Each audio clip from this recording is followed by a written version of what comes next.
Well, hard to believe it, but down to our final week of racing here in the Echelon Racing League as we move into the championship weekend. Brad Sarner here with Lauren Hall for Lauren, what seems like has been an incredibly long season. Only imagine what it's been like for the riders, but I have to imagine as a pro rider, this final weekend is a big one on the calendar. Yeah, nothing like national championships to raise the level of racing and intensity and nerve. So today is going to be another great race. Before we get into our final weekend of racing today, let's go back and talk about last week for what was week 5 of the Echelon Racing League. It was the Joe Martin stage race out in Northwest Arkansas. 3 days of racing, but it really came down to the final day. What a battle on day 3. We saw Jaden Yeager try and lead it out early, but watch this from Kevin Bouchard Hall coming right up the left side of the group. We see Matt Usborne then surge ahead for the Above and Beyond Cancer team, and Usborne ends up holding onto this one from 100 meters out. You talk about a long bomb in an RGT sprint. You do not see many races that you see a rider launch from 100 meters out and able to hold on. So great ride from Usborne. He was obviously cracked after his ride, but an appropriate response for the ride that he put in. 4.64 watts per kilo. His teammate Oliver Dowd ended up in second, and then Kevin Bouchard Hall in third, the American.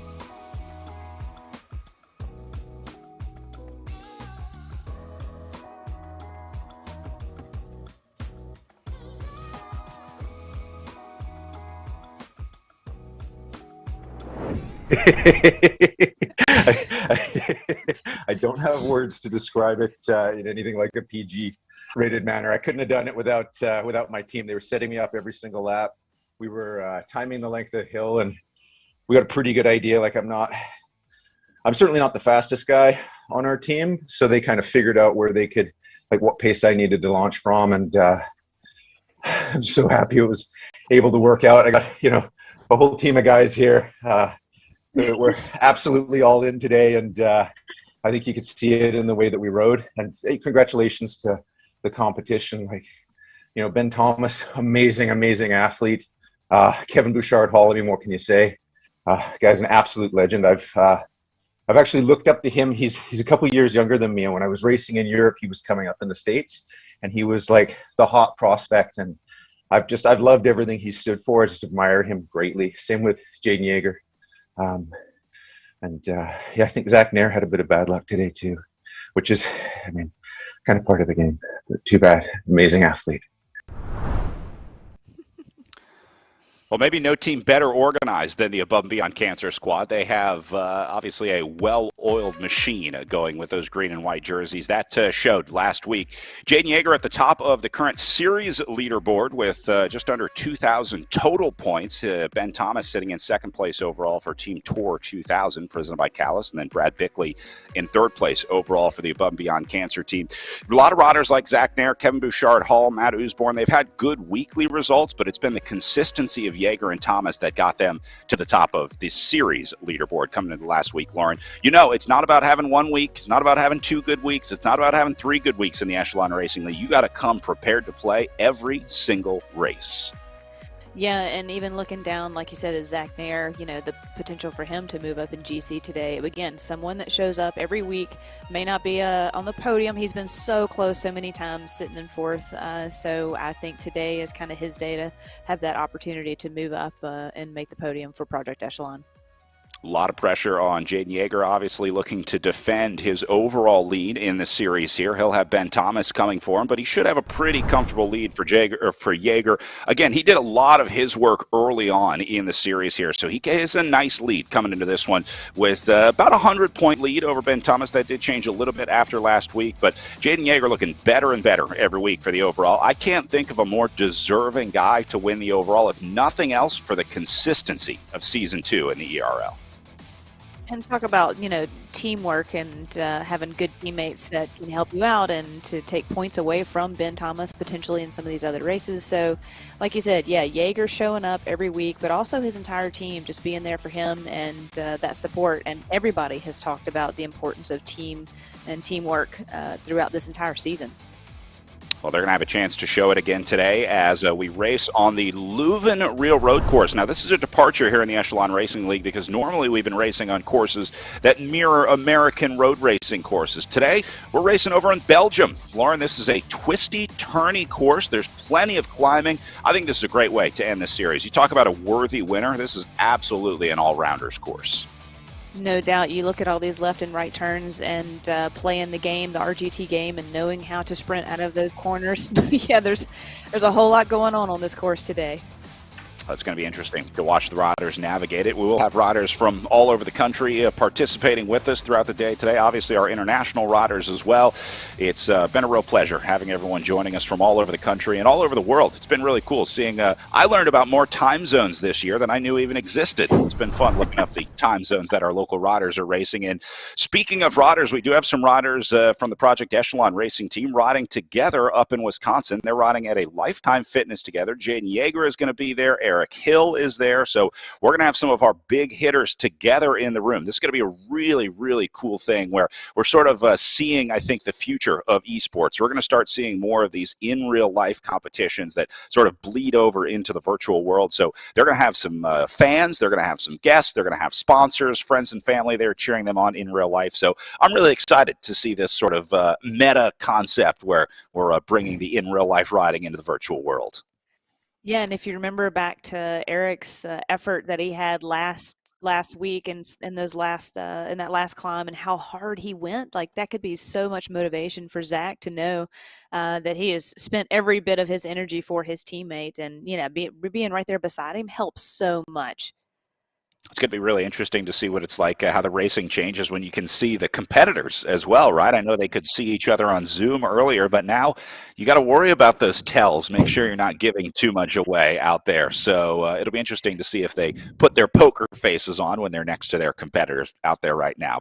As we said, coming into the final week of racing here into the championship week, it has been so cool sharing these American races with riders from all over the world and obviously giving the American riders a chance to check out some of these courses. Obviously, on RGT, we ride on the real roads, which are based on these in real life courses for races like Indy Crit, the Tour of America's Dairyland. We went to Gateway Cup in St. Louis. Then it was the Iron Horse Bicycle Classic out in Durango. Next up, we went to Silver City, New Mexico for Tour of the Gila before heading to Tulsa, Oklahoma for Tulsa Tough, and then Intelligentsia Cup in Chicago. We were at the Joe Martin Stage Race in Northwest Arkansas, Fayetteville to be exact, last week. And this week we are in virtual Leuven, Belgium for the league championships here for the final stop of the Echelon Racing League. See a lot of the same names when we look back at the last 5 weeks of racing. We're going to talk about Jackie Godby a lot as we get into the women's race after this, but names like Kevin Bouchard-Hall, you see Jaden Yeager up there winning week 4, and then Ben Thomas, our GC winner last week, into week 5. So we have a pretty good idea of who the hitters are at this point. And Lauren, in this men's field, there are plenty of them. This one is wide open, at least for the stage win today. Yeah, and kind of looking back at some of those races that we've had, that in having the men's, you have so many different podium winners here, and that just kind of tells you a little bit of a mixed bag of we've had everything this season, sprinting, climbing. So it's good to see that on the men's side. Jackie, yeah, like you said, she's probably locked everything up, or she has locked everything up, and she's just unbeatable at this point. But yeah, I'm excited to watch this men's race unfold today in Leuven. Well, riders preparing. Looks like we got some new Pain Cave looks. Bernardo Gonçalves waving to the camera there. Welcome back, guys, as we get ready for, again, the final day of racing here. I think one rider is now outside. We're going to take a look at some Pain Caves later today as well. We have some inside looks at some of the riders' Pain Caves that they'll be racing in. Jaden Yeager is back in his home Pain Cave. For some reason, I thought he was going to be at the in-person ride. But looks like he's opted to stay down in the National Champions Pain Cave that he's got going there. All right, countdown is on as they're inside of 45 seconds to the race start. I always love watching the riders ramp up here, Lauren, as they try and get as much power as they can into those pedals when the clock hits 0. Maybe the biggest departure from real-life racing on RGT is the start. This is the one thing that's not quite perfectly realistic like an in-real-life bike race.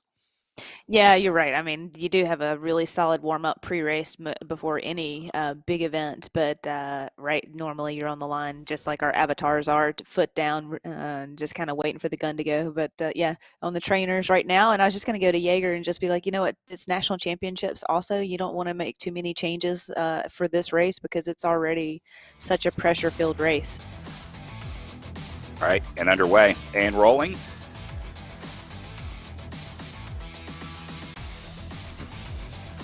Like Mike Swart going to take an early jump off the front here. Now you'll see a couple separations here happen early on because, again, there are a lot of powerful riders in this group that maybe aren't great sprinters. Guys like Jaden Yeager, who we were just talking about, doesn't want to take someone like Matt Usborne or Kevin Bouchard-Hall to the line because that's not what Jaden Yeager does. That's not how Jaden Yeager wins bike races. He wins them from a long way out. He wants to launch it like 4 or 5K to go from the line. So you'll see that separation happening, and it's really now just a matter of seeing who goes with him, who marks that move, and how that group sort of gets organized.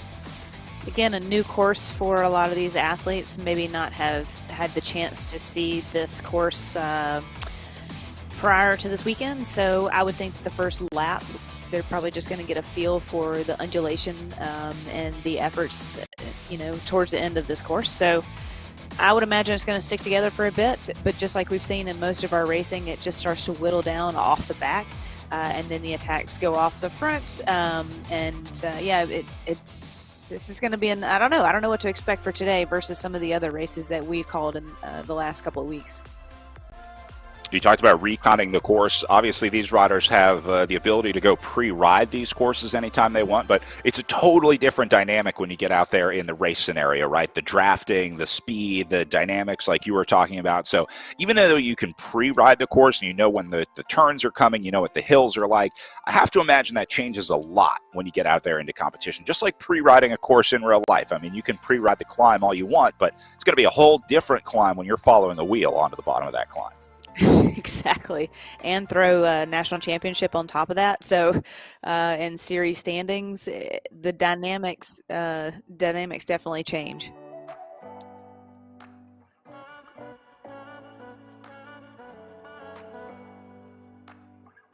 Oh, beautiful graphics here on RGT Racing in Leuven. This is one that they've invested a lot in, obviously, with the design of the buildings. This is pretty much what it looks like, Lauren. I think if we built your Ghent-Wevelgem course, it would be pretty dead on, I think. They do a pretty good job with these graphics over at RGT. Yeah, I was actually at Road World Championships this year, and this very much simulates and what it looked like being in Leuven. We were at the fan experience zone, and it was a lot of fun just to see all of this live and in person. And so, yeah, RGT has done a great job of making this very realistic. Riders have just gone past the University Library of Leuven. They're going to ride past the Peace Monument today as well. They'll hit the historic Leuven Town Hall at about 18K into this one. And then the historic St. Peter's Church on the Grotemarkt, also on this course at just after the town hall. So some of the cool, there's the Peace Monument just in the back, that very far shot of those riders. And then in addition to the monuments, 3 climbs on the course today. You saw the course profile at the beginning. They're not really climbs, certainly not from an alpine climb perspective like we saw with Tour of the Gila or Joe Martin stage race. These are power climbs that riders should have no problem getting up and over. This is Mike Swart, who went hard off the front and is now registering 0 power, which means that's a technical for him. Swart having some sort of connectivity issue, and such a bummer. Built himself a nice little lead there, but he's going to get swallowed up here, and doesn't look like he's going to be able to reconnect. Yeah, part of their tactics was to just take the race from the gun for restart. So, oh man, this is such a bummer for Swart and for the team. Yeah, one less rider that restart can use to try and attack on the front, keep the tempo high. And Swart must be having connectivity issues. We saw him turn his Zoom camera off a little bit ago, so I'm wondering if he was having speed problems with the upload. So wishing the best to Mike Swart, trying to get back on and in as Jason Smith, Jaden Yeager. Take a look at the front here. I was reading yesterday an article from Jane Yeager talking about the difference between Zwift and RGT. Yeager was saying he really prefers racing on RGT because the dynamics are so much more realistic, specifically the corners. I think that's the biggest difference between the platforms, that RGT will slow the riders down to a maximum realistic speed as they go into the corner. And so you have to know when to let off and when to get back on. Jane was saying that makes the racing much more realistic, much more like real life, where your efforts are based on stop, go, instead of the other platforms like Zwift. You can go out and do 500 watts, just keep it pinned there. And if you're a time trialist, you're going to have a really good time on a platform like that. Not the same case on Zwift. This one rewards gameplay, it rewards your ability to be explosive, it rewards intervals. So a little different style of racing on this platform. Yeah, and it also rewards a bit more of like team tactics, like you're talking about the drafting capabilities.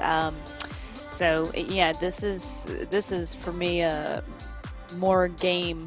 RGT is more of a game and more realistic, like we're talking about, to real life, and I think that's a lot of what we're trying to simulate anyway when we're on the trainer, is to get that those sensations as much as possible.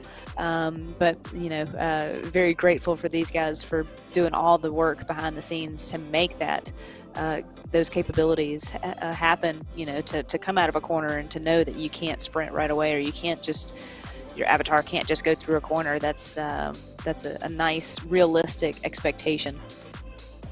Good look at Eric Hill on the front. Brian Hodges joining him from Triple X Racing. But you are looking at Project Echelon's Eric Hill. That's him down in second position in the virtual world, and on the trainer, again, at Lifetime Fitness in the in-real-life world. I love this. I think this is the future of esports, the future of virtual bike racing. As much as I loved getting a look into everyone's living room and basement and home office, whatever it is, I think having these people in person creates a really cool spectator experience that people can experience in real life if they're not able to watch on the virtual platforms. Yeah, we're social creatures by nature.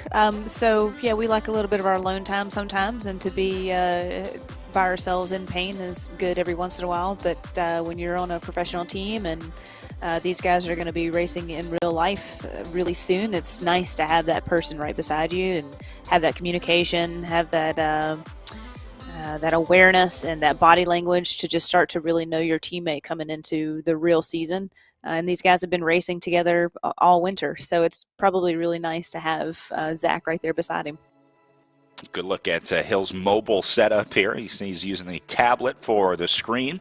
RGT recently changed their system, so now you only need one device. Before you needed a phone and then a screen to watch it on. They can race on a single device now, which was, I know, a big pickup for a lot of riders to make it a little easier to log in. But yeah, how cool to be able to go anywhere you want in the world and race on these virtual platforms. Right, and to race anywhere in the world, too. I mean, you don't have to pack up your bike and get on a plane and go over to Belgium, which is fun, too, in real life, let me just tell you. But to have that right here in your backyard at your disposal, it's pretty cool to be on the same course as some of our current world champion raced on. If that's not motivation, I don't know what is.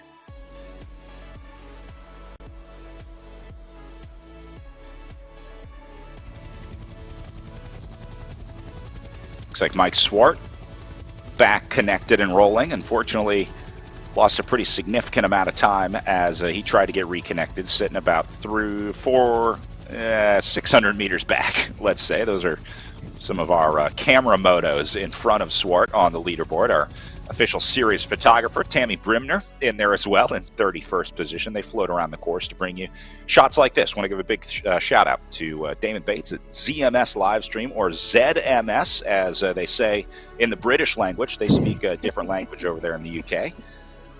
Damon is providing all the cameras for the Echelon Racing League all season, and also doing our Community League races every other weekend, and do it without ZMS. So, Damon, thank you for all the hard work.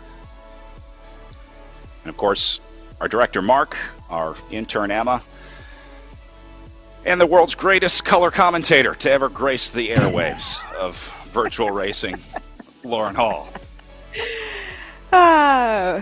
Thank you for the compliment, Brad. I think it's just because I'm working with you, so all the kudos go to you. I think Swart could have the potential of making it back if these guys. I don't know. Could there be a gentleman's agreement of, hey, look, this is league championships. Is it worth kind of just sitting up for a minute? But I don't know if he's only he's only 600 meters back, Brad. But I don't know if there is hope for him because it's still early in the race. These guys up at the front are doing about 4 more watts per kilo than a gentleman's agreement would allow. So yes, I don't think they've struck any deals here at the front because Eric Hill is pounding at 5.5 watts per kilo here. One can always hope, though, Brad.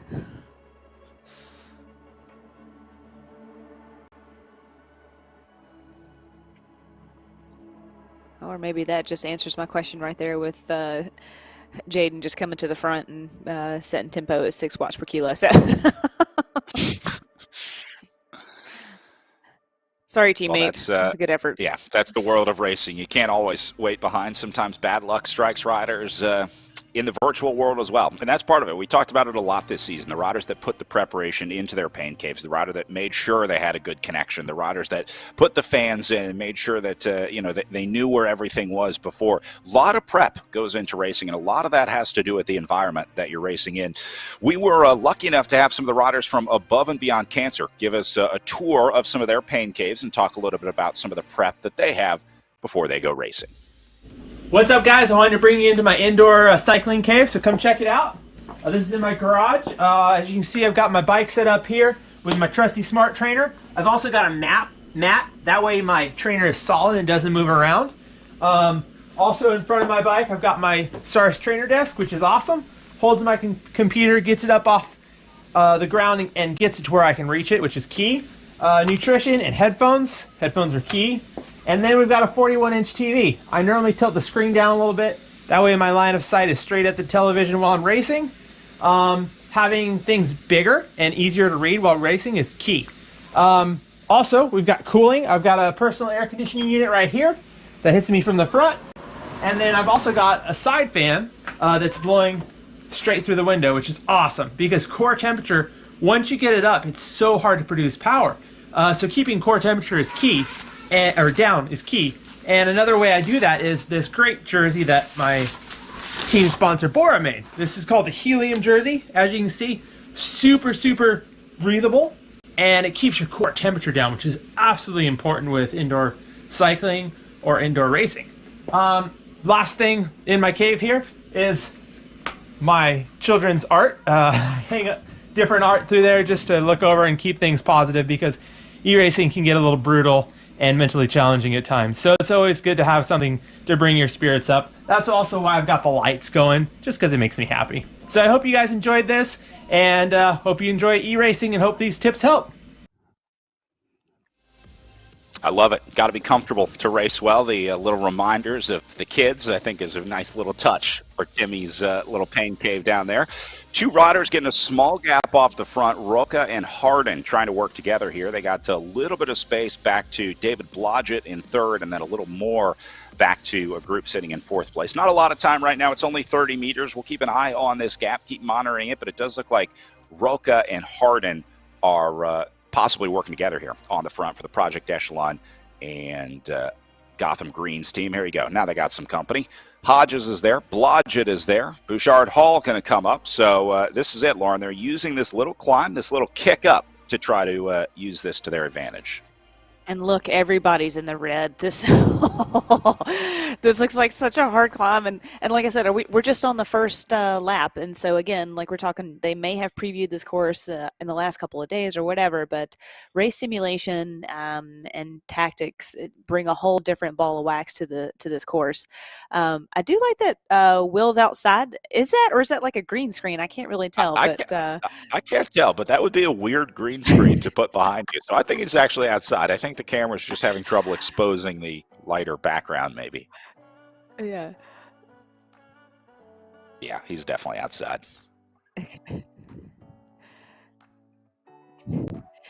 We're just not used to seeing this so much, are we? So we're used to seeing the indoor with the lights and so sun is shining. I'm sure his neighbors are kind of wondering what he's doing. But well, remember, we also saw Timmy Bauer riding outside last week. He had that beautiful view of the mountains set up outside of the garage. I would imagine he would want to get out of that pain cave as often as he could if you have a view like that, although pretty nice pain cave setup down there as well. Hardin moving outside. We also have a video from Brad Bickley, the Above and Beyond Cancer team, who also has one of the unique looks at a pain cave here. Hey guys, this is Brad Bickley from Team Above and Beyond Cancer, powered by Bike World, and clearly we're not training outside today. So follow me and I'll show you around my indoor training setup.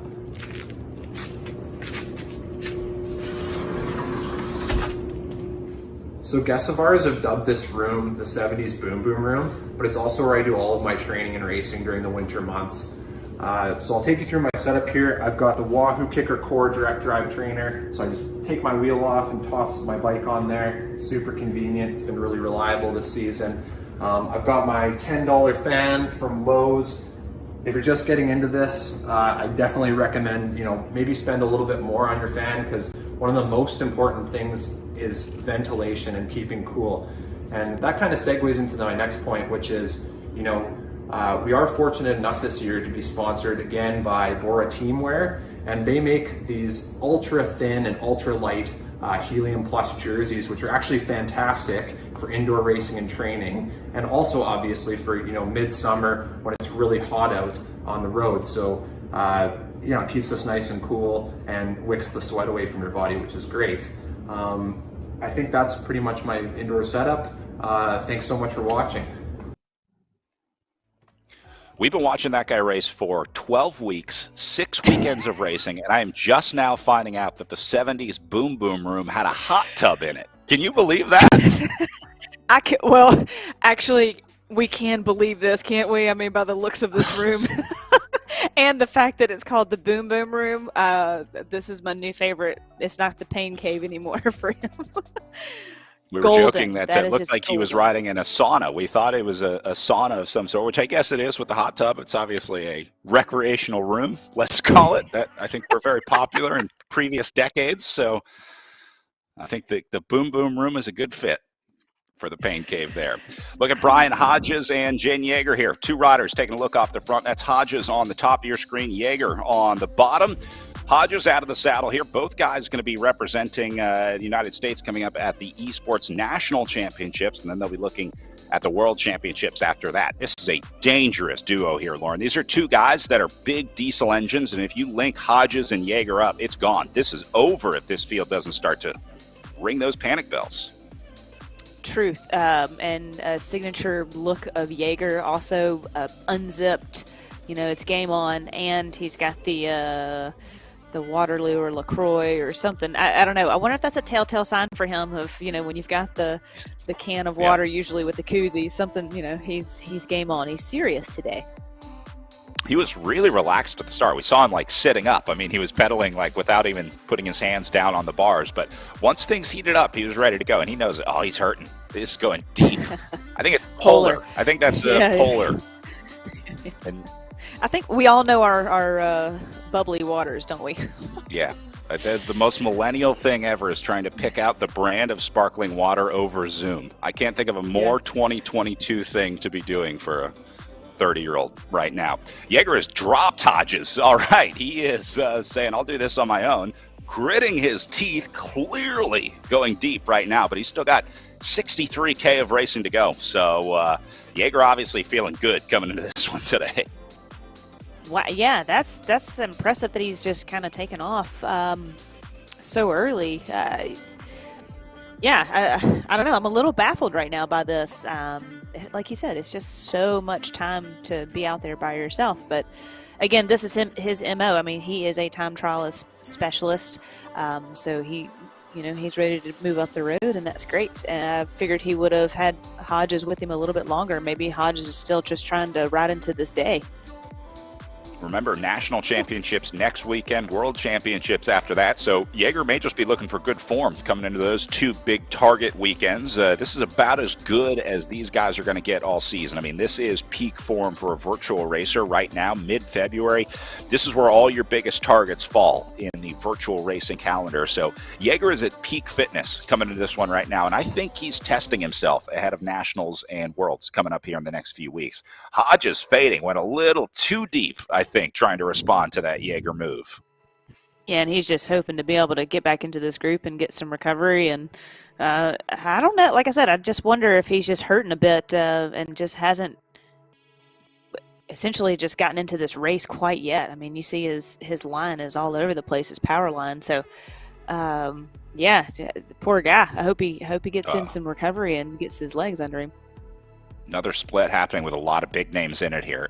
Dowd is big. Nair is in here. Harden is there. Hodge is trying to go across the gap. This is a good-looking move to me. Jaden Jaeger did let up a little bit. He's coming back into the group. He realized he couldn't do it solo for 62K, but you take 8 riders with you, absolutely this one's gone. I think Bouchard Hall is going to be the last one into that group with 7. We'll try and get a composition of total riders up in the front group, but these guys are panicking right now. You have to go across this gap or bring it back, because otherwise those 8 guys up the road are going to win this one. Remember, National Championship coming up February 20th. We did race on the Iron Horse Classic course earlier in the series here in the Echelon Racing League. That's the course that they're going to be using for Nationals coming up February 20th. You can register on usacycling.org. It is free to ride on RGT and a $10 entry fee for the national championship. So our first esports national championships here in the United States. We will be awarding the very first Stars and Stripes jersey, USA Cycling. Going back to what's happening right now in the race, I also think that's a testament to how hard this course is going to be today.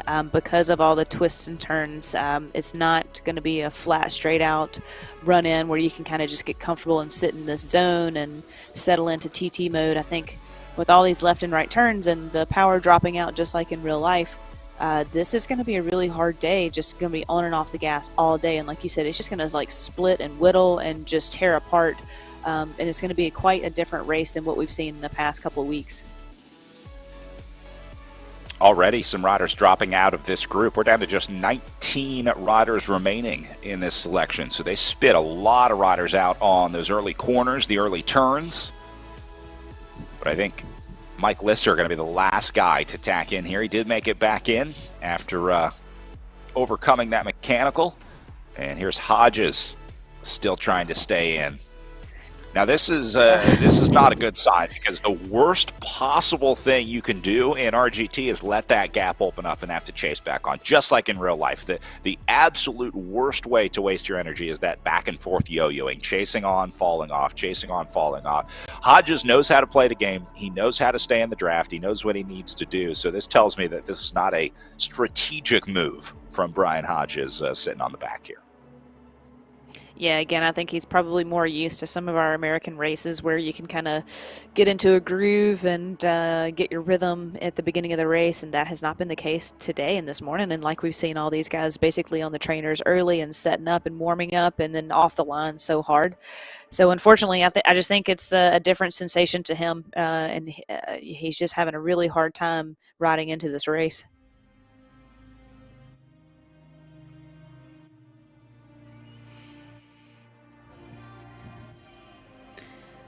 With the Project Echelon guys being together like this, you don't really need Discord, do you? Because you're right there beside each other. I wonder if, they're talking to Will. It's nice to have the connectivity to those guys too, but to have Zach right beside you is going to be really key for today and for Zach's race.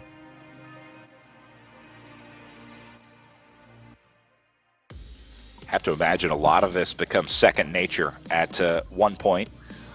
Much like I'm sure you had a lot of teammates in your time that you didn't really need to talk. I mean, you knew what they were thinking. They knew what you were thinking. At some point, after you race enough with these riders, you sort of develop this binaural connection, I guess. Yeah, you're exactly right. As a matter of fact, I was talking to the Fort Lewis College kids last night about team time trial.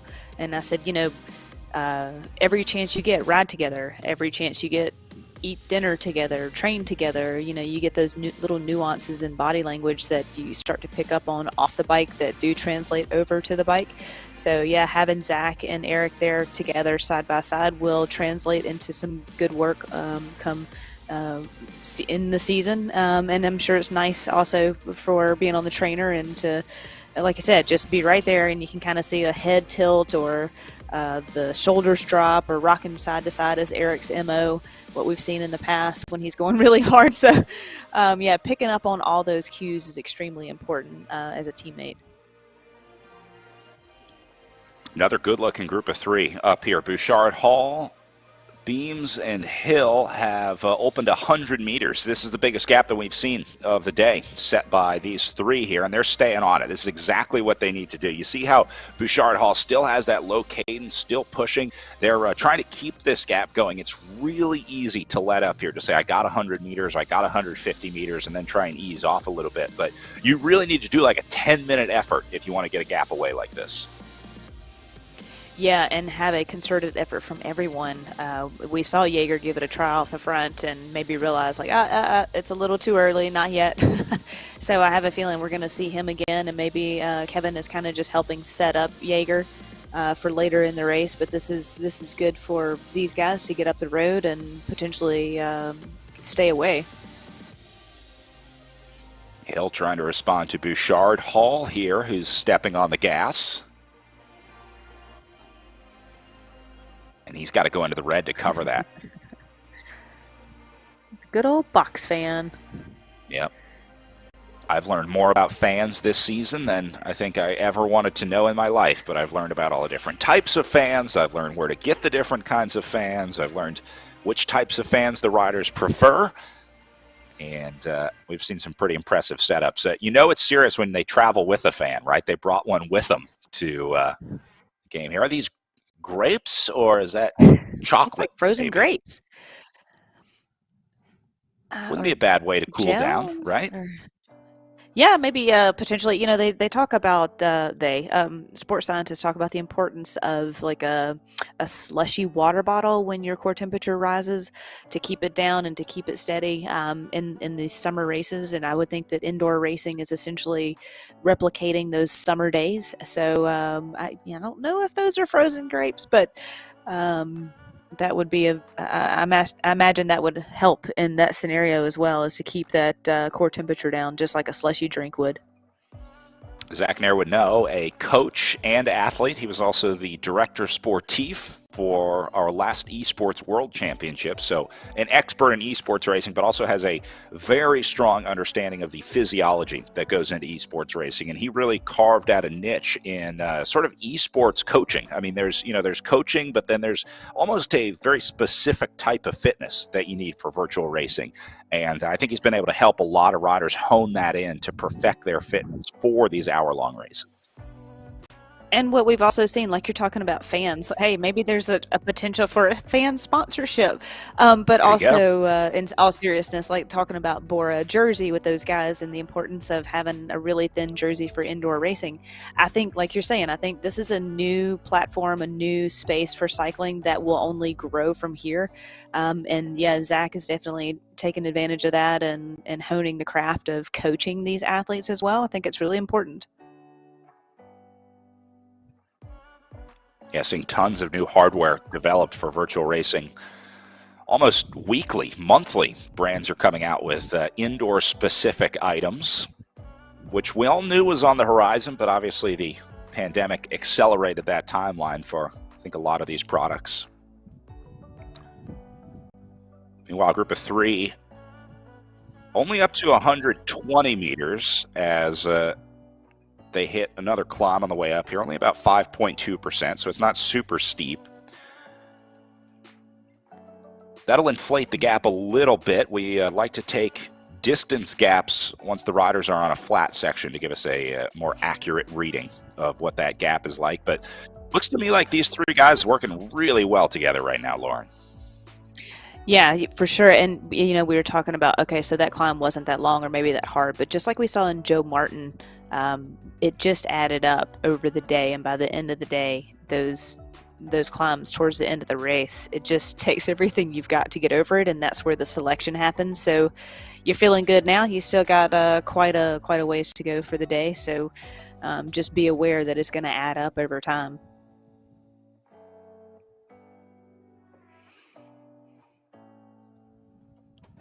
Bouchard Hall on the gas again. He definitely seems to have a pace that he wants to set and keep this group motivated and and pushing forward. He's not letting them settle in too much.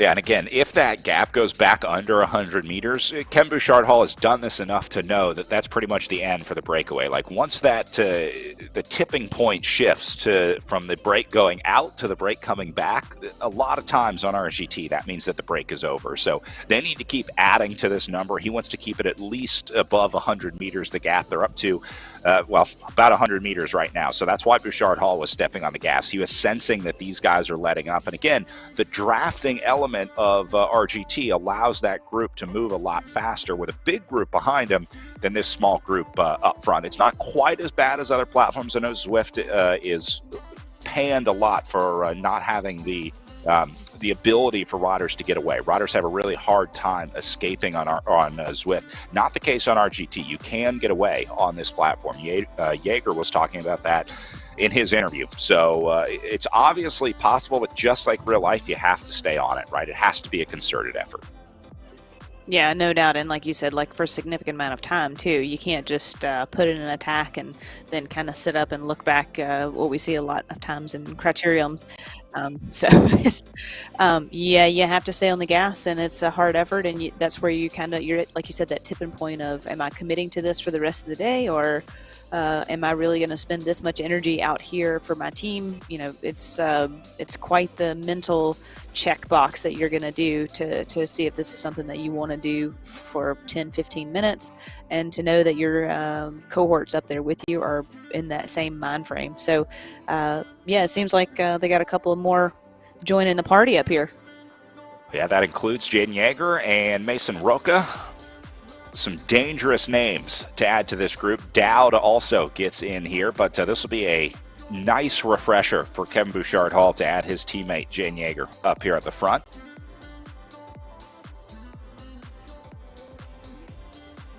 And then Harden leading the chase behind them. All of a sudden, this is a great setup for Jaeger and his team, and not so much of a good setup for any of the other teams. Yeah, I'm looking at names that are not represented in this top 7, trying to see if any of the big hitters got left out in that back group. Most of the big names are there. Zach Nair trying to go across the gap here to join him. See that in the upper right corner. So I think Nair was maybe the last guy to get caught out. He left Harden behind. And this is what I was talking about, just trying to get across that gap. Nair's going to get there no problem. So we'll go ahead and make that 7 in the front group now.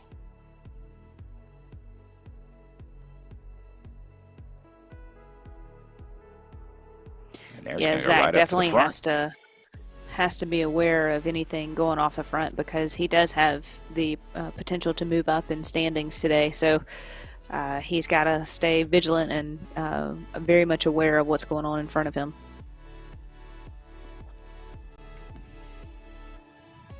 Remember, this could also be a setup for Project Echelon. We talked about how you can use teamwork to your advantage. Hill is in this group, so again, having just one other guy in here, especially with so much racing to go, there's not much that a teammate can do for you inside the last 10 or 15 kilometers, but with 53K of racing to go, this is a scenario where they can put Zach Nair on the front, they can let Eric Hill stay at the back, let him save energy, and then obviously Hill would be the finisher in that scenario. I don't know that Nair or Hill know which one is going to be the closer for Project Echelon yet today, but they'll have that discussion, and that's part of being there in person, right? They can look over at each other and say, who's got the best legs today? Because it's not about the individual win, it's about a win for the team. I think Project Echelon will probably try and get Nair up there because they want him to move up in GC, like you were talking about.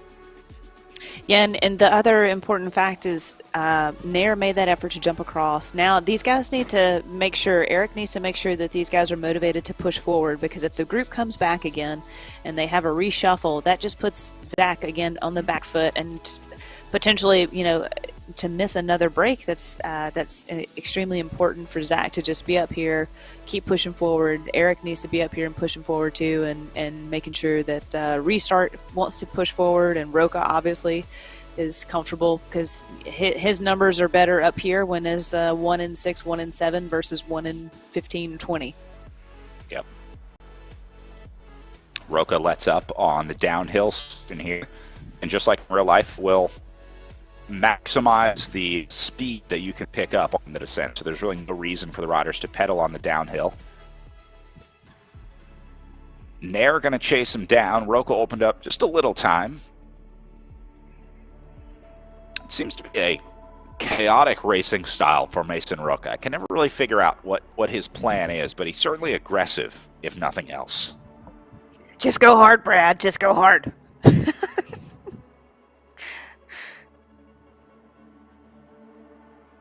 No, again, I think, just joking aside, I think this course is just so hard to get into some sort of rhythm because there's so many twists and turns and ups and downs. Again, what we've seen in the U.S. is quite different than this course here.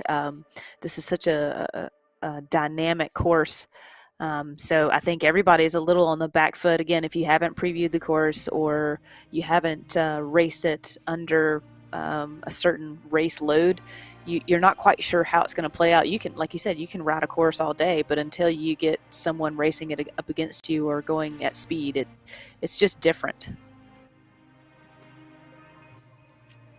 Hill back to the front here as we see some of the suffering faces in this group on the left side of your screen. I love being able to see these guys in real life, see what the effort looks like from the red power zone in the game to the red power zone in real life on the left side of your screen. I like that Kevin has a setup for his cell phone on his window.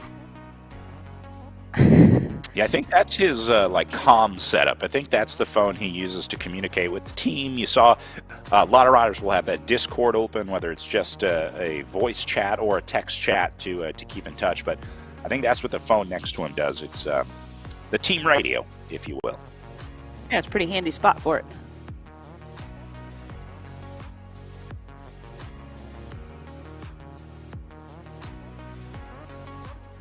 And Hill going to come across here and shut this down for Kevin Bouchard-Hall. Bouchard-Hall certainly not afraid to gamble. I mean, this is a guy that's willing to take risks, willing to go on these moves off the front, willing to try and start the moves. So Bouchard-Hall has been an animator in the series so far this year. It looks like he's at it again right now. Which he can totally afford to, having two other teammates here in this break, and someone as strong as Jaeger, who essentially has it locked up. That's the gift of the race scenario for those guys right now, is they can have a little bit of fun and take some chances. Yep.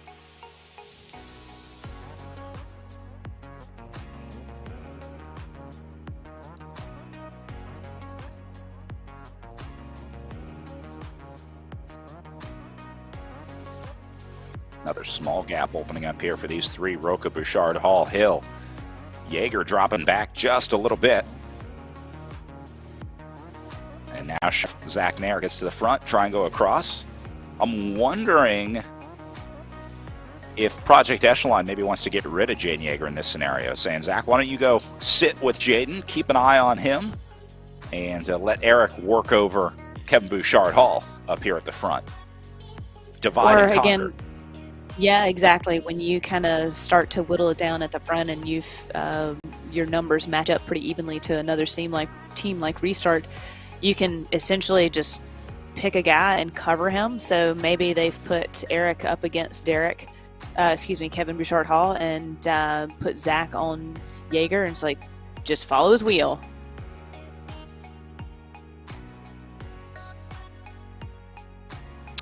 All right, these guys coming up on halfway to our finish here at 49K to go. We'll keep our eye on these three trying to get off the front, being chased by the field behind them. We're going to take a quick break here in the Echelon Racing League, and when we come back, more live action from our pro men.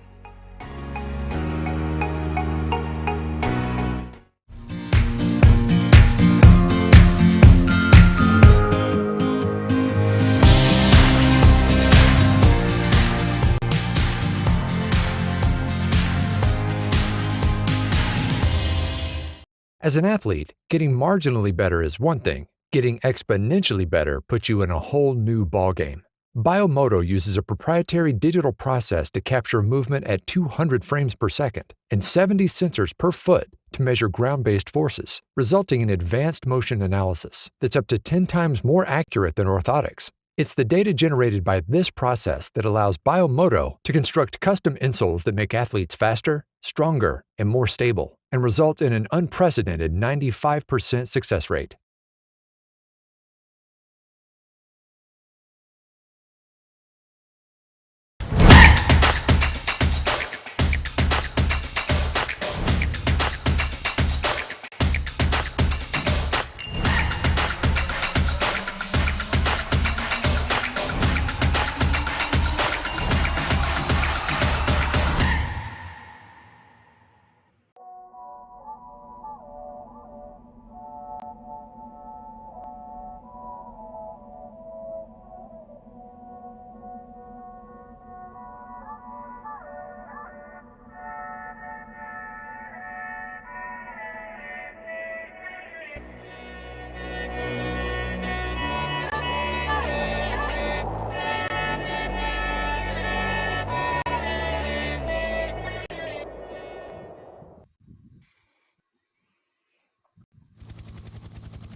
Welcome back high above the city of Leuven in Belgium, watching our three leaders on the front, Mason Roca, Ken Bouchard-Hall, and Eric Hill, giving themselves a nice three-rider gap off the front here, although they could probably afford to close those gaps down a little bit as they try and work together to keep this one rolling here.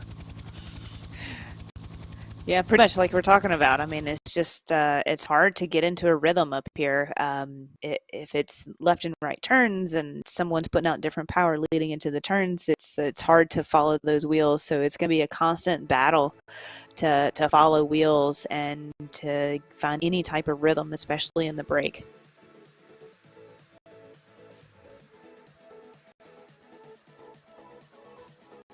Pretty soon, riders going to be riding past the Leuven Botanical Gardens, which are also written into the RGT game here. First built in 1738 in the city center of Leuven. Built by Henry Joseph Rigue, professor of medicine at the University of Leuven. Originally built to provide herbs for medicinal use, and the garden slowly shifted to be used for study purposes at the university, hosting an extensive collection of ornamental plants, cultivated plants, and economic potential plants. Apparently there was a study of rare plants back in the 1700s. They were trying to figure out what they could trade, what might be turned into a valuable crop. So some interesting history along the course today. I love learning about our communities that we race in. It's fascinating to hear, especially something like that that's been around for so long. Free to enter, by the way. So if you ever find yourself bumping around Leuven, highly encourage you to stop by the Hortus Botanicus Leuvenensis, or Cruditen in Dutch, if you want to speak with the locals. You pick up any Dutch in your time, Lauren? I mean, you know. I'm not. I find it. I was not going to criticize. I think it's funny because it's so hard to pick up. I think it's a good effort. Yeah, that kudos for you for sticking your neck out there. Because yes, there's no way I could do that. So that's kind of what I was laughing at. But unfortunately, I may have only picked up the cuss words from racing and left and right turns. Yeah. So, but other than that, not too much, unfortunately.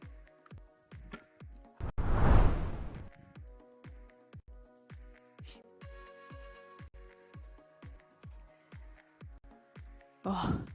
Hill going deep. Yeah. His telltale sign of when the head starts rocking.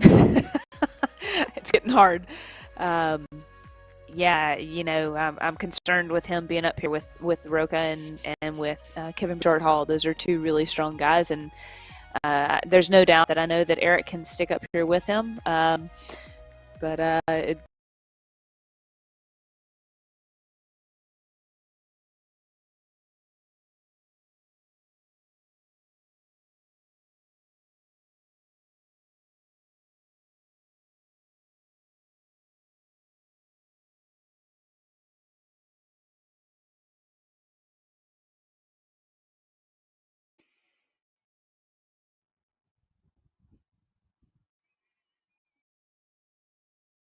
the importance of staying cool and being very comfortable in your pain cave and not changing too many things.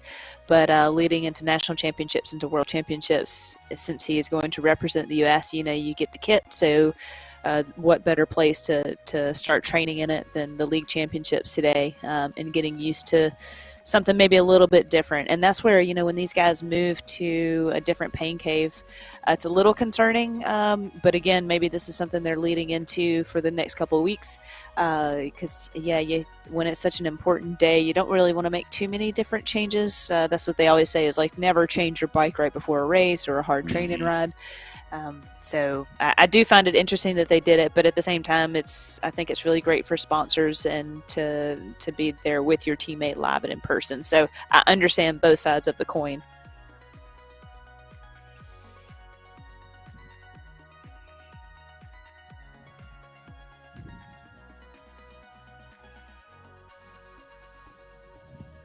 I have to imagine a change of venue might be a nice reward. If you spend a lot of time over the winter in your pain cave, maybe nice to get out of there, try something different.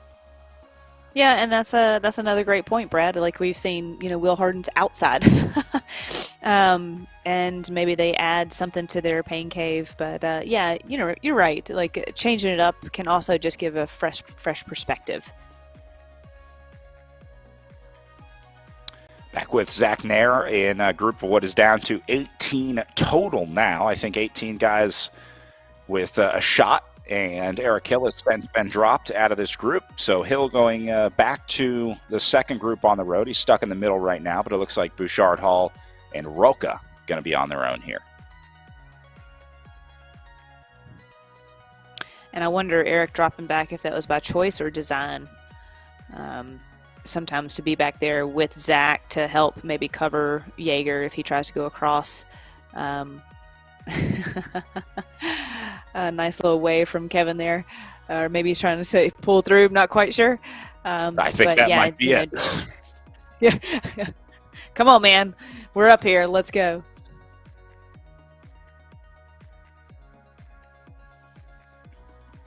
We saw Zach Nair at the back earlier, has since gone to the front here.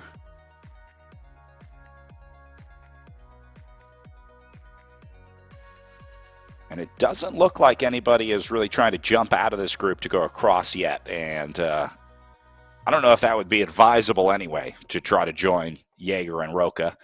Those are two of the more powerful guys in this group. So that's a big ask to try and get those guys up the road. Or Bouchard Hall and Roca, sorry. Eric Hill still stuck in the gap in third spot. So this is between the two leaders, Bouchard Hall and Roca, and that big group that we were just looking at right now. I don't know what Hill does here. I mean, do you try and stay in third position? Do you drop back and go try and help your teammates, try and link up with Zach Nair and Peter Olenichek for Project Echelon? Or does Eric try and solo for 42K to a third place finish? I think whatever the team tactics are and the team goals are, I would imagine it would want to be to move Zach up in the standings if they could, first and foremost, and potentially then a stage podium or a stage win. So I'm thinking you got Peter Olenichek back there. You've got Zach. Maybe sit here for a little bit, see what the group's going to do, see if Kevin and Roca don't kind of set up, or you're just never quite sure what's happening up in front of you because you're in no man's land like we're talking about. But yeah, it's all about what the team tactics are essentially. Remember, Project Echelon looking to move Zach Nair up in the overall. He comes into this one fourth with just over 1,500 points, but he's only 4 points away from Brad Bickley. So that's going to be a great battle to watch today. The implications are not just for today's stage, but we could very well see a change in the overall leadership in third position, last spot on the overall podium, as Bickley tries to hold on to it, and Zach Nair coming for him as well. Kevin Bouchard-Hall could get up there, but I think Bickley and Nair will have a good enough day to probably hold off Kevin Bouchard-Hall on the way in. So those will be two names that we watch between Bickley and Nair in the battle for third. Both are in this group right now.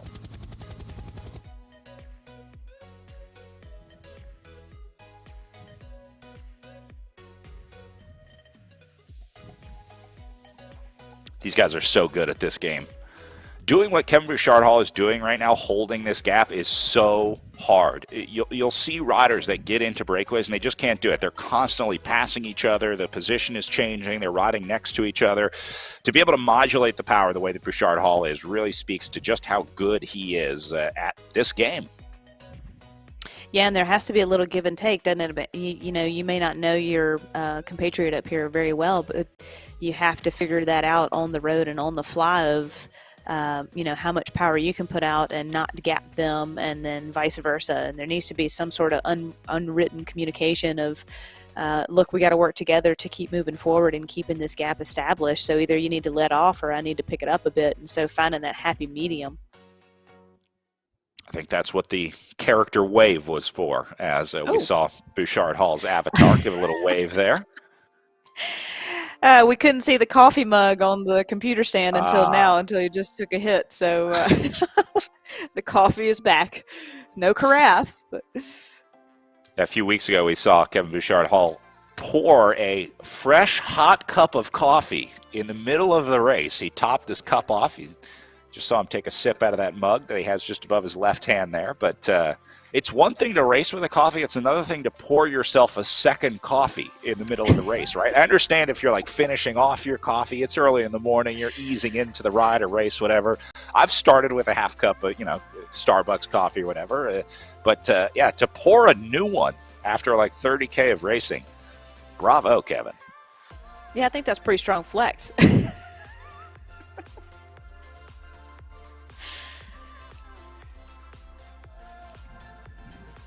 As if having to buy bags of sand to keep your trainer on the ground wasn't a flex enough. Yeah, right. Taking the term sandbagging to a new level. Eric Hill still stuck in the gap, although it is coming back to that group of three. You can see the distance back to Beams, Olenicek, Bowen and company slowly fading, and it looks like Eric has realized that this one's coming back. I think that's smart bike racing. I think that's probably the right thing for Hill to do here. Gave it a go in the breakaway. Got to respect the effort. That takes a lot of guts to see those two guys up the road, Kevin Bouchard-Hall and Mesa Roca, and say, I'm going to go with them. I want to ride with them. You're asking for a little bit of pain.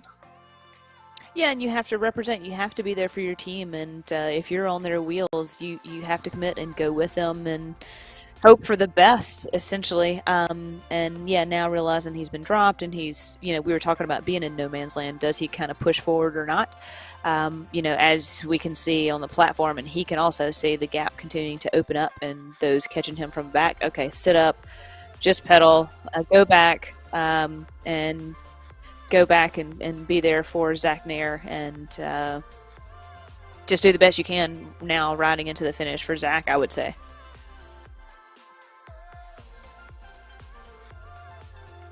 Hill going to be coming up on the halfway marker here pretty soon. Just saw our leaders go under it, and he'll be under that arch here shortly to signify the halfway point.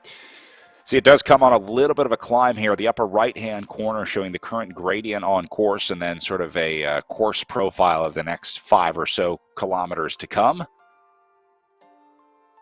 You can see there's a whole lot of climbing coming for Eric Hill right now. There's also a full course elevation profile across the bottom of the screen. You see those white dots moving towards the right side of the bottom of your screen. That big white dot represents where Eric is right now. That's the rider that we're following on your screen. So kind of gives you an idea of what that gap looks like visually up to Roca and Bouchard Hall. They're going to be that next couple white dots up ahead of the big white dot at the bottom of the screen. I love following the course profile because, again, we can see when they're in the red and what that looks like, and as they're on the hill or on the descent. Like, I think that's important for us to see and for the riders to see, you know, your watch per kilo and who can really push it where and kind of make those separations. It just hones in on this platform so much. Hill back into the group now, but going to stay on the gas as he gets to the front here. So I think Hill is going to still try and contribute. What he's trying to do is work with Olenichek and Nair, get those guys together so they can, as a group, try to bring back Roca and Bouchard Hall. That's probably a quicker path to success to bring these guys back, although this gap really started to open. They've gone over 350 meters now up the road for Bouchard Hall and Roca. So this entire group on the right side of your screen, they all need to be on the same page right now. Everyone except the Restart Racing riders, that is, because their teammate, right, Kevin Bouchard Hall, is in the breakaway. Roca has no teammates in the group, the sole rider for the Gotham Green squad. So he is basically an honorary member of Restart Racing right now for the next 37K. You're right. And everybody's kind of, you know, now that Eric's kind of gone back, and that tells you that maybe that was, for him to be in the break wasn't doing the team any good. And we've seen this in the past in real life, is those riders can get called back to help out. And so when we see him back on the front, maybe that's a telltale sign of, you know what, it's no good for you to be up here with these guys and open up this gap and potentially get third, fall back, fade back. We need you back here for Zach. So that's what I'm reading into this race for these guys. It looks like both riders are doing work up the front. We've seen these guys sort of changing positions pretty regularly. I think that one happened just as they were coming into the corner. Bouchard Hall let off a little bit, again, trying to scrub off speed, but Roca going hard out of the corner as he ramps it up to 7 watts per kilo, but things calm down a little bit there as well. So see if Bouchard Hall moves up to the front here. I'm trying to figure out how long the poles are, trying to see how long on average they're sort of staying on the front. A lot of times when you start seeing shorter poles, that tells us that the riders are starting to feel it, right? You're starting to feel some of that fatigue. And so I'm looking to see if those pole times get shorter and shorter as they rotate through. That and Roca coming out of the corner and kind of pushing a little bit hard also indicates that he wants to stay at a certain speed or a certain pace. And that's just the nature of, just like in real life, is you have to get back on top of the gear, and that's pretty hard.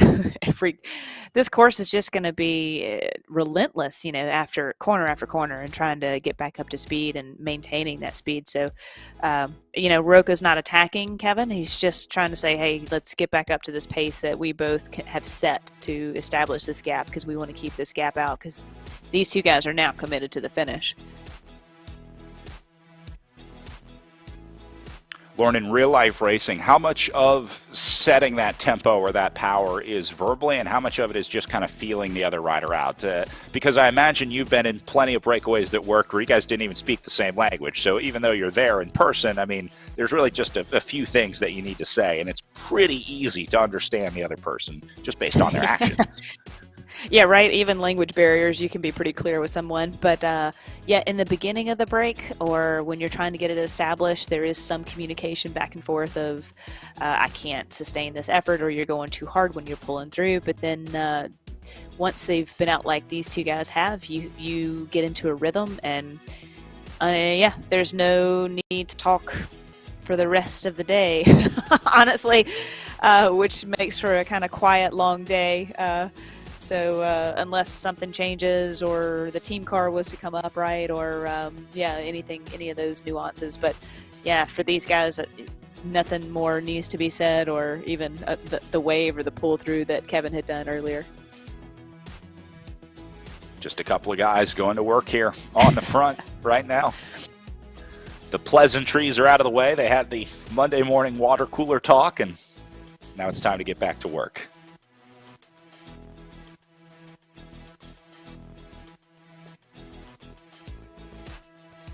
Speaking of Monday morning, we should also point out that these guys do have lives outside of virtual racing. Work on Friday. Most of them will have to be back at the job on Monday morning. So the ability to find time to train and race in these races is really impressive. Anyone that's ever held down a 9 to 5 knows how sacred your weekends are. You only get that Saturday and Sunday morning, and that's it. And for these guys, using that time to race and train and bury themselves, put themselves through this pain really speaks to the dedication of our Echelon Racing League riders.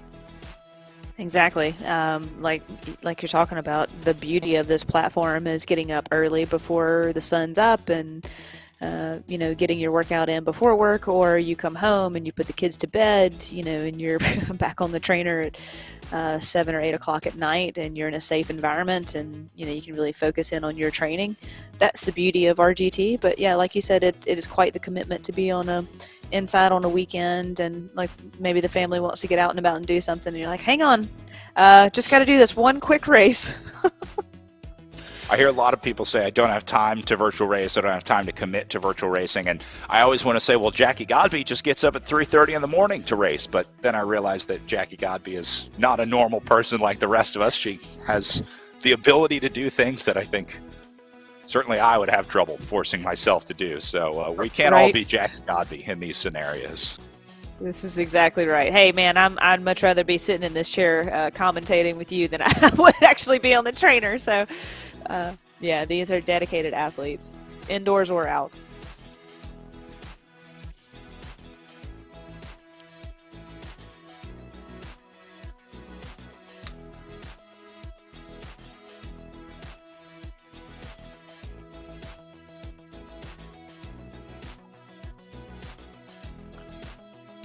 Looks like these guys locking into a pretty comfortable tempo back here at about 2.5 watts per kilo. That's not a lot, Lauren. They could certainly be doing more if they wanted to, but it seems like that's kind of where the group has settled in for their wattage. Gap up to 830, 840 meters for those guys up the road. So they are gaining time. Remember, it was about 400 meters last time we checked in. So this group needs to up their tempo. Just look, the power numbers at the top, 6.1, 4.3 for Roca, and then these guys doing the 3s and 4s back in the group. So it's simple math. They're going to have to up their watts per kilo if they want to bring those two riders up the road back.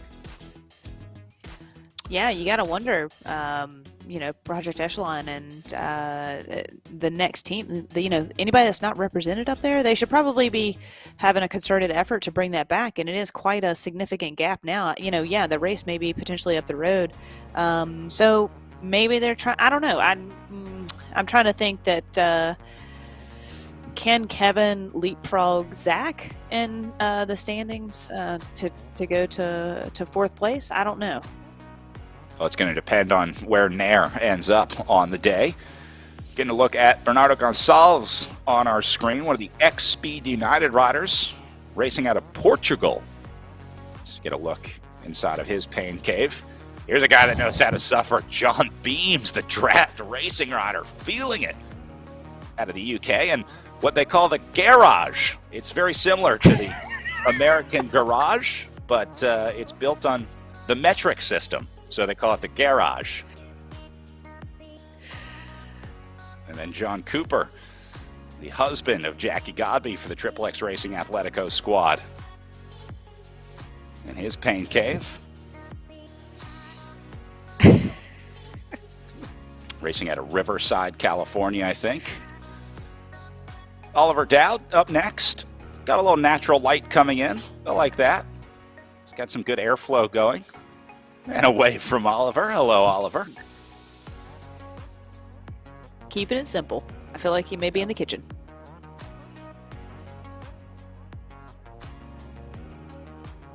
At least being near a window, I think, makes you feel like there's a chance that one day all this snow is going to melt. Fruitsations, my favorite. I love a good fruit snack on a hard ride. Just bring the straight sugar. Doesn't matter what form. Yep. Got to take what you can get.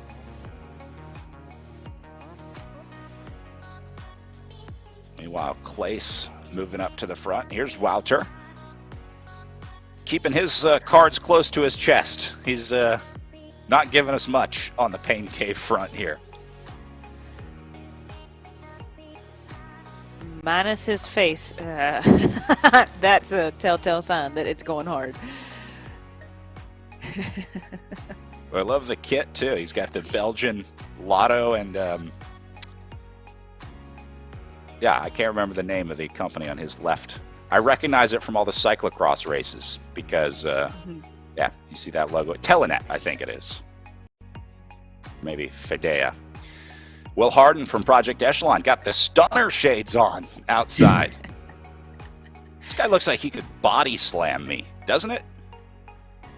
That's a strong statement, but I'd say he's out there getting a little suntan today. Guy's chiseled. Brad, most cyclists are not going to be able to body slam you. That's what I'm saying. I think this guy's an outlier. I think this guy's got more upper body strength than this entire race combined. No, the camera adds 10 pounds. So let's see. If normally I could bench 80 with the camera on, it would look like I could bench press 90. Exactly. Brian Hodges taking on some water.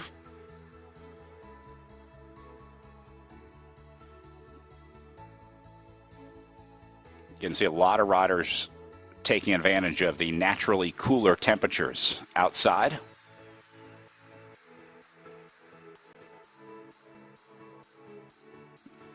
And then Mike Lister up next, the Team Tour 2000 rider. All right. Showing off his guns. That guy looks like he can bench press 100 pounds.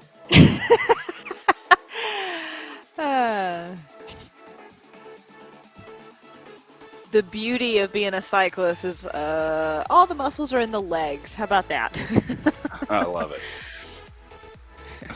Well, it's been a pleasure having all of our athletes with us all season here at the Echelon Racing League. So I want to say thank you to the athletes for their participation, keeping this fun. It's we wouldn't be able to make it through some of these races without the personalities of our ERL athletes.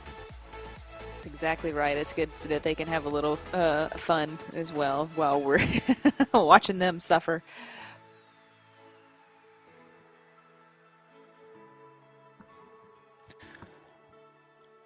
Gap up to 1K for these two now. This is not looking good for third, fourth, fifth, sixth, seventh position. I'm not sure what the issue is. I'm not sure if nobody's in charge back in the chase group or if these guys are just that good that they can stay away here. The best case scenario, like any breakaway, is that the field underestimates the power of these two, right? They let them go. They say, look, they went at 40K to go. We still have 28K left. There's no way that two guys can stay away from a group of 18 chasing them down. So that may be the fatal thinking of this group right now, because you see that a lot, right? Where the field says, don't need to worry about them. And then before they know it, you're down to 10K and that gap is still at a kilometer. Again, I just think this course is a bit different than what everybody's used to from these past couple of weeks. So I think it's going to be hard, even that much harder for these guys to chase them down. And it's up to, I would say it's up to Hodges, it's up to Draft Cycling, it's up to Project Echelon to really organize and start the effort. And I'd say you got to do it sooner than later. Like you said, you can. What we've seen in RGT is that you can't let these gaps open up and form because it's not coming back. So, like we normally see in real life. So, these guys, if they're going for it, they probably should get to it now, I would say.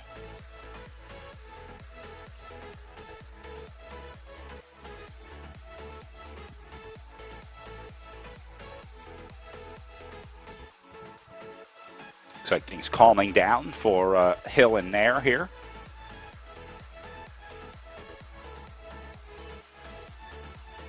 But again, these guys can't do it themselves. They need everyone in this chase group with them to participate. They need everyone to work together. Project Echelon can't do it on their own. The other problem is there are a lot of Restart Racing riders in that chase group. I think at least 3 in the group that Hill and Nair are in. So you can't count on those guys to chase. Obviously, they're not going to chase down their teammate, Ken Bouchard, Hall up the road. And they may actually be sort of getting in the way. You can't really block on RGT. It's not like you can go up to the front and like slow down the entire group of the field. But you can't go up there and pretend like you're going to take a pole and then let off and just kind of throw off the rhythm a little bit. Very similar to how you would try and mess up a chase effort in real life if you had a teammate up the road. Yeah, and some would say, why would you want to bring Jaden Yeager back to the front? But at the same time, you have to think about those that are the race is up the road. So you can't already be trying to, play your chess game 3 steps ahead of time. You have to reset. You have to at least bring those guys back and have the reset and hope that Zach or Peter, are feeling well enough to cover Yeager and or again, like Hodges as well. Like all these guys, you have to be thinking, yes, they're here. We are very aware of that, but the race is up the road. The podium's up the road. The win's up the road.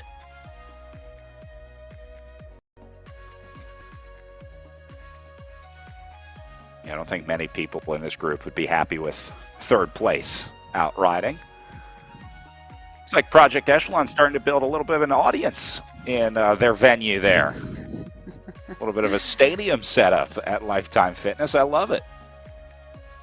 Hey, that's Bill Koch. I know that guy. Race director from the Tour of America's Dairyland. Dropping in to check in on these guys.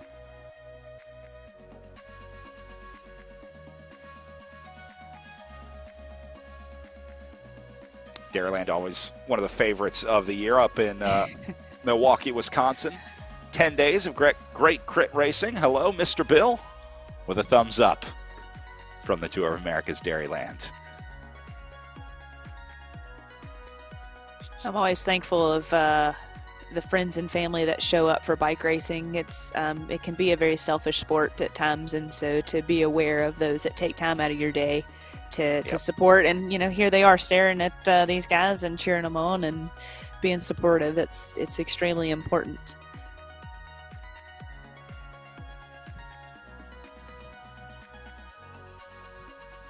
Certainly makes it a little easier to push deep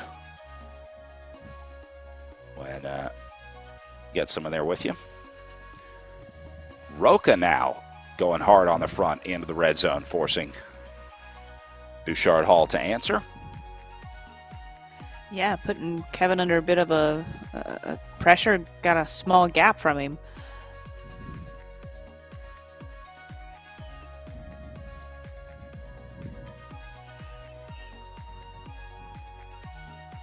So maybe Roca deciding to step on the gas now. Although I think Bouchard Hall should be able to link up there with him just fine. These guys onto the climb. As you see all the power numbers go into the red. Under the bridge before they wind their way back over. Look at all those fans on the bridge. It's so nice to see they're out there too. I love it.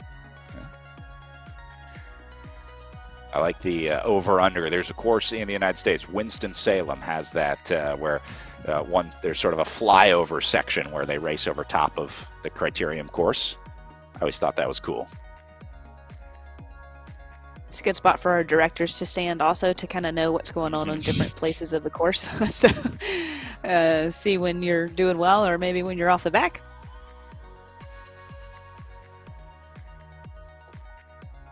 Some of the draft racing riders at the back as we go up to a 1.3K gap for these two now. I'm wondering if this field has given up on bringing these two guys back. Certainly not trending in the right direction for riders looking to take a first or second spot today.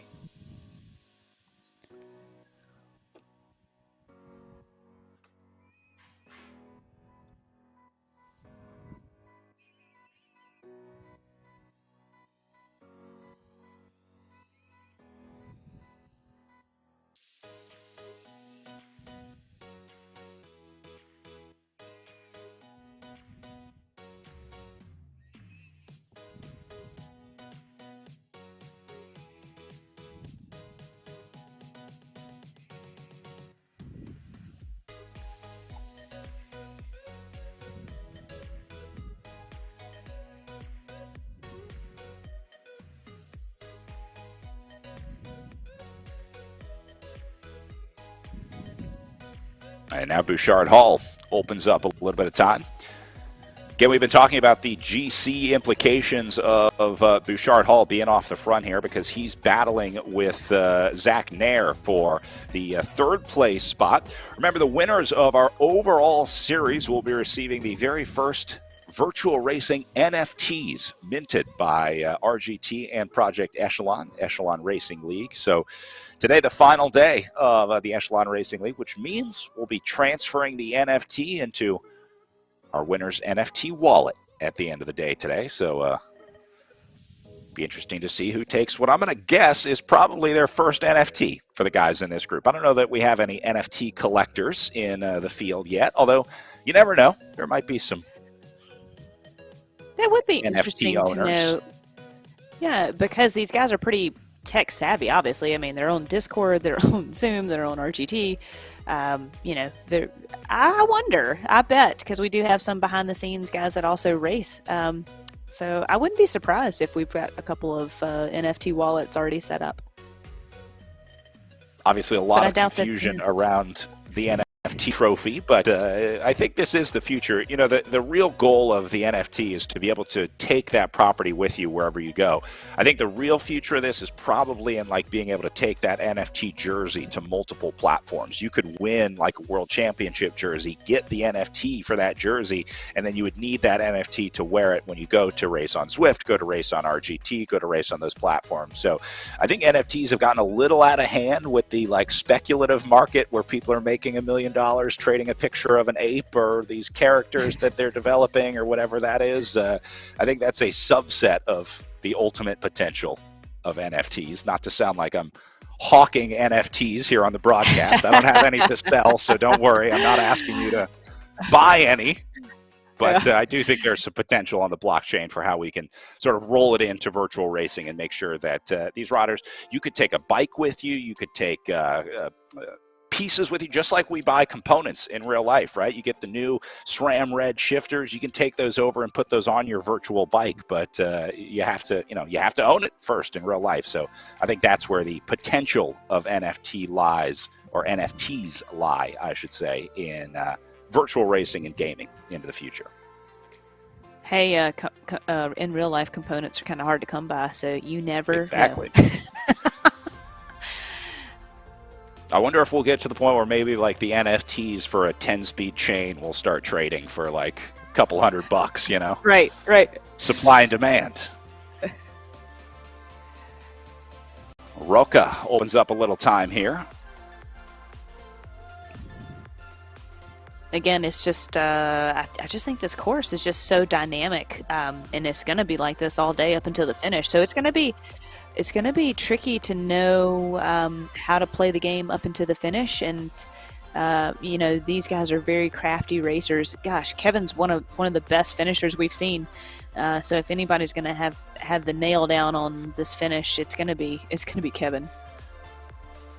Good preview of the finishing climb here as well. This is the run up to the line. You see that fencing starting right now. So I have to imagine you use this as a little bit of recon as well, trying to see what that last little climb feels like. Again, you can recon the course all you want, but everything's different on race day. You feel different. The rider that you're riding with changes the dynamic as well. So you kind of start to maybe test them here on the last climb. See if you can find a weakness, see if you can find a spot where, maybe they're not feeling so great.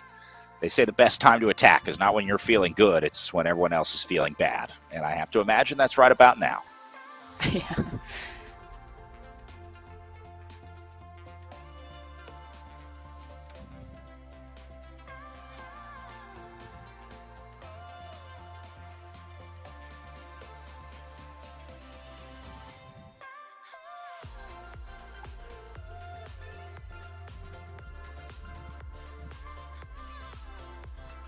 Seems like Zach is wearing not necessarily a jersey, but just a fitted shirt almost. I mean, it looks like maybe it's some sort of indoor jersey specific. Yeah, we've seen some riders wearing basically like a tech t-shirt. You don't, the zipping up or unzipping of the jersey, maybe not as important. I think he does have a zip here on the front. See a lot of riders with the base layer as well. That's a popular one, just to try to keep that sweat at bay, try and control it a little bit.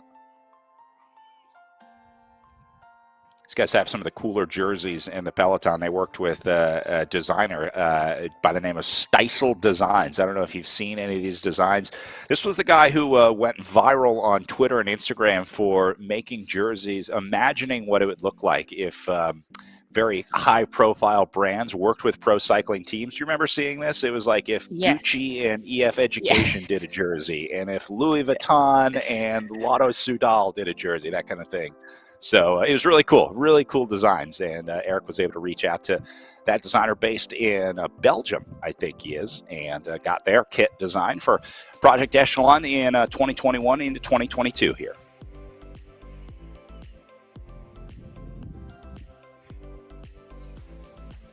I'm very much representing that design myself today with my pullover hoodie.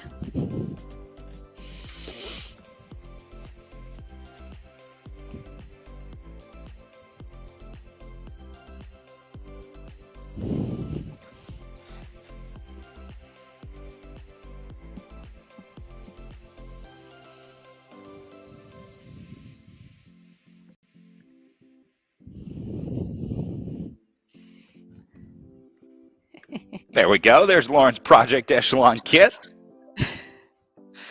Thank you, Jackaroo. Going with the water theme this year. Every year, the Project Echelon jersey sort of has a theme that connects to their mission: educate, equip, and empower veterans through physical activity. And this year, speaking to the ever-flowing nature of water in our constant effort to move forward in our lives. Yeah, we have these guys racing here on Echelon Racing League, and then a handful of guys racing in real life just north of Tucson and Oracle this morning. So we had a team meeting last night to kind of go over the game plan, and I may have been receiving some texts this morning on how the guys are doing. So it's fun to have multiple races going off at the same time today. You're slowly descending into the world of a team director here, getting your first taste of it. Very much enjoy it. It's a lot of fun. I love being part of teams. It's my first love. Maybe not so much the travel, but definitely helping when I can and where I can. But I absolutely love the sport in all capacities. I love commentating with you. I love racing. I love fundraising. It's a gift that's given me so much, so the opportunity to give back is something I would gladly do. You left off the best part. You still love riding. That's the most important part of this. You're right. You're exactly right. I do love riding. I don't like racing. I love riding.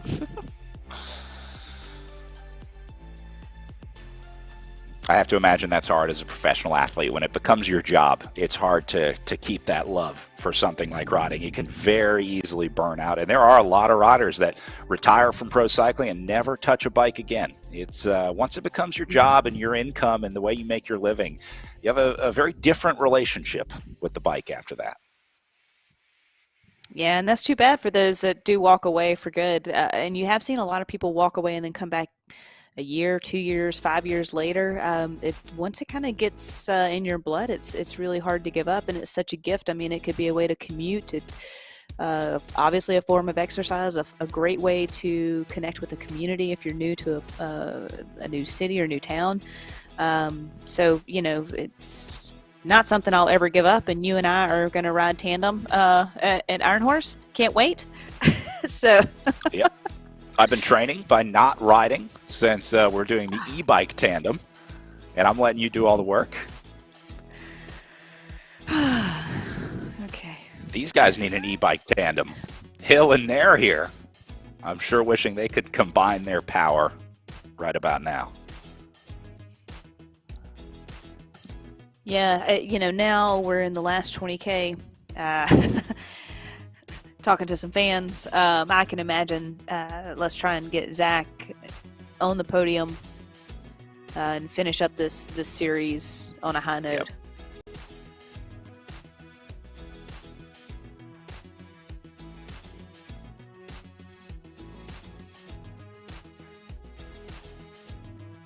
And remember, a lot of this, if this break of two stays away, the mission for Project Echelon will then become to get Nair as high up in the field sprint as possible, right? Because 1 and 2 are going to be spoken for. It's really going to depend on the relationship between Bouchard Hall and Nair in terms of sorting out 3rd and 4th place overall coming into this.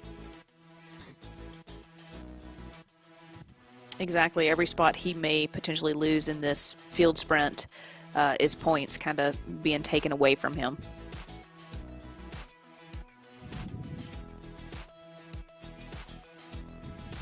So for Zach Nair, I have to imagine the game right now is just stay as fresh as you can. Try and stay out of trouble, try and stay in the drafts. This is exactly where he needs to be, right in the middle of the group. Again, the game does punish you. You ride harder if you're on the front of this group. You see in the upper left corner, it says saving about 100 watts right now. That's because Nair is sitting in that draft of the rider in front of him. So you could save a pretty significant amount of energy over a 60K race by using that drafting to their advantage.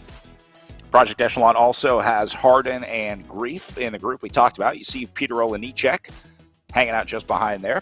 Lauren, by the way, I have to give you credit on Olenichek. You are the world's first analyst to get Olenichek's name right on the first try. I have worked with, at this point, over 24 cycling commentators, and I don't think any of them have ever delivered Olenichek the way that you did that time through. So well said on Peter Olenichek there. You can see the confusion. It doesn't really read like Olenichek, but Peter explained it to me very well. He said it's Ola, like hello, knee, like your knee on your leg, and check, like a check mark. Olenichek.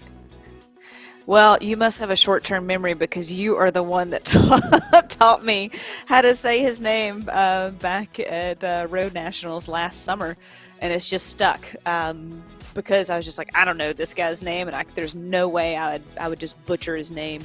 Yeah, so all the credit actually goes back to you, Brad, so thank you. I'm always learning in this sport, and today is no different.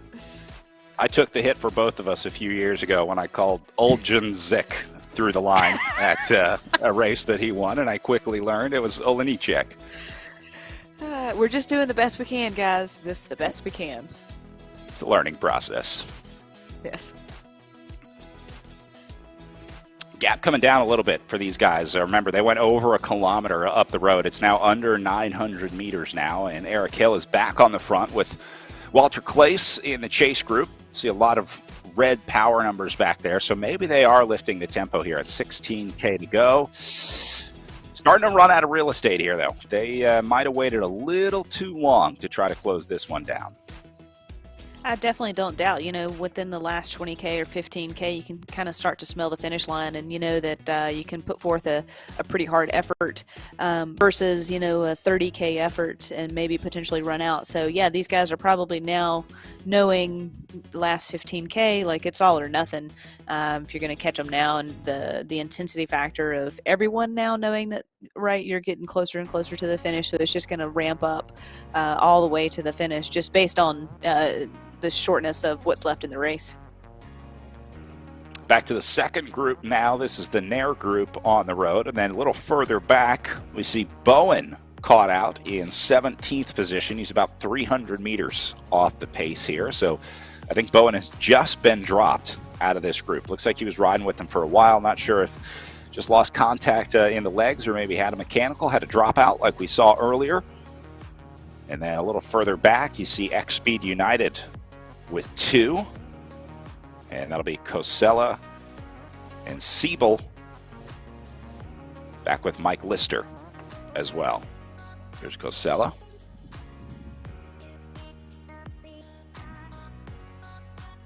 They do have Gonçalves up the road in that front group. He is in Chase 1, and then you see Kosella here, Siebel just behind him. Jason Smith a little further back in 22nd position right now. And then Teasdale rounding out the X Speed United roster.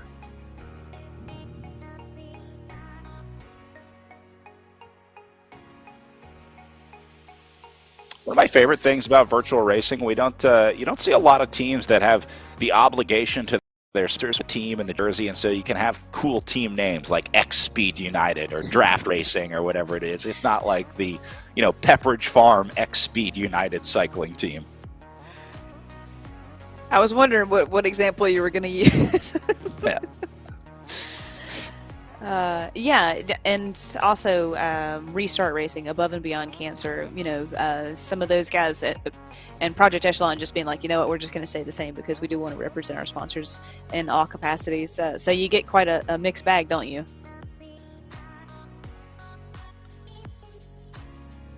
Lister and Siebel back here in 19th and 20th spot. Do see some teams with presenting sponsors in the Echelon Racing League. Team Tour 2000 presented by Callis.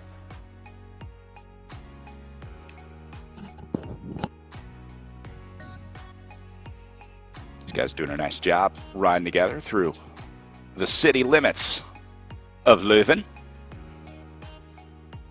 Back to Jan Dekke in 21st. Had a good early start to the season. Dekke been having some trouble lately. And it looks like he's all alone out here. Still 3.5K ahead of the next group on the road. That'll be Smith, Harris, Naven, Swart, and then actually a little gap back to Swart and Furman. Well, it's unfortunate that Swart never got back in, but he did at least get back into the race, essentially, and want to finish the day. So kudos to him for not just basically turning the computer off and calling it a day. Roca opens another gap as we go back to the front here. About 60 meters ahead of Bouchard Hall. A little bit of a downhill section here, so that might be why he's getting away. That's Roca in the bottom right, and Bouchard Hall panicking in the bottom left. Oh, wow. Yeah, this may be Kevin Bouchard Hall a little bit on the ropes in these last couple, last 15K. This is an interesting zoom look for Kevin when he kind of gets to this place. He's hurting pretty hard, so this is interesting to see. It's amazing. Bouchard Hall is all over the bike. Roca looking like he's barely moving on the right side of the screen here.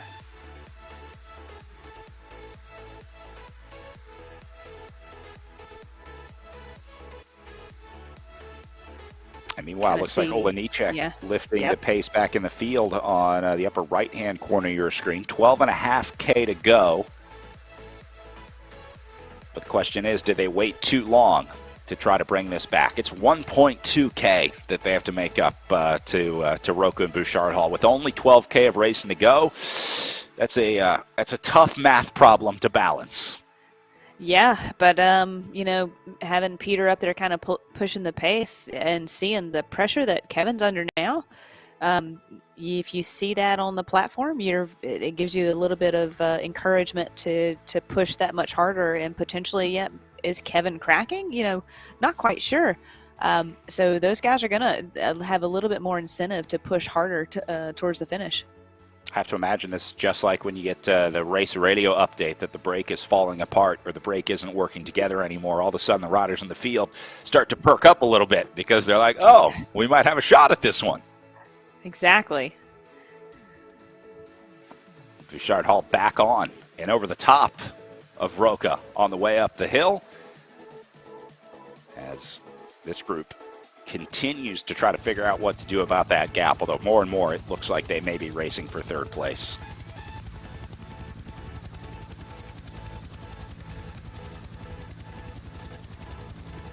Remember earlier in the day how well these two were riding together, wheel to wheel, every time we saw them, right? They weren't making any mistakes, but that gets harder and harder to do as the day goes on because it takes you longer to respond to those moves. It takes your legs a little bit longer to snap up and close down the gaps. And so Bouchard Hall and Roca are not nearly as efficient as they were maybe a half hour ago as the duo. Yeah, exactly. I mean, this isn't going to be pretty to the finish with these two. It's not going to be this nice, smooth roll into the last 2K.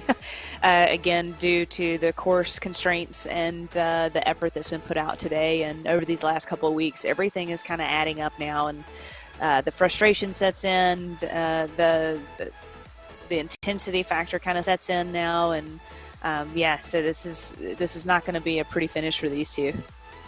Roca going over the top of Bouchard Hall. Both riders pushing 9 watts per kilo right now.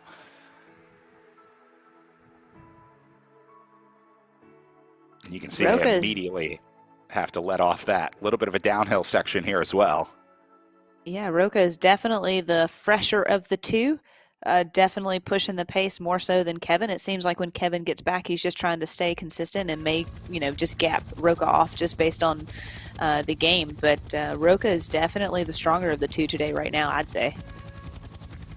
Yeah, from both watching the avatars riding and just looking at them on camera. I mean, I think Roca looks fresher than Bouchard Hall, but Roca seems to be more aggressive than Bouchard Hall today as well. So that lines up with sort of how they look in real life and how that's translating into the virtual avatars here.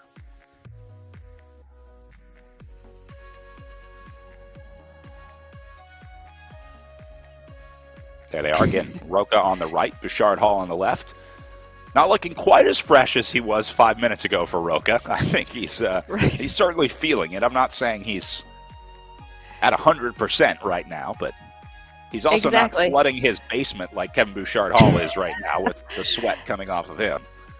Yeah, and maybe that's just Roca's got a good poker face. I don't know, but it does look like Kevin's kind of recovered a bit. It's just so hard to tell, right? But the Zoom room definitely helps give us a bit of an indicator of how it's playing out. But these guys, trying to recompose themselves, get back together. Yeah, this is going to be brutal.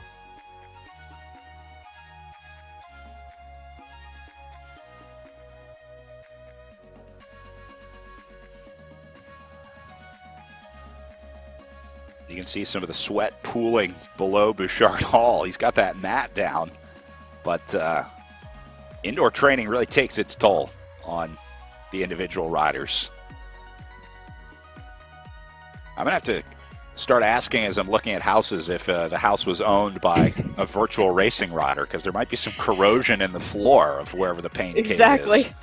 Yeah.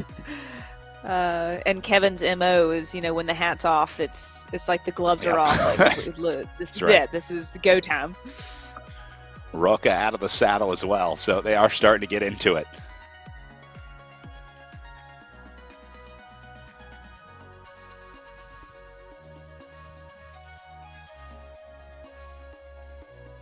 And yeah, like you said, some of this certainly just comes down to personal preference as well.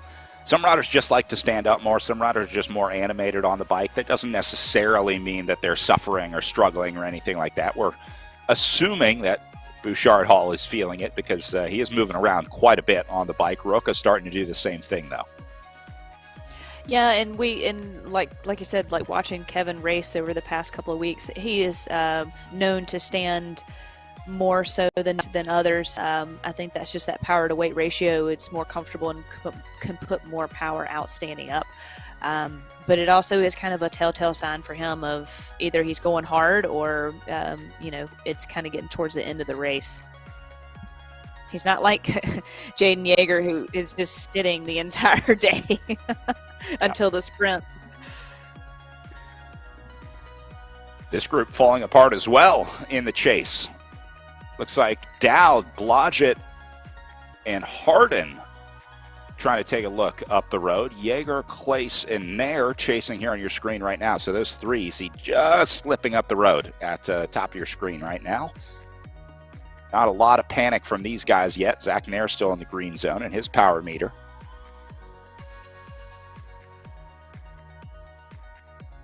So again, this is sizing up the competition and making a call. Do I go after it? Do I sit back? Do I let someone else try and go? And just the testament to the course, too. If somebody attacks, it is so hard to just fall in line and into that streamline because this course is so many turns left and right, and the platform may drop out in the corners, so that gap opens up, and it's extremely hard to close down. If they can find a spot that it is, straight for just a bit, they can kind of slowly weld it back together, and it's not coming back together as fast as we may have seen in some of our previous races. So that does put some of them under pressure, especially towards the end of the race, because you're used to bringing that brake back more quickly or more efficiently, and then on this course, that's not the case today, especially towards the end of the race. It gets a little bit more tricky.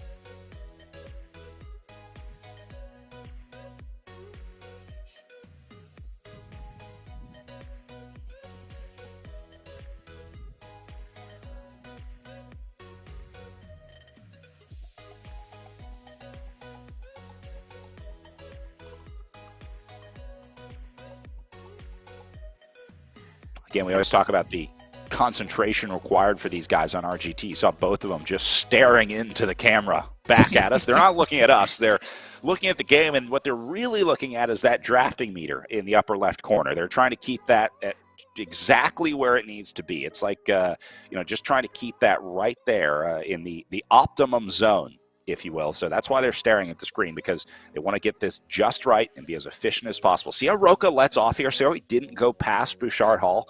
I can't stress enough how hard that is to do on RGT, to let off like that and not go right by him. Just like in real life, I mean, there's certainly an element of learning how to ride up to a wheel and then sit on it, but I think it's amplified even more on RGT.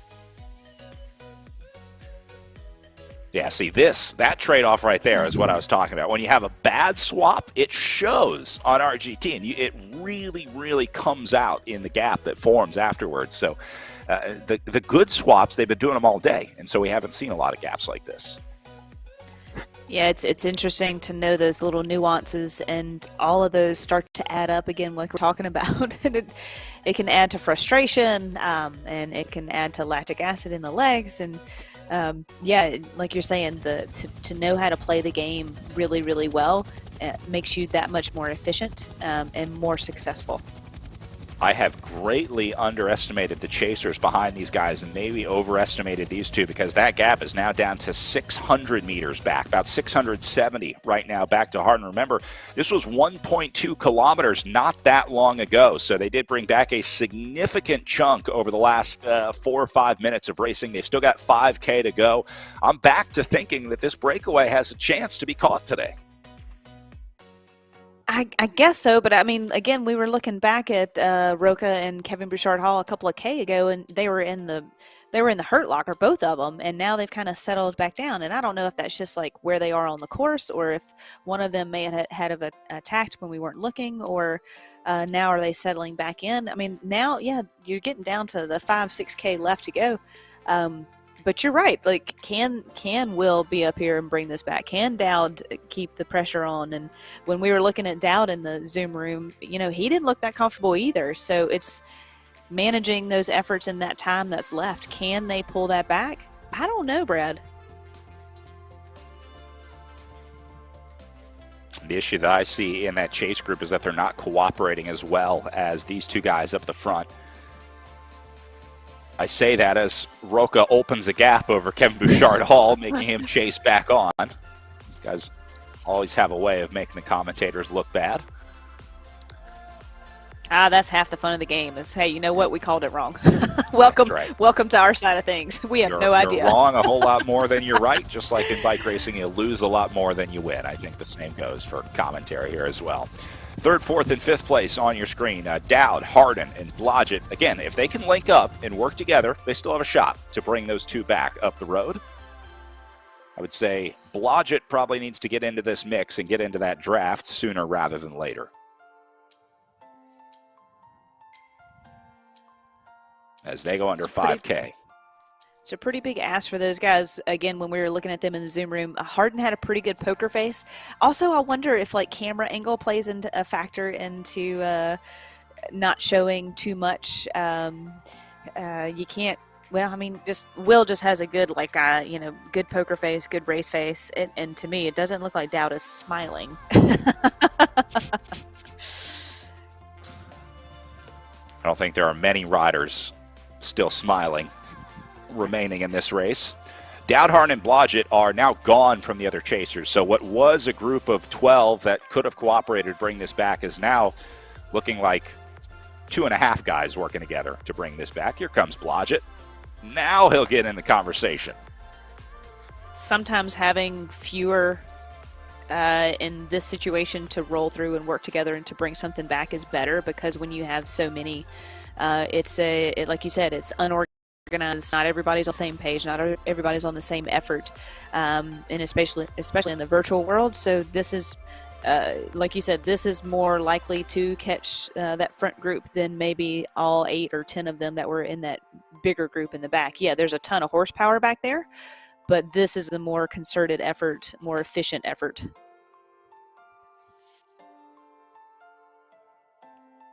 gap is back up over 1K, so I am back to thinking that our two leaders stay away today. They've only got 2.4K left up on the front. I don't think you see a kilometer brought back over the next 2.5 kilometers. So now I'm sure Bouchard, Hall, and Roca have come to that conclusion as well, which explains why they're at 1.7 watts per kilo here playing the waiting game. This is basically a track match sprint at this point, waiting for the first person to make the first move.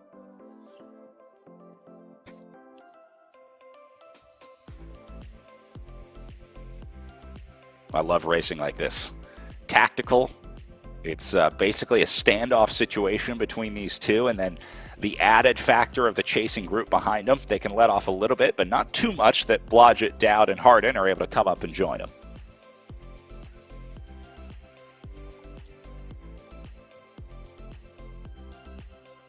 Bouchard Hall goes on the attack.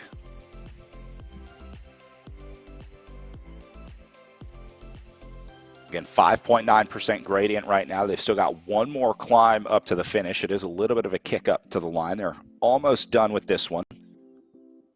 Little bit of a downhill, and then it kicks up for the last few hundred meters. And if I'm not mistaken, there was a turn running into that finish line as well. So again, a couple of different factors playing into that finish, and again, Kevin's so good at these finishes. It'll be interesting to see if Roca can make a jump on him. Last turn comes 800 meters from the line, so that is just long enough to try to launch out of it. But again, Bouchard Hall has that finishing kick, and I think he's better in the corners as well. I think he can snap out of the corners a little better than Roca. So can he hold that for 800 meters out of the corner, though, is the question. Definitely see a change in cadence for Kevin down there. Both of these guys, like you said, they're both relaxed a little bit now. And look at the gap, down to 600 meters back right now. That's the 1K banner up ahead, the Flamme Rouge that they're heading under right now. So as we go inside of 1K, that gap at 650 meters, I think these guys got it, Lauren. It's a 1,000-meter standoff to the line for Roca and Bouchard Hall now. This is first and second for sure. Into that last little bend up ahead. Bouchard Hall goes on the attack. He'll let off a little bit into the red zone. And now it lifts. Roca falling behind. Bouchard Hall up to 600 meters to go. Kevin Bouchard Hall going early. Yep. Well, maybe didn't like his chances going against Roca to the line. Down to 450 now. Roca is closing it. Both riders staying in the red zone the entire time here. This is a deep, deep effort from both. 320 meters to go now. Roca lets off a little bit as Bouchard Hall goes inside his last 200 meters. Not coming back. Roca throws in the towel, and Kevin Bouchard Hall will add another victory to his Echelon Racing League season and maybe move up on GC as well. Bouchard Hall wins in Leuven as Mason Roca will go second. Great ride for these two guys today. Getting away, held off the field, stayed away. But in the end, Kevin Bouchard Hall outsprints Mason Roca from 800 meters out to take the win here in Leuven. Back to the race for third. Dowd and Hardin still together. They have dropped Blodgett. He is gone. Now Dowd goes on the attack with 700 meters to go to the line for him. Hardin trying to respond. He gets up there. Goes over the top of Dowd.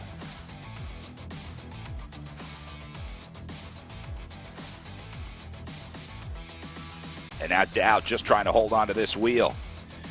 Zach Nair is behind them, but at 150 meters back. Doesn't look like Nair will ride his way onto a podium today. So it's going to be between these two to figure out who takes that bronze medal spot. Blodgett will be behind them in 5th position as we go up to Hardin trying to finish here. Dowd 5 meters back, coming up onto the wheel. Makes it past at 160 meters. Hardin can't respond. And Dowd picks up the win from just over 100 meters out of this group. That'll be good for third place on the day for Oliver Dowd. Will Harden going to go fourth, and then that should put David Blodgett behind them across the line in fifth. As long as Blodgett holds off Zach Nair and Jan Yeager here, he may not. Yeager gets past him. Nair gets past him. And they will go 5 and 6 to the line. Blodgett ends up 7. Hodges in 8th. This will be Todd Soley in for 9th. And here's the race for 10th, 11th, 12th on down. Gonzalez, Cooper, Olenichek leading the way.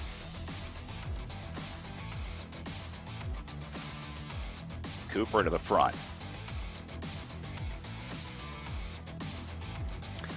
This is such a long finish for everybody. Everybody's hitting it like almost 800 meters out and just trying to hold it to the line. It's quite impressive.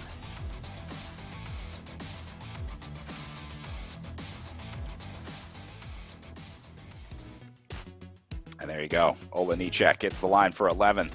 Plager in for 12th. And looks like Cooper will be good for 13.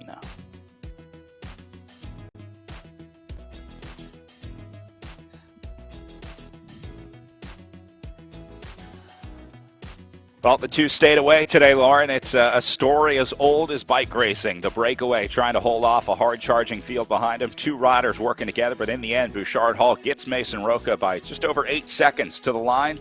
Oliver Dowd ends up 3rd place, and Will Harden takes 4th place on the day for Project Echelon, getting 2 riders inside the top 10, but Zach Nair up there in 5th place as well. Look at Mason Roca, 3.79 watts per kilo, most efficient guy inside the top 5. I'm wondering if he's starting to think I probably could have put another 0.2 watts per kilo out there. Maybe tried to keep up with Bouchard Hall, but again, really depends on what you have in the tank going into the day. I don't know. I think that was probably all he had today. I mean, Kevin went from 800 meters, Brad. Well, who would have thought that he was going to go that early and to hold it all the way to the line? So impressive. Well, Bouchard Hall ends the day at an hour 48 on the day. We'll take a look at Zach Nair's GC situation to see where that ends up. But right now, let's go grab a word with our race winner in the SIS interview room. Winner of today's race, Kevin Bouchard Hall. Kevin, an amazing performance today and an amazing performance throughout the season. What makes this win amazing for you? You know, I knew it was going to be a really hard course. I thought this might be one of the hardest races of the year, like anything I do this year in terms of intensity. And that turned out to be true. It was a real tactical battle with Roca. I just, we were going hard the whole time. He was better on the downhills. I was better on the climbs. And neither one of us could really make any headway. But I mean, I don't even know if I was making him hurt, but he was murdering me. There was several times he got a gap and I could not close it. Even by the time, most of that last 2 laps, if he got a meter on me, it was almost impossible to come back. It was, and that was a good sprint at the end by me. So I was happy about that. I want to pick your brain a little bit about that sprint. There was a decision with about 500, 400 meters to go where you just decided to push it. What was going through your mind? Why did you decide to go then? I knew my only help was the pitch. Anywhere upward pitch, I felt like I could out watt per kilogram him. But I knew he would come back on the flats. And there was a pitch right there. And it was just early enough where it was low enough speed going in that maybe coming out, I could get a jump on him and then hit the pitch and then try to hang on for the end. I've been working on my 1 minute power for Worlds in 2 weeks, and that was a good test. So I jumped there and just went all the way in. I died 1,000 deaths at 250 meters to go. Thank God that I think he set up because I was dead. So I ran out of road. Talking about Worlds, thank you so much, Kevin. But going forward and looking to the future, how are you preparing for Worlds in a couple of weeks? Well, these races have been wonderful because they're really hard and punchy, and they're a little bit longer, which I think is better for building fitness. And then other than that, I'm doing the Premier League races on Monday, and then I've been doing more and more specific training, working on 1 minute power, 2 minute power, that punchy stuff for the finish, and then and then I try to turn that into doing Unbound. So totally perfect for that. Awesome. Thank you so much, Kevin. Great performance today. Brad, back to you. Thank you very much, Emma. I can't think of two more polar opposite things: virtual racing on RGT and then going to do the Unbound gravel race, which is one of the longer in real life races you'll ever do in your life. Well, Kevin Bouchard-Hall, an impressive guy on the bike. That's all I can say about that, as he takes the win today. Again, 8 seconds ahead of Mason Roca. Some good rides out there from Zach Nair, Will Harden, Oliver Dowd. They gave it a go at the end. Those three riders deserve a little bit of credit for at least taking that gamble to try to get away, jumping out of the field. That's a risky move, Lauren. Yeah, exactly. I mean, those last couple of the last 8 kilometers, it kind of broke down to those 3 guys off the front. So yeah, kudos to those guys for just not giving up and fighting to the finish, and it leads to a podium for Oliver Dowd. So that's a good result still. Well, as Bouchard-Hall wraps up our men's competition, that gets us ready to move over to our pro women's racing here in the Echelon Racing League, where we have seen one of the greatest of all time in virtual racing. The short time that virtual racing has been around, Jackie Godby has established herself as, without a doubt, one of the best in the world. We're going to watch her on course here very soon. But, Lauren, the domination of Jackie Godby this season, it's not just about how she wins, it's the consistency of her winning every single week. Yeah, and we go back to the basics with her, talk about checking the boxes of having everything set up. She's never drop out. I hope I don't jinx her today by saying that, but she's always very gracious to her competitors. She's always got her chocolate set up, and yeah, she's just a great all-around athlete and extremely strong and just focused. You never see her crack ever in any of these races. Oh, Jackie Godby is up next here in the Echelon Racing League. Congratulations to Kevin Bouchard-Hall, our winner today in the pro men's field. We're going to take a quick break here in the ERL, and when we come back, pro women are on course. As an athlete, getting marginally better is one thing. Getting exponentially better puts you in a whole new ballgame. Biomoto uses a proprietary digital process to capture movement at 200 frames per second and 70 sensors per foot to measure ground-based forces, resulting in advanced motion analysis that's up to 10 times more accurate than orthotics. It's the data generated by this process that allows Biomoto to construct custom insoles that make athletes faster, stronger, and more stable, and result in an unprecedented 95% success rate.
My name is Dr. Alan Lim. I'm an exercise physiologist, and I've spent most of my career working with professional cyclists. For years, I've been getting riders to ride on static trainers that don't move. But now, with the Infinity technology by Ceres on the MP1 platform, you have fore-aft movement as well as side-to-side movement that ultimately greatly enhances comfort. Every single contact point can move in a more natural way, and over the long haul, what that means is you don't get beat up by your static trainer. With just that little bit of motion, you start to replicate what you feel in the outdoors, and that changes the entire experience. I think that one of the big reasons for that is that we're naturally tuned to want to move. Our vestibular system, when it's activated, ends up, creating, I think, a sense of harmony or joy that just isn't the same when you're not able to move. It's like the difference between a rocking chair versus a static chair. And a lot of it, I think, is about expectation, because when you get it on a bicycle, you expect it to move. And so when you get on the MP1 platform with the Infinity technology, you get that same level of movement. 6 degrees side to side, 9.5 inches fore and aft. And what that does is it creates an experience that is just so much more enjoyable, so much more fun than being on a static trainer. When you look at the design of the MP1 platform, it's not just designed for the H3 trainer by Ceres. It's also designed to be compatible with almost every new smart trainer currently on the market. So if you don't own the H3, but you have your own trainer at home, odds are this will be compatible with the MP1. Another unique feature of the Infinity technology on the Ceres MP1 platform is that it's best in class. You have 6 degrees of side-to-side motion and 9.5 inches of fore-aft motion. That's movement that specifically replicates what you feel outdoors, and there's no other competitor on the market that can simulate that type of movement. It's certainly not the kind of movement that you can get by just putting tennis balls under your trainer. Cycling isn't just about your legs and your lungs. It's also about being able to handle the bicycle, and that takes a lot of control in both your core as well as all of these small stabilizer muscles. On an indoor trainer that is static, you're just not getting any of that specificity. But with the Infinity technology built into the MP1 platform, you are able to use and have to use all of those stabilizers to control the bicycle. The net effect is that not only do you get a workout for your legs and your lungs, but you also get a workout for your core.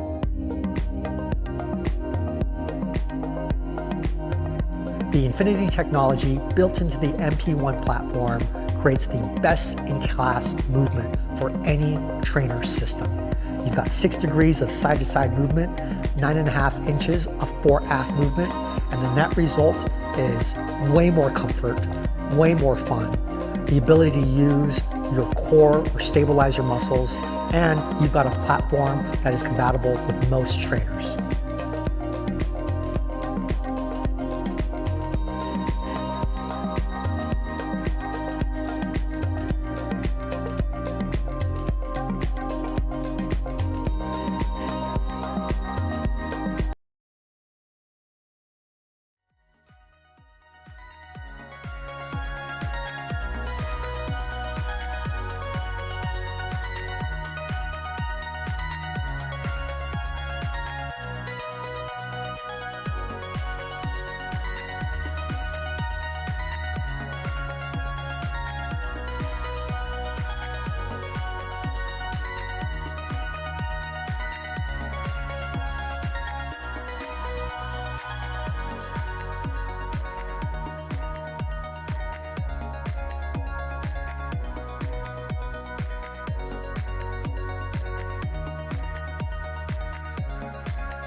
Final race of the Echelon Racing League about to get underway here as our pro women get ready to take to the course in virtual Leuven, which, Lauren, I learned is just a brief 136 kilometers away from Wevelgem, where you won your great Ghent-Wevelgem victory. So you know this area well, racing in your time in Europe, but this course is much different than I think what we've seen for most of the year in the Echelon Racing League. This European Belgian-style road racing certainly brings a different dynamic to the racing as we saw in the men's field.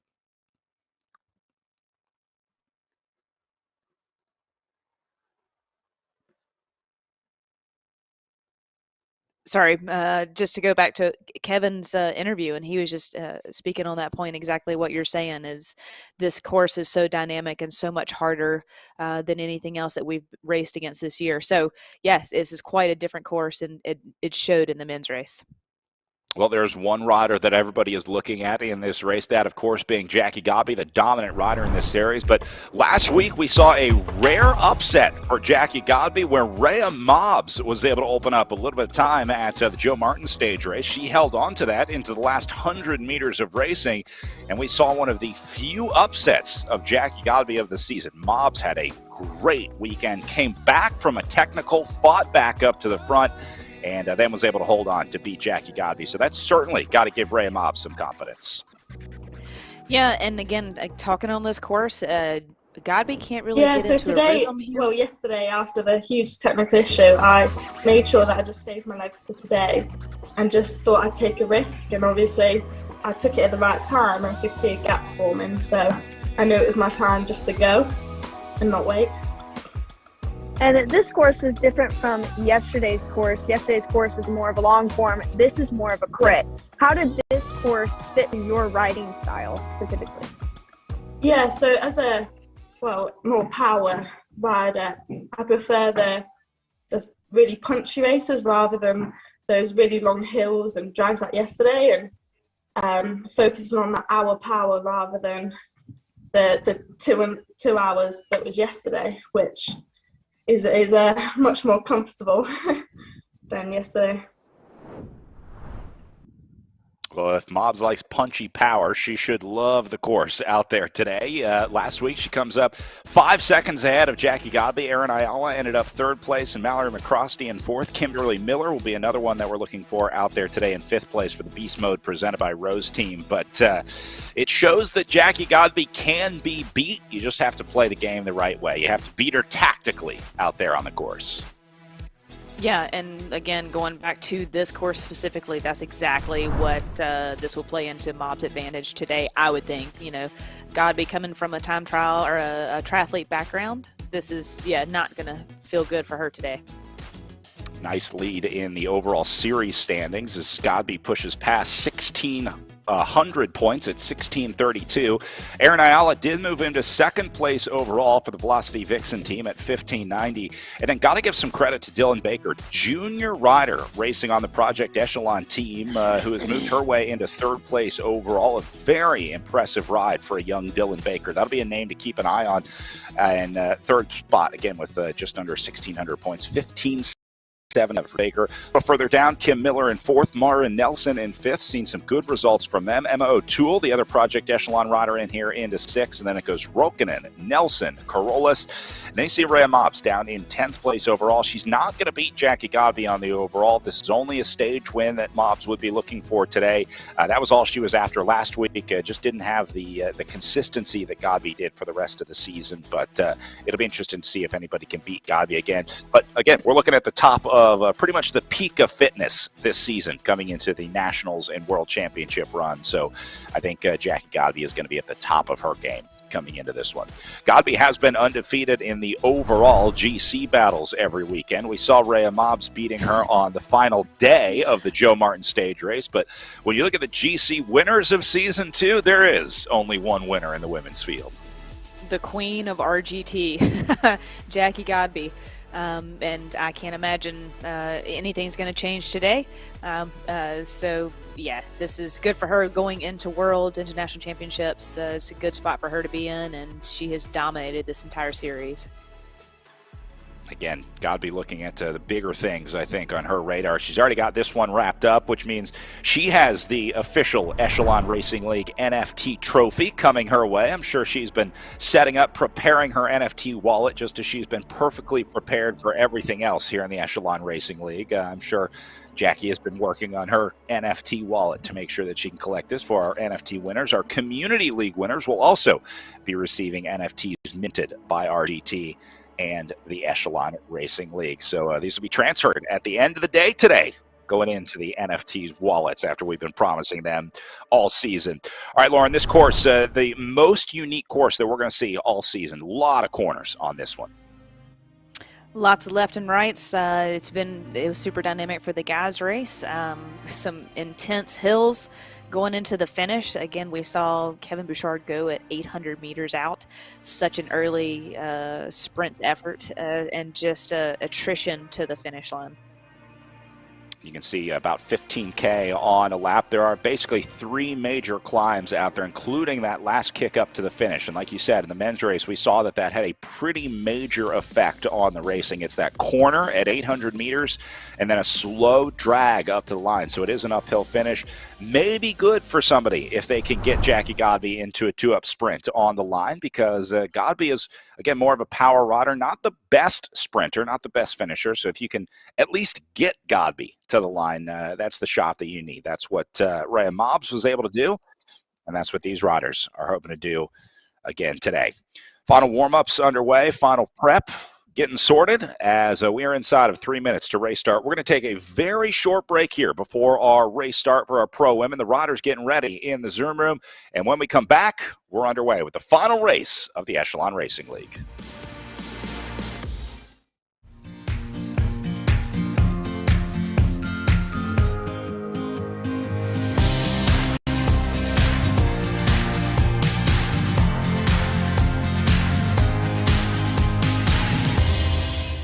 As an athlete, getting marginally better is one thing. Getting exponentially better puts you in a whole new ballgame.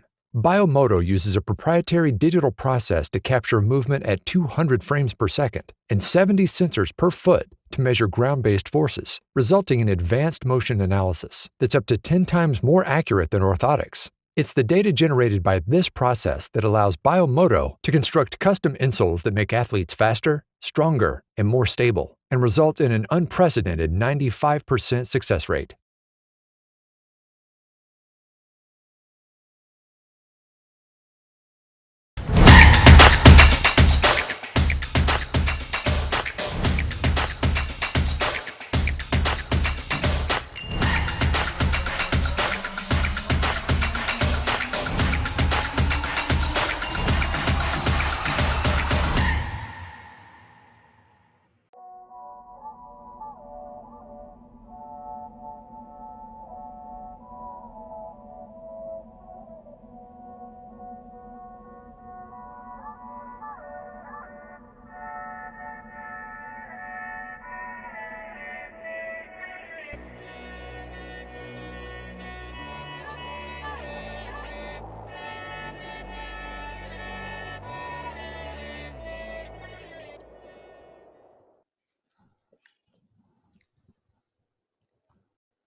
Pro Women on the line for the final day of the Echelon Racing League as, once again, Jackie Godby looks to add another victory to her list. You can see the riders lined up around them as we go inside the final 30 seconds to race start here, Lauren. They start ramping up the power once again, and there is Godby in the upper left corner of your screen, a view that we have come to know well here in the Echelon Racing League. I'll be a little sad not to see the American flag every Saturday and Sunday morning when we log into the Echelon Racing League, but I'm sure Jackie Godby looking forward to a little break from racing here after the Nationals and World Championship block.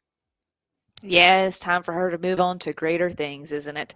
And a good day for Ayala, too. This is a good course for her. She has such a good sprint finish as well. I see everybody taking off from the line as everyone got up and out of the saddle, trying to lift that power as much as possible. A few of our camera bikes stand behind on the line to keep an eye on things, but here we go. Jackie Godby getting things started early right now. Now, we talked about Jackie Godby's sort of desire for some competition in these women's races. She's not afraid to let some riders stay with her. She likes to make competition. She likes to make it interesting. But at this point in the season, Godby can't really afford to like take those easy days. When you're training this hard and you're at like this peak of fitness, every day matters and every bit of training matters, and you have to keep training at that level to be riding at that level. So Godby getting ready to go up against some of the best in the country next week, and then the best in the world 2 weeks after that. So she really needs to be riding at a high level. I don't think you see Godby let off on a day like today. She needs these 2 hours of hard riding to get trained up. Yeah, it would be nice to have some race tactics by having a group up there with her, and I think that's been a testament to her previous world championships, and just having that stimulus around you of having some other athletes and that are all of your level and your capabilities. But yeah, you're right. I mean, she's not going to have a soft day or just ride the back. She's always going to go off the front. She's always going to do what she wants to do at her pace. And if you can follow and be a part of it, that's great. She enjoys that competition, but if not, she's also very comfortable being out there by herself. Yep. Like we saw last weekend at Joe Martin, she didn't really want to do it, but she can just refocus her goals on the actual course and standing and sitting and how to corner. So yeah, she always makes the most of every day.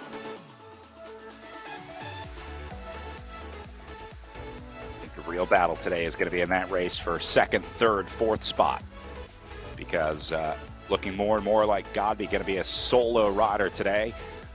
But it's Ayala, Miller, Rokinen, O'Toole, and Nelson that are going to provide the entertainment today in our pro women's field, because these riders have proved to be fairly evenly matched over the last few weeks, and if they stay together, this could turn into a really interesting day for this group of 5.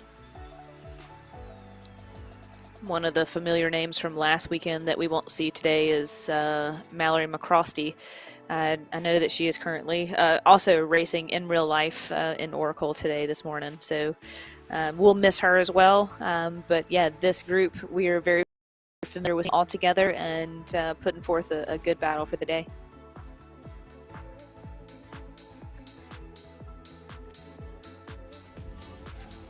Ayala opening a little gap here. Rokinen going with her. Nelson, O'Toole, and Miller trying to figure out how to close it down. Godby going to lock in right around 4.6, 4.7 watts per kilo and just hold it there. Just a metronome. She is such a beast. It just, to stay that focused this long is, man. It's just unbelievable. But I mean, I guess that's also that triathlete mentality and background and experience. But yeah, she's very comfortable up there.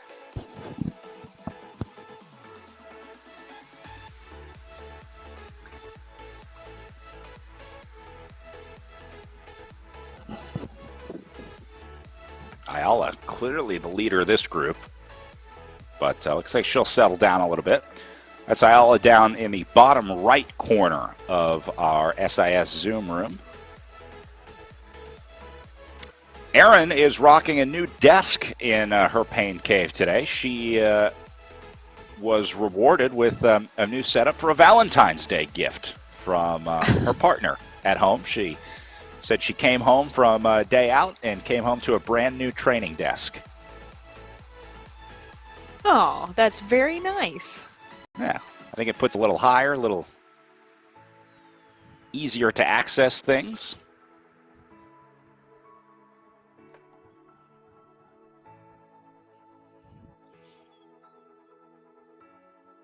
I guess that'll last a little bit longer than roses. That's right.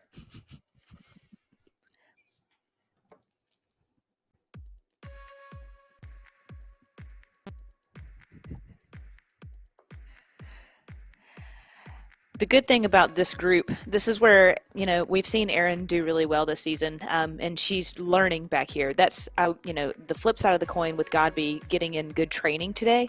What she will, what you could trade off in training would be pack skills and kind of get a sense of how people ride, being around this group, and if someone attacks you, Godby could use a little bit of that leading into Worlds, but again, I understand she's just trying to maximize the training as well, but there's also the other side of training that you could train, the pack skills and the sprinting and trying to figure out the avatars. But for Erin, this has been such a good series for her. Because she has stuck with Godby for a bit, and then she'd get dropped, she'd be back in this group, and then learn how to race forward out of this group and get a result. So she's had a really good year. It may not reflect to the top step of the podium, but this has been a good step up and good learning year for Erin. There's no doubt in my mind.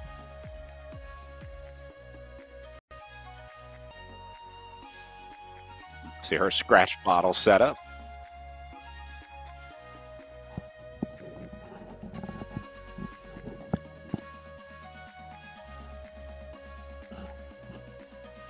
They do make specific desks for virtual racing. Like anything, you can buy it, or you can oftentimes make it yourself at home for significantly less. Customize it a little bit. Get it set just to your perfect specifications wherever you are.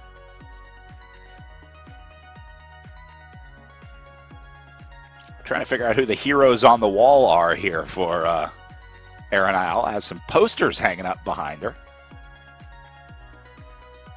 Not sure if they're athletes or who they are. A little bit of inspiration. We're gonna need her social media fan to get back to us on that before the end of the race, please.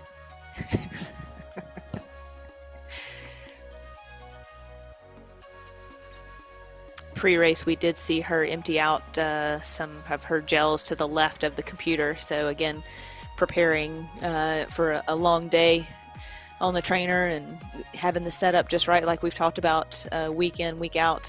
Something that Godby has mastered. Everyone has their system and everyone has their food and fan setup. It's always been a lot of fun to see how it's evolved over the season. We've been talking about the process of the pre-race preparation. I also noticed last week I was watching Jackie Godby's post-race. After she finishes, she always does the same thing every week. It's obvious that you want to prepare the same way beforehand, but she's cooling down the same way afterwards. It's uploading the power files the same way every time. It's that process that continues through just racing. It's a holistic approach. So I thought that was interesting that it extends into things like recovery and rest. You have to take those just as seriously as you do the preparation.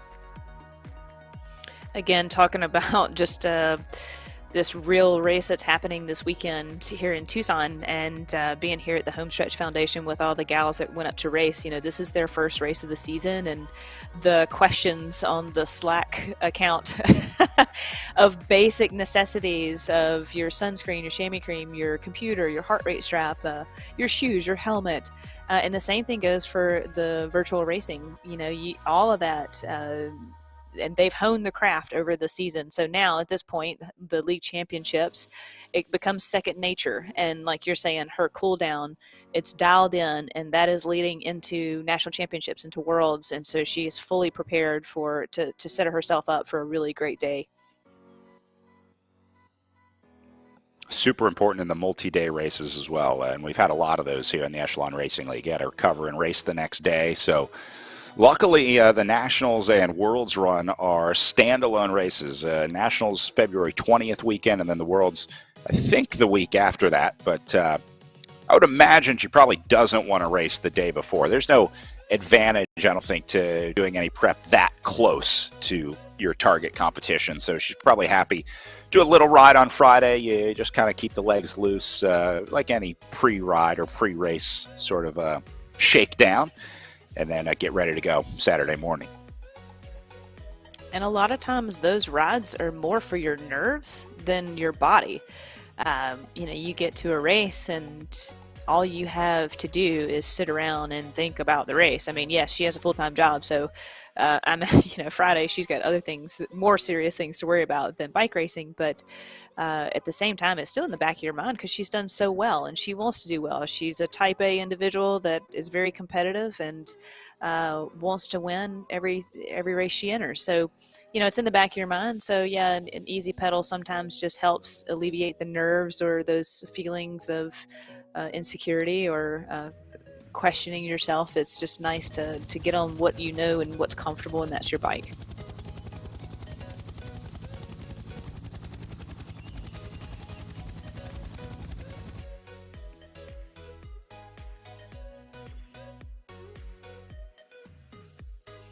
Godby riding the road bike in the game, but she does ride a time trial bike in real life.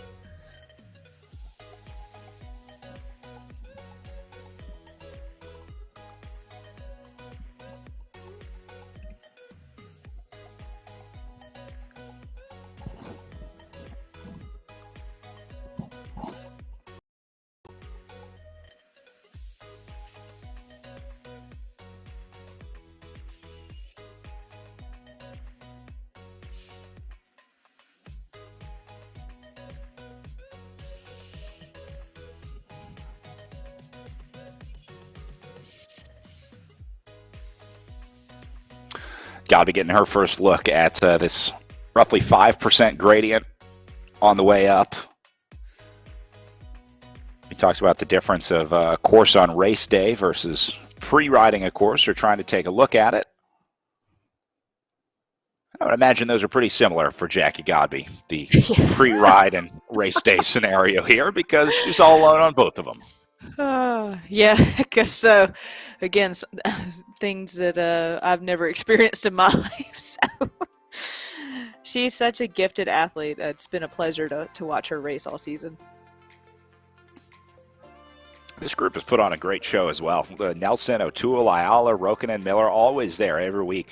And the thing I like about this group of five, it always plays out differently, right? Like there's not two better riders than the other five in here. These riders have all had their time having good weeks in the ERL, and so that's what makes this group really interesting to watch. There is no clear-cut favorite in this race for second. Yeah, you're exactly right, Brad. I mean, again, I go back to Ayala because I feel like she's honed the craft the most this season. But yeah, having Emma Toole come up from the community league, am I correct in that? Do I remember that right? You know, to have that opportunity week in and week out to race with the pros, and yeah, what an experience. And she's definitely taken the reins on that and taken advantage of it and raced really well this year.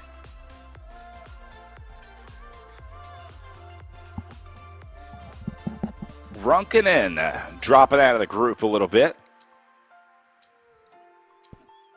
Looks like she's just going to drop the wattage down, maybe a little more comfortable around the 2 mark. I don't think this is a dropout because normally we see that power go to 0. So maybe just hitting a wall here and deciding she's more comfortable around the 2.6 to 3 watt per kilo zone. These climbs are tough. I mean, again, once you lose contact, especially on the steeper sections of these, it would be pretty easy to come unglued. But Rokinen has been strong this season. She's getting back up to 2.7 watts per kilo now, so.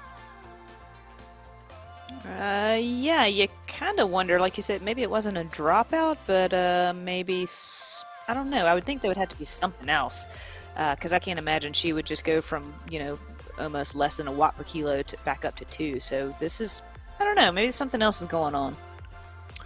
We do not have a camera on Rokinen where she's riding, but you have to imagine there's a lot that can go wrong in real life in virtual racing too. We saw some cats come into the screen walking across the computer. We've obviously seen dogs showing up for some attention. If there's any kids in the house, sometimes it's hard to keep them at bay. So not sure what's happening with Rokinen, but obviously having a rough day today. All right, back up to Godby and what is now a group of 4 trying to chase her down as Kim Miller from the Beast Mode Rose Squad sets up on the front to try to bring these riders back.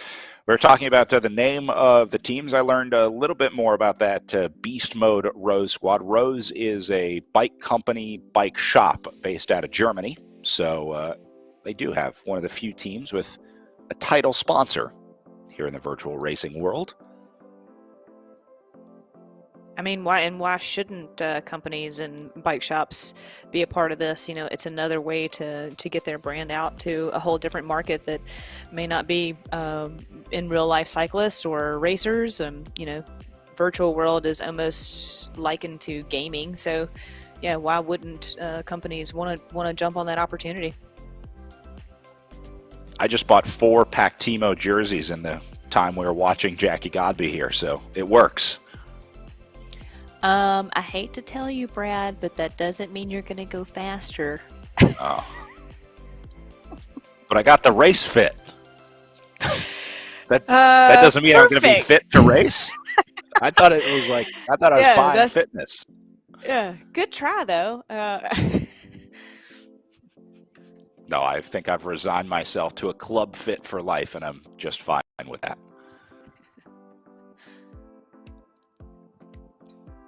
Ayala, Miller, Nelson, O'Toole, all in the red zone here. Taking a look at the gameplay on the right side of the screen. It's because they're on this 8% gradient working their way up. Ayala opens a little time over Moira Nelson. Miller is right behind her. There she is. And watching Ayala race these last couple of races, I feel like she's on the cusp of a really big breakthrough as far as fitness, because she is able to stick with Godby for a bit and then gets dropped and then comes back to this group. And like you said, now we're seeing her kind of off the front of this group. So she's just in that space of maybe not to Godby's fitness level yet, but, you know, potentially better than this group ever so slightly. So you know, she's been racing so well this year, and like I said, I think she's just really, if she just, maybe she has a good summer season, you'll see her at Dairyland. You know, she has a lot of potential, and it's trending in the right direction. Yeah, every week we would see her ride with Godby for at least a little while. It would be really easy to say, like, look, I'm just going to focus on winning second place instead of seeing how long I can hang with first place. That would be the first thought for a lot of riders. Like, look, my energy is best used trying to win the silver medal here. But Ayala goes with Godby because she's trying to test herself every week. So it's very impressive to see her risk-taking ability, her appetite for risk, and her appetite for pain, because she knows riding with Jackie Godby is not going to be, and to voluntarily put yourself in that position says a little something about Erin Ayala. Exactly, and some of the best ways to get better is to train with someone that's better and faster than you, and there's always someone better and faster. So this is that, if anything, she can always chalk it up to it's good training.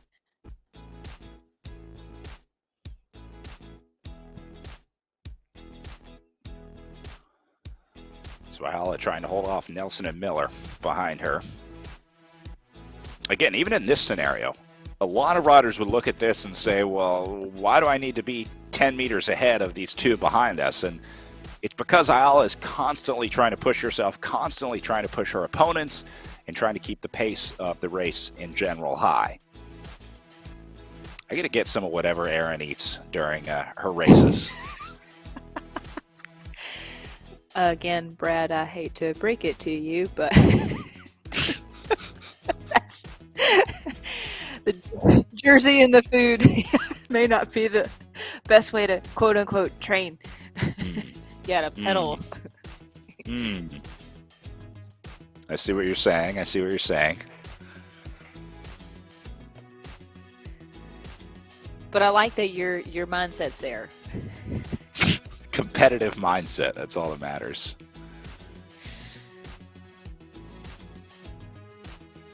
She's got the towel hanging underneath. That's cool. Wipe the hand off. Again, it's just the little things. Looks like they have a bit of a construction project or something going on to the left of the screen, or some moisture protection on the wall.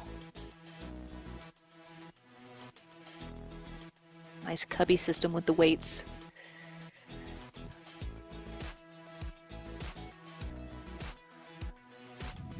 Ayala running a high tempo here as well. Her cadence relatively high when you compare to someone like Jackie Godby, who tends to push a bigger gear, a little lower cadence. Ayala likes to keep the gear a little higher, spin a little higher cadence. You can see the current cadence on the screen, about 93 RPM for Ayala right now. That's in the upper left of the gameplay screen in between the current power and heart rate. So she's right around 90, 95 RPM.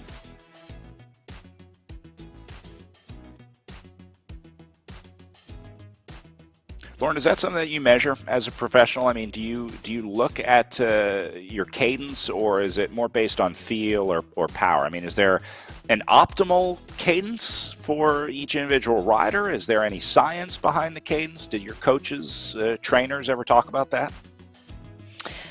That's a good question. You know, I was always pretty comfortable at a higher cadence like Aaron is now.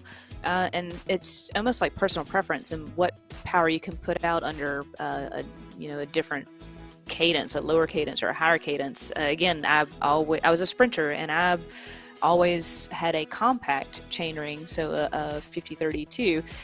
Where a lot of people say, oh, as a sprinter, you needed a bigger gear. It's like, well, no, I was very successful just spinning out or having a snap and a separation and holding, a higher cadence. And some of my sprints would be at 100 cadence.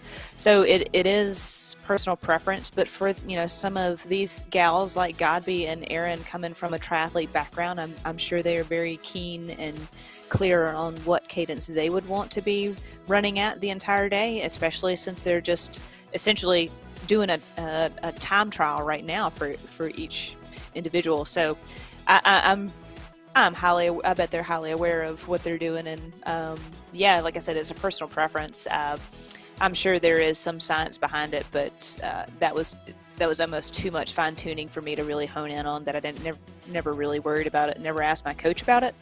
But time trialists are a bit more specific on it. So that would be a question for Godby, actually, just to know.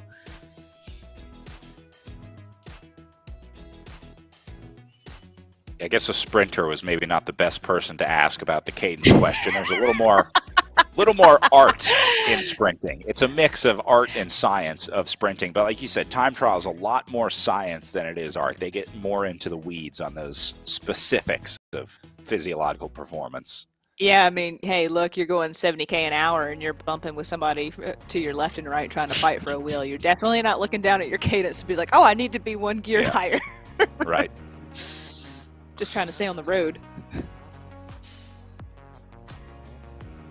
Godby with her custom Ceres desk setup. That is one of the purpose-built desks that we've seen coming out of the market for training. We talked about the Ceres trainers underneath them. A lot of riders using the rocker boards now as well, as that technology continues to advance. But seeing a lot of those desks becoming very popular for riders as well. Godby getting cheered on by some of our virtual fans through the line.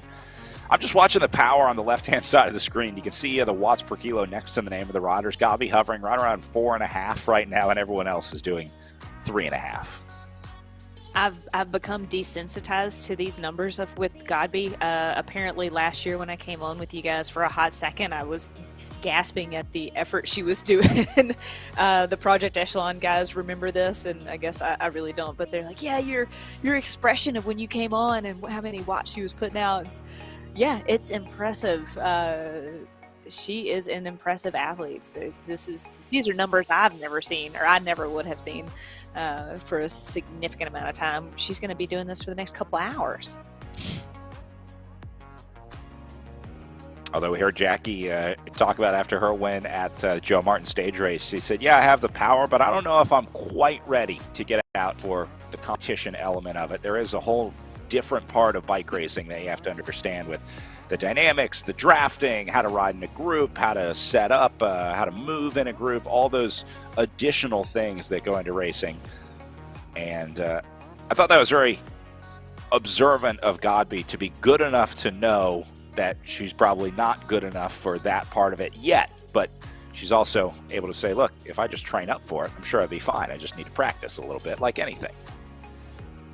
Yeah, again, she's just a very humble athlete. She could have all the confidence in the world, and she does. She's very confident in her efforts and her ability, but at the same time, she very much recognizes the challenges she does face, and she's vocal and open about that, which can show some vulnerability on her part, which is to me a strength. So she's not afraid to put it out there, and it's really nice to see and refreshing to see from her interviews.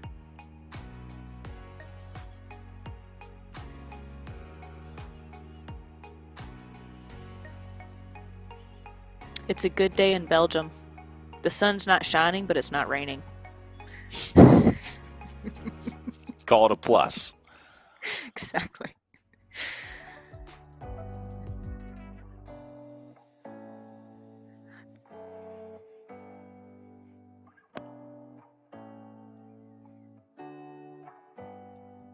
Look at the wattage upper left for Godby, 326 watts right now. This group's tapping at about 170 on the right side.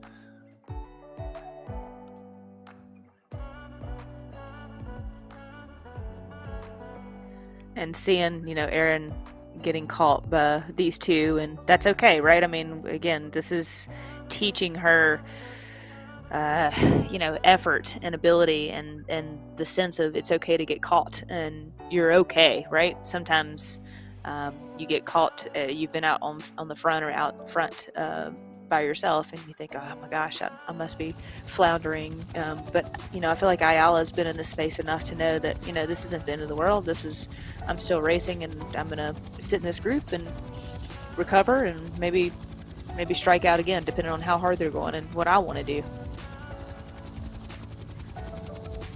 Yeah, for Ayala, even though she's back in this group right now, she has just as much of a shot to be on Jackie Godby's wheel right now. If she would have made it up and maybe got into that draft, things could have gone very different for Ayala, but she would never know unless she tried to make it across. And she could have made it across. Like, we know she has the legs to do it because we've seen her do it before. We've seen her hang with Godby before. So I think that was the right move for her to at least try to hang with Godby, see how long she could, and now she can go back to racing for second. Never know until you try, right? That's exactly right.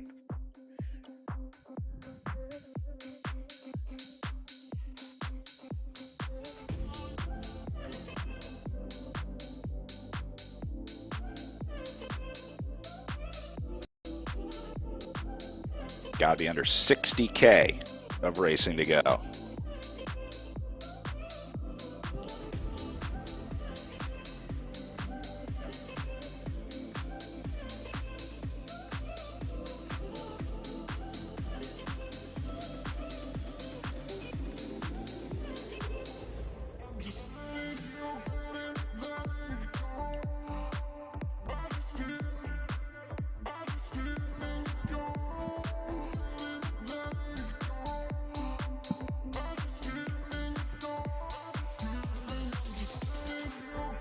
Talked about Godby preparing for national championships coming up February 20th. We're going to be racing on the Iron Horse Bicycle Classic course. I think that'll be a good one. We raced on that earlier in the season, week 4, I think, of the Echelon Racing League. So it'd be nice to get back to a familiar course. Godby did win that one when we raced it in the Echelon Racing League.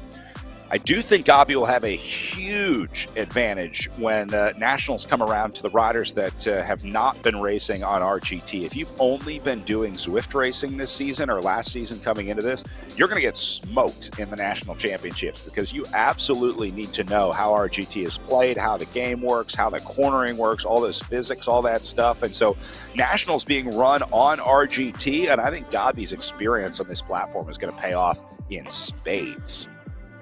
Well, I'm gonna counter that point a little bit with that was one of the races that she was put under pressure on the climb, and it took her essentially all the way back down to the start finish to catch that rider. So, I don't know if someone can come over to this platform and make that separation on the climb enough to put her under the kind of pressure that she was under and potentially win. So that would be my only counter to the dominant Godby that we have seen and continue to see. Yeah, Godby is definitely not the best climber that we see, because a lot of races we would see her lose time on the way up and then make it back up on the flats or on the downhills. The longer the climb is, the worse it is for Jackie Godby. If you get into a long, sustained climb, that's where Godby can be beat. Question is it long enough at the Iron Horse Classic? Like you said, there's kind of that downhill run after the really last big climb of the day. There's sort of a runoff into the finish, so it's not like a mountaintop finish, which is good for Jackie Godby. It would be better for her that there's a little time after the climb for her to make up anything that she would have lost on the way up. And again, like I said, the Fort Lewis kids are here in town, the college kids cycling team, and Ian Burnett is here. And again, he runs the Iron Horse bicycle race, and he is really excited to host national championships. And we had a good conversation about it last night. So everyone's excited that it's the Iron Horse race is the national championships, and Durango is always a great place to be in real life. And yeah, we look forward to seeing everybody this summer. Dad and I will wave to everybody on our tandem. I'll bring the speaker. Perfect. We'll bring the party. You get the bell. Streamers. I want some streamers, please. I'm bringing a fog machine. I have a DJ. I need to get my party team kit, poppers. so Yep. I need to find that race kit that you got. I'm just going to be eating snacks on the back, so I hope you know where we're going. I don't think you've ever raced with me. I'm not going to be near as nice on the bike as I am off the bike. I kind of cracked the whip, so. Well, I might be sick that week, so we'll see. Nope. Flat tire? No sandbagging now. No. Flight You're was committed. canceled. You're in. Nope. I think for a lot of riders, these virtual races, too, are just something to keep a goal on the calendar. High-level athletes like this a lot of times need that sort of next goal, need something to work forward, need something to work towards, and have a little bit of a competitive outlet, too. Like you said, a Type A personality needs to compete, needs to ride at that highest level. And so I think this virtual racing is a good way to kind of tide you over until we get to some of those in real life races that we're all looking forward to. But see a lot of riders specializing in virtual racing now as well. They're becoming esports specific riders, and there's a future not far away where I think you'll be able to make a living as an esports expert. I totally agree. I mean, again, going back to the men's race and looking at some of the equipment and clothing that we've talked about that has come to fruition from e-racing specifically, and that's all just going to translate into dollars and advertising for these companies. And yeah, I mean, if Kevin goes out and smashes Unbound and was using e-racing as his example, I think you'll see a lot more people on this platform come wintertime and come next fall. Are you kidding me? If he wins Unbound, RGT is going to crash on Sunday morning when people try and log on. They're going to wreck the server. Back under the bridge for Miller, Nelson, Ayala and company. They work their way around the bend.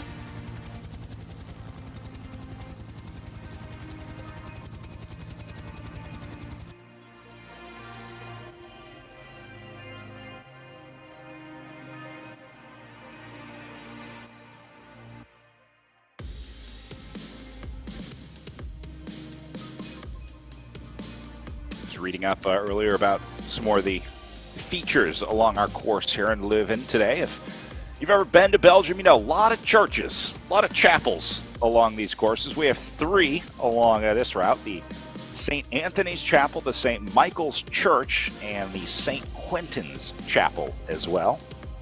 I will not try to pronounce those in Dutch or Flemish. Probably for the better.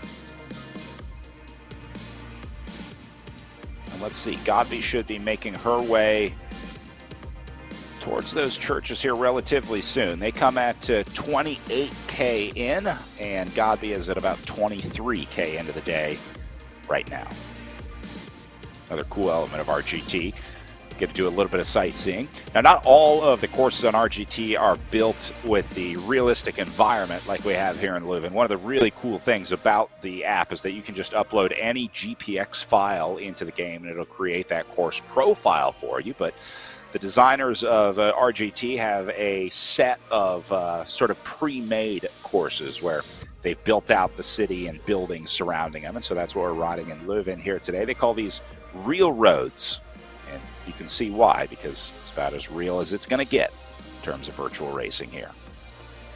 Thinking back like on my career and kind of setting myself up for success, I would have definitely loved to have downloaded a GPX file of Strade Bianche or Flanders or Ghent Wevelgem just to have an idea of how heavy those days are and what to expect. I mean, man, those are some of the hardest races in the world, and just to have every advantage you can going over there, because you know these athletes grow up on these roads and race these roads they've been on these roads for 10 years, and you're going over there as an American for the first time, and everything is new and different, and it's like you're drinking from a fire hose. It's so intense. That would be such a gift to have, just that little bit more knowledge of the course and some of the climbs and what it really feels like. So this is such a great platform for those opportunities. But when do we talk about the beer? That's coming. Okay, good. Is that the last half of the race? I just need to know. Yeah. Yeah, it's somewhere out there. You can't do a race in Belgium without talking about some beer. The Stella Artois Brewery is on this course somewhere. We're still trying to locate where exactly it is so we can bust in and grab a couple cases. But that's another one of the cool landmarks that they put on the course here in Leuven. Again, one of the best parts of racing over in Belgium. I would figure out a way to bring back a 6-pack of a different beer. 6 different beers, and I would have them in my TT helmet. I would wrap them up in my dirty laundry, and they always made it back, and I'd always bring them back for my training partner and my coach, and we'd sit on the front stoop of the steps and just talk about the races and just try these really great different beers. And it's again, it's just like the heritage from Belgium, isn't it? I mean, it's a beautiful thing to think about. The Stella Artois Brewery originally opened as the Den Hoom Brewery in Leuven way back in 1366, when it was a tavern brewing its own beer for sale to hunters. That's why you see the horn on the Stella Artois logo. That is a hunter's horn. And then in 1708, Sebastian Artois became the head brewer and purchased the brewery in 1717. So there you go. Wow. The brewery formerly known as Den Hoom Brewery from 1366. Isn't that crazy?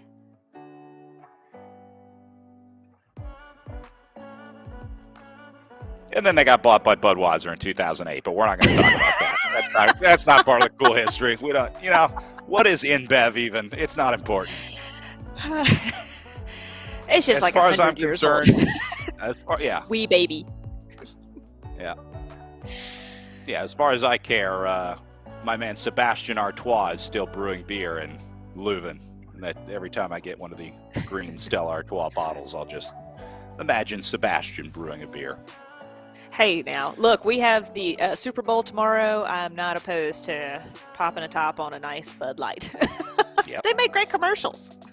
They do still make Stella Artois in Leuven. They have a plant in Leuven and Jupel, as well as one in the United Kingdom, and then, of course, in the U.S. here as well. I don't think that we're getting the beer from Leuven. When I buy a Stella Artois in Pittsburgh, I don't think it was brewed in Leuven. I'm pretty sure that's coming from a regional brewery at this point.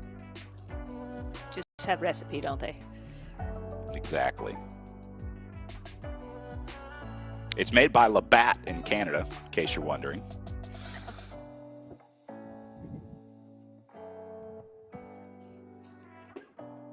So coming up on 24K in. And this group down to 3. O'Toole missing from this group. Remember, we saw the Project Echelon rider with him earlier. She's now about 140 meters back.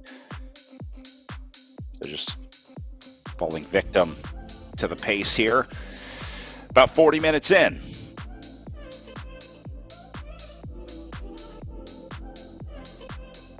And now it looks like Nelson might be in a little bit of trouble out of this group as well. I wonder if Ayala and Miller are lifting the tempo. They might be the antagonists in the group that are explaining why riders are coming unglued.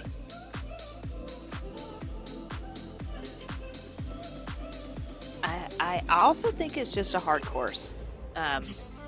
You know, again, I just use Kevin's interview as a reference when he's talking about every time they would go around a corner or up a hill, and he would get gapped off, how hard it was to close that gap. So it's not just a straightforward course like we're used to seeing. So I just think the course is also a testament to the intensity factor for today for the athletes.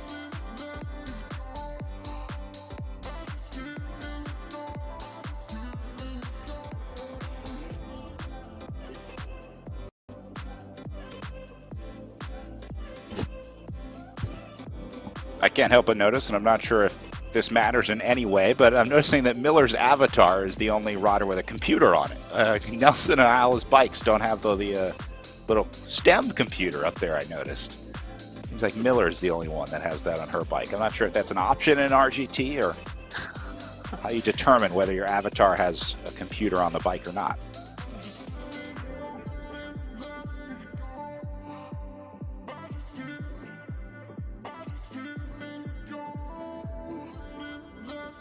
Look at his profile in the upper right corner. Enjoying the little downhill section right now before kicks back up into the orange on a 6% gradient here.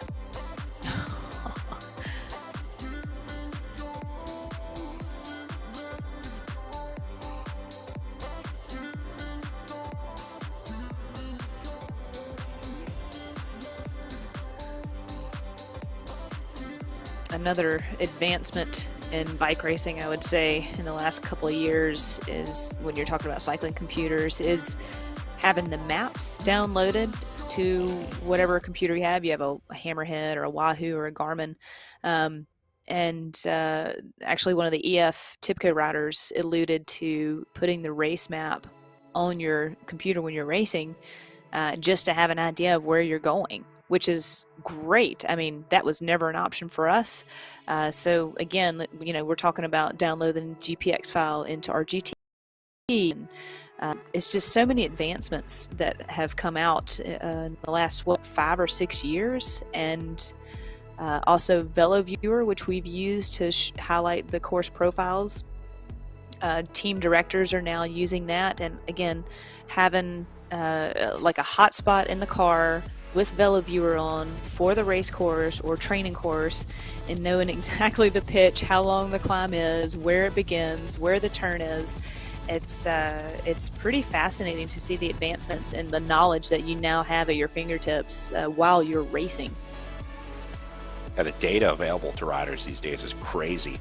I was reading yesterday about the electronic shifting platforms now. You can track how long you're spending in each gear, and they give you a breakdown after the race of like what gear you spent the most time in, whether you're cross-chaining too much. That helps you decide if you need to, maybe change your cassette on the back or something like that. It also tracks wear, so you can see like, God, I've been in the 12 a lot. I might need to change my cog or chain ring, something like that. So it's really incredible. You can go back and look at an effort now, not just looking at your power, but being able to line that up and know exactly what gear you were in at the time. And then you can overlay it with the GPX data and say, okay, I was on a 12% grade. I was in my 5311. That's probably why I got dropped. I think that's really great. I didn't know that. And to have an idea of when things are wearing out also can be a safety factor. And, you can kind of, and a financial factor. We know how expensive this stuff is now, and a longevity factor. Just the wear and tear, well, for me, I'm still on cables. So that would have been nice to know before I'm going to break a cable, which, you're usually out there in the middle of nowhere when that happens. or your battery dies. I think that would, people. I still have friends that their battery dies mid-ride. Just like, something else to charge. What were you thinking about? But that's really smart on bicycle manufacturers and component manufacturers just to know. And for me, that would be a great safety feature for group rides that I participate in. Make me feel a little bit more comfortable if people actually look at the data and follow the data. Yeah. It's like somebody driving around on a car that they don't rotate their tires, right? I was just going to say, as someone who daily clicks off of the "you need to update your computer" box, it pretty much has become part of my morning routine. I think I may be in that category of people that would ignore the warnings. So, Brad, not much they can do. We're going to have such a hard time riding tandem together. Opposites attract. Pretty soon, though, you know what? Pretty soon they'll get this all set up where once your stuff starts wearing down, like a specialized truck shows up outside your house before you even know you need it and gets your bike fixed up. Hey, here's my credit card. Go ahead.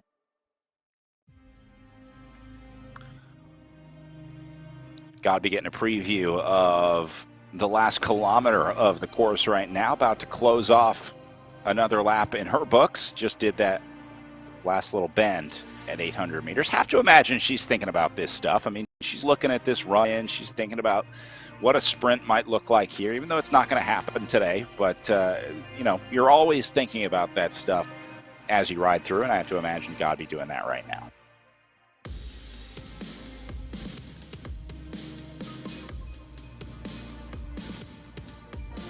Yeah, it'll be interesting if we get a chance to talk to her after the race, kind of what her objectives going into today were.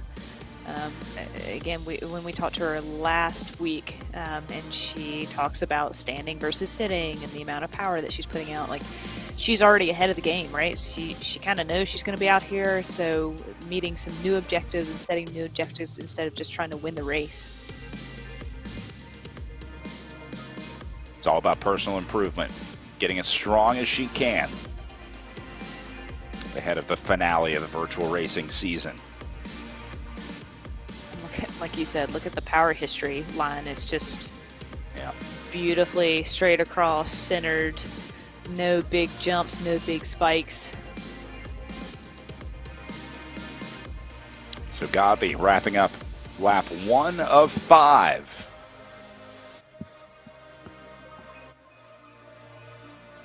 As she knocks out her, make that second lap of the day for Gabi. As she goes through 2 down, 3 to go for Gabi on the front. We're going to take a quick break here in the Echelon Racing League. Thanks some sponsors, and we'll pick up Jackie Gabi on the front when we come back. As an athlete, getting marginally better is one thing. Getting exponentially better puts you in a whole new ballgame. Biomoto uses a proprietary digital process to capture movement at 200 frames per second and 70 sensors per foot to measure ground-based forces, resulting in advanced motion analysis that's up to 10 times more accurate than orthotics. It's the data generated by this process that allows Biomoto to construct custom insoles that make athletes faster, stronger, and more stable, and result in an unprecedented 95% success rate.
Three riders together, battling it out for second, third, and fourth in the final spot of the Echelon Racing League. Aaron Ayala, Moira Nelson, and Kim Miller here in this group of three. They have lost Emma O'Toole out of this group as these three try to figure out how to sort out second and third, with Jackie Godby well ahead up the road right now.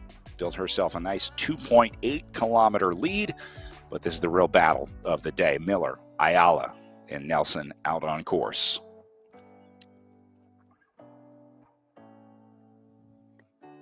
Back to Emma O'Toole, a little further back for the Project Echelon Racing team. A little over 500 meters back off of that group. And then she'll go further back to Real. And, you know, we've been talking about Erin and her experience and learning curve for the season. Also for Emma, you know, to be called up from the community ranks into the pros. And, you know, she's shown up day in, day out, and just, again, getting this experience and making it in that group and then potentially getting dropped. Like, she's had some really good races, and this is a good season for her to kind of get under her belt and get that experience.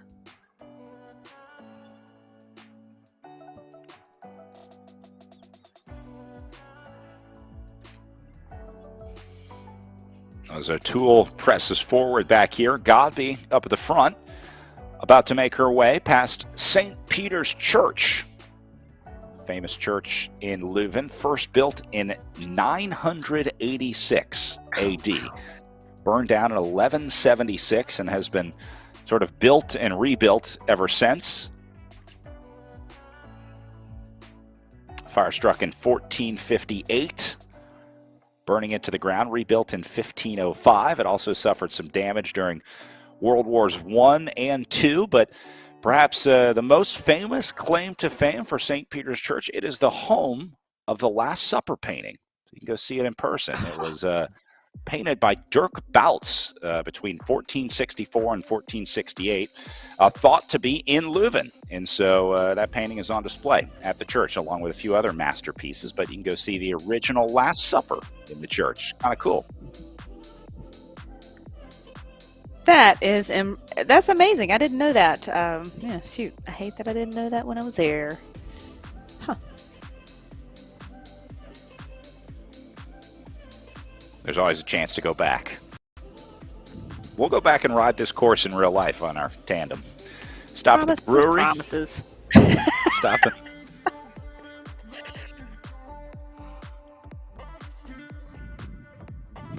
We're still trying to figure out who's going to be piloting the tandem so we can have a designated driver for our Belgian run.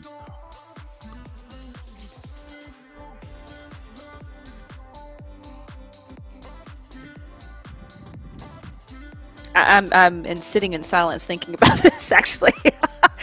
What do I say?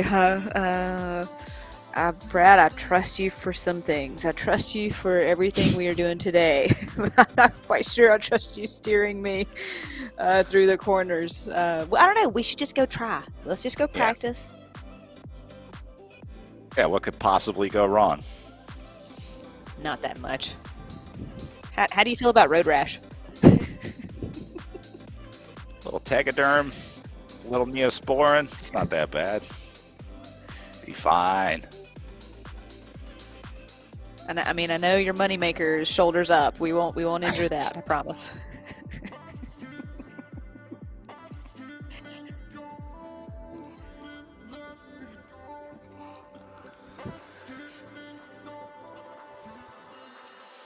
Back up to Godby, 3.3K ahead now, with 41.4K left of racing. And still keeping it around 5.5 watts per kilo. Ay, ay, ay, ay, ay.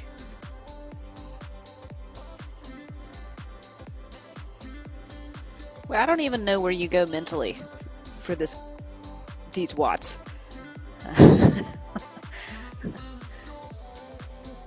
I would imagine the same place. Surely you had to be in this scenario. You had to go out and do the solo training rides plenty in your career. I mean, you just learn to suffer. That's part of being an athlete. Look at me telling Lauren Hall what it takes to be an athlete. Love it. I love it. Maybe you remember better than I do, but Unfortunately, I need a bit more stimulus. I think I'm slightly ADHD. So yes, I'm always looking around. I always needed some assistance pushing this hard. I would prefer to follow a wheel or chase someone down than I could ever make myself go this hard. But that is why I was a sprinter and not necessarily a time trialist, which I am perfectly happy with. That's why I became an announcer, because I'm not good at any of those things. At least you were good at sprinting.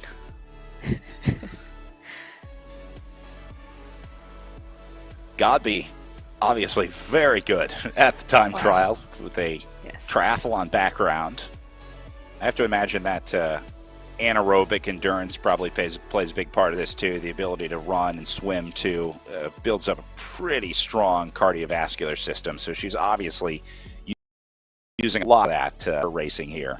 See, some riders are able to win with their legs, and some riders are able to win with their heart and lungs. They can sort of just push a higher cadence, use a little more anaerobic rather than muscular effort, I guess. I feel like Godby's kind of like the best of both worlds, huh? I mean, she just, and she's got a good head about her too. Again, if you look at any of her interviews, she is just more aware of what's going on, not just the race, but just all the outside factors and what's coming up next. And she did her homework on Crybaby Hill. That's just another next level, and I guess we could attribute that to her getting her PhD and being an extremely smart individual. In addition to being one of the best. Peptide bonding. Yeah. That's all you need to know. Just, peptide bonding. Yeah, obviously has an incredible ability to research, having researched her thesis and PhD and all the papers that go along with it. I wonder if she's well versed on her Stella Artois beer, like you are. I will say one thing that I did learn being over at Worlds this past September, and just not being aware or not paying attention. I knew that there were many different glasses that were associated with the different types of beer, but that essentially each beer there has its own specific glass, and it's frowned upon to ever drink from the bottle. That's more like a college thing to do. You definitely want to pour it in the glass. That's more the sophisticated thing to do. I'm not going to tell you which one I was for a long time. I'm just thinking about all the sophisticated fans that I see so often on the Belgian cyclocross TV coverage, looking quite sophisticated as they try to get through the mud. Ayala and Nelson opening a little bit of space here. Ayala into the red, pushing hard. She's trying to keep this one tough. I love this from Erin Ayala. It would be so easy to just sit in here and say, all right, Godby's gone. We got 42K to go. I'm just going to sit in. But Ayala keeping the pressure high. It's great racing.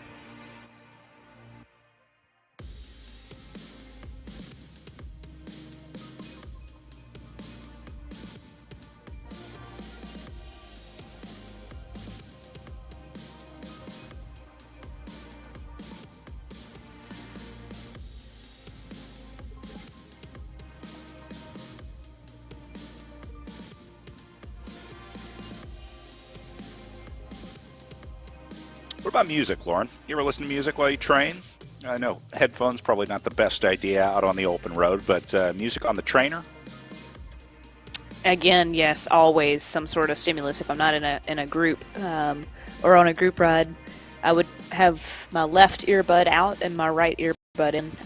I'm a big music fan. Anything from blues, techno, EDM, electronic, rock and roll, country, old country, new country, just whatever the day fit you. Yes, I always enjoyed it, and especially there are times now, being in on the trainer, that I wonder if my neighbors are slightly concerned with some of the music I play. Rap, metal, yeah.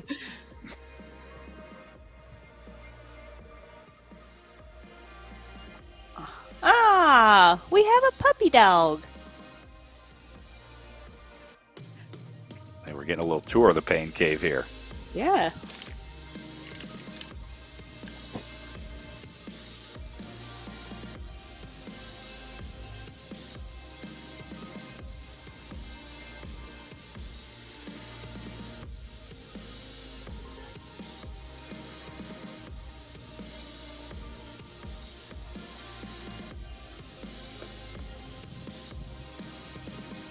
Cool to see the different bikes in the game as well. Al on the Canyon Aero bike underneath her.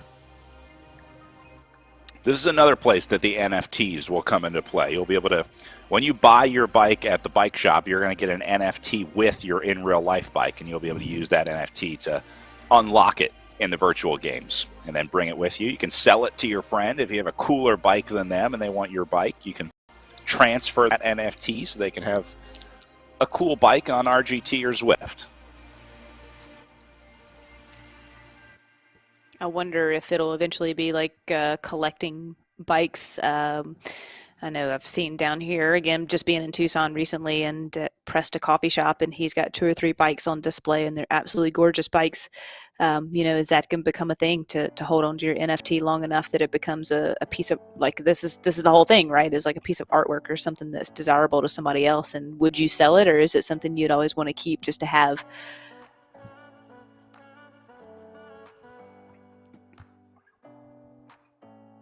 This will be just like when you try and find your first bike. There's going to be a generation of bike racers that have to find their first NFT that they had. You always wish you never sold your first bike. It's like your first car. You always wish you had it back, but there will be a generation of bike racers that say, I remember my first NFT.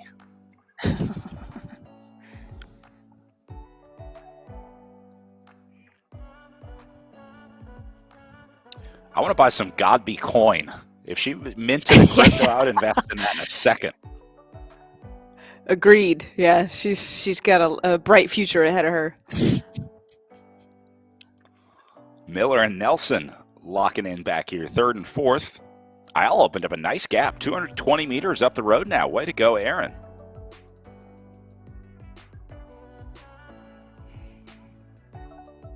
And here she is.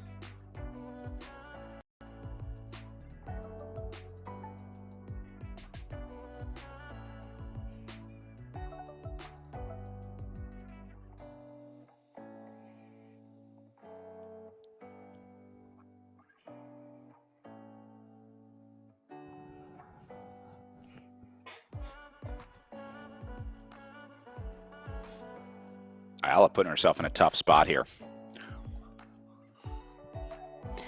Again, though, we go back to go at it alone. Yeah. We kind of go back to the beginning of the race too, where she, may have potentially tried to follow Godby, or she just wanted to go at this certain watts for this certain amount of time, just to see and push herself and kind of test those limits. And then she got picked up by Nelson and crew, and has she had enough time to sit in, or kind of wants to try and strike out again and get that intensity factor and push those limits? Like I said, she's right in between the two, right? She's in between Godby's efforts and her compatriots back here, their efforts. So, do you want to try and get the fitness, or do you want to get the race experience? And I feel like on this course, it's kind of hard to sit with the group. So maybe she was just pushing on the pedals and accidentally sneaked off the front a bit. And again, just how hard it is to draft on this course, of how dynamic this course is. So not necessarily, I wouldn't say an attack, right? It would be just more of a, this is the pace I want to go, and hopefully you guys can follow, and if not, then I'll just be up here until you catch me.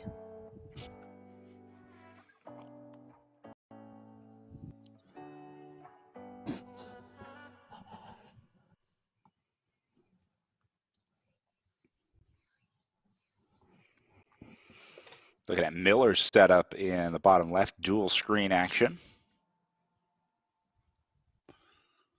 And then most riders have a separate device, I think, for communication is probably the most common use for that second screen.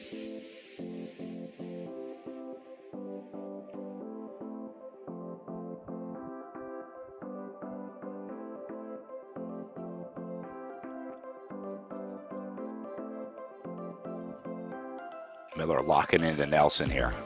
More great riding from Kim Miller. Again, really hard to draft on these wheels. Stay right in here, and Miller putting on a master class right now. Yeah. What better course to try and draft and hone the craft of corners and than this one? This is a hard course.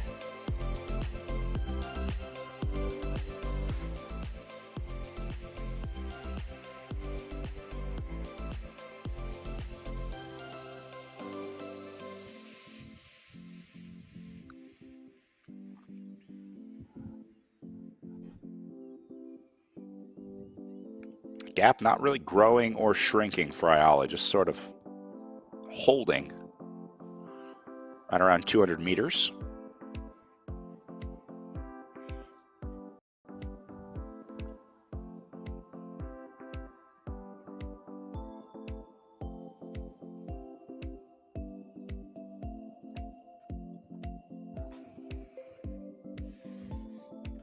Good look at Ayala over on the other side.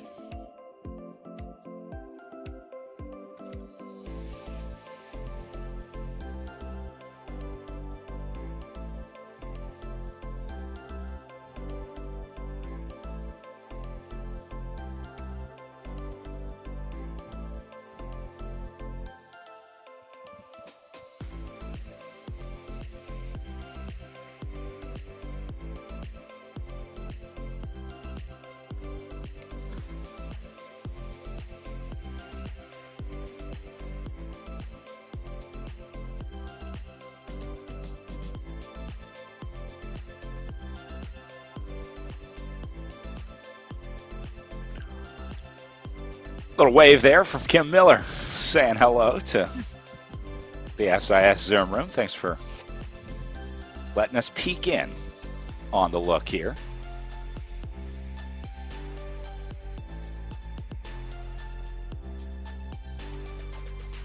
Not sure if she's waving to us or waving to Moira Nelson, who she's riding with. Maybe saying hi in Zoom. What were the dogs' names? God.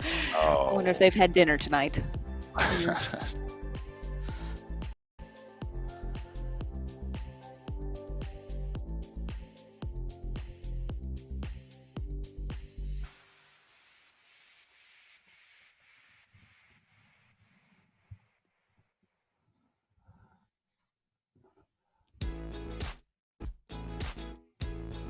Yua and Panchita are the dog names. I didn't see him back there, so.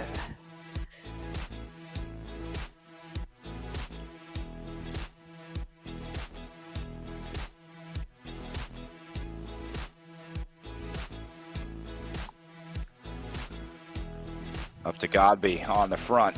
5.5 watts per kilo. Give me 3 words to describe Jackie Godby.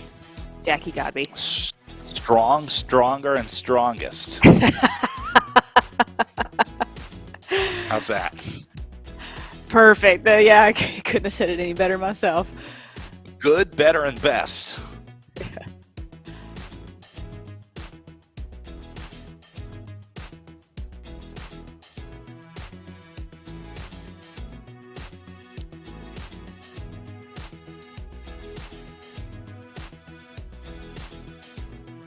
Determined, focused, relentless.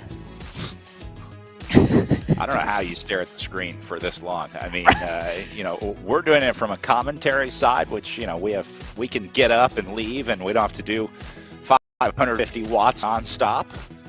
But, just the unbreakable focus over what is going to be probably 2 hours of racing by the time this thing is all said and done. There are not many people that have that mental fortitude. I know I am not one of them. You and me both. This is why we're going to be so great on the tandem together. We'll both be distracted all the time.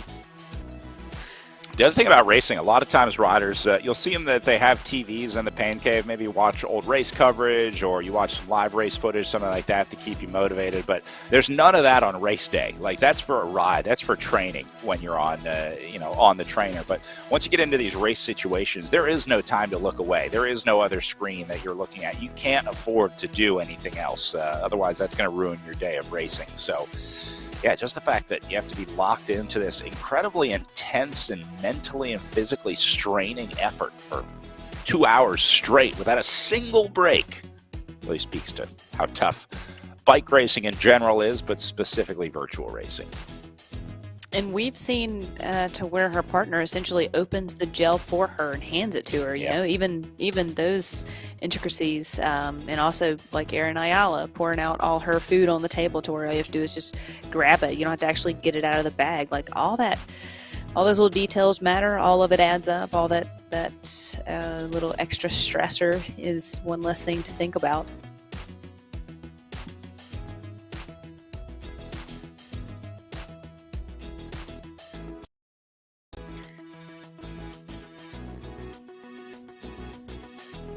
We always talk about the armchair observations of us as commentators, announcers, watching riders like this. You watch a road race like, let's say, the climb to the top of Alpe d'Huez, and you think, I could do that. I couldn't do it that fast, but I'll bet you I could climb to the top of Alpe d'Huez. That might be fun. I might like to try that. I watched Jackie Godby ride these races, and I'm like, I couldn't even attempt that. Like, I couldn't even come close to riding the way that she does for 2 hours straight, just locked in to the screen. I mean, it's amazing. It really is. I couldn't agree more. It's just some people can go out and do hard rides and they say, oh, is this just like racing? It's just like, no, it's not even close to racing.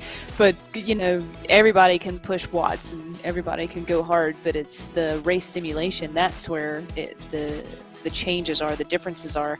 And yeah, we can all go hard, but, nobody can go like Godby hard and focused for this long, like you're saying. So it's just a different level, a different task, different mentality. Do you remember the study a while back, or I guess it wasn't a study, it was a survey where they surveyed men and asked if they thought they would be able to score a point against Serena Williams in a tennis match? And I think 1 in 9 men said that they thought they would be able to score a point against Venus or Serena, which is not happening, like 0%. Yeah. And I would imagine probably the same with Jackie Godby, although I think that number would be a little smaller. I don't think many people would think that they could do what Godby could do, even with the overconfident men's tax that men tend to pay.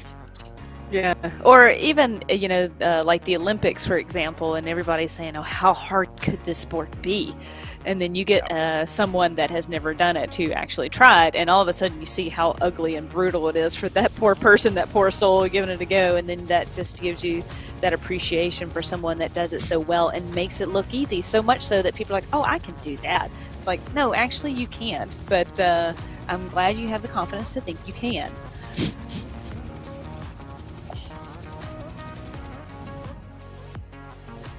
Oh, great shot here, flying overhead of Jackie Godby. Love this. Beautiful views from ZMS live stream. It's like we're flying a drone through Leuven right now.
What you guys can't see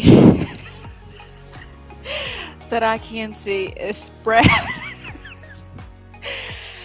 Brad is in a bit of trouble at the moment, having too much fun. His shoulder commentating. For the second time in my commentary career, I just separated my shoulder on air. I've had this lingering shoulder injury where sometimes it tends to pop out. The last time it happened was Tour of Utah in 2014. I'm happy to say I nailed the roll into that one, as it happened about 10 seconds before we came on air. This one I'm not feeling as graceful and smooth about. Is it back in? It's back in now, yeah, but it's a little sore. It's going to be a while before it all comes back. He's got the stoke. He's got the stoke on Godby right now. He just wanted to feel the pain that she's going through right now. I may have exceeded that, so pardon me if my commentary is a little strained for the next few minutes. I'm going to grab an ice pack and maybe some ibuprofen. I would never cut it as a pro bike racer. I am a sad excuse for an athlete. Oh, that hurts. Oh, man. Too much stoke going on back here on the other side of the barriers.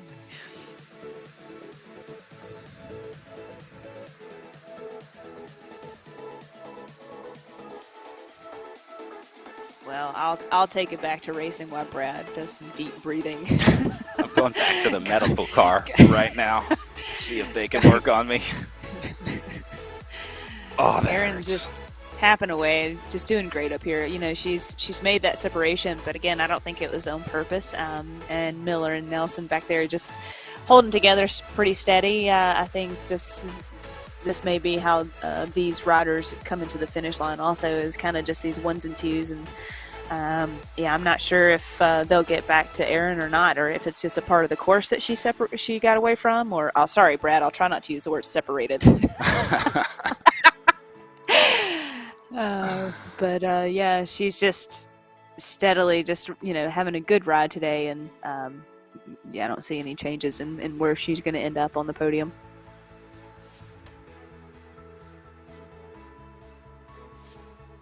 Race for third and fourth, Nelson and Miller.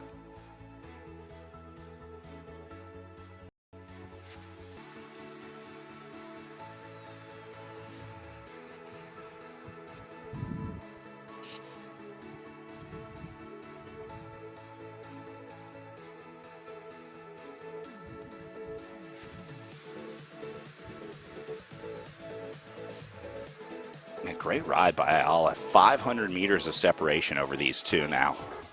Again, would have been so easy to just sit in and let this play out, but to have the guts to say, I'm going to go now, and when you got plenty of time to attack.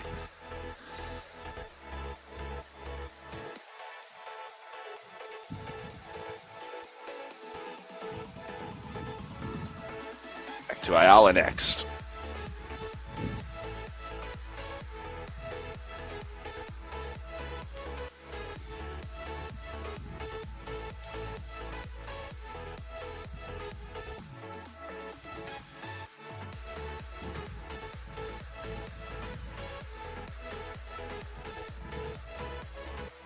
Flying high above Aaron Ayala here. I love this camera. One day this is what in real life bike racing will look like once we get all the drones and stuff figured out. It's only a matter of time before coverage like this comes to real life coverage, but it's cool to see it in the virtual world here. You can do some stuff that obviously we can't do in real life, like fly a helicopter through Leuven. It does give a more race perspective feel to it. I've seen some of the drone footage from like some of the big air mountain bikers, and just seeing it from the side angle, it doesn't really compute in my brain too well, but when you follow them from behind, it almost scares you. It makes my palms sweat watching them do some of the tricks that they do. Just like, that is so amazing. And it's in real life, it feels like I'm right there trying to follow their wheel. This is what it looks like if you catch Erin Ayala at 70 miles an hour when you come up to her wheel.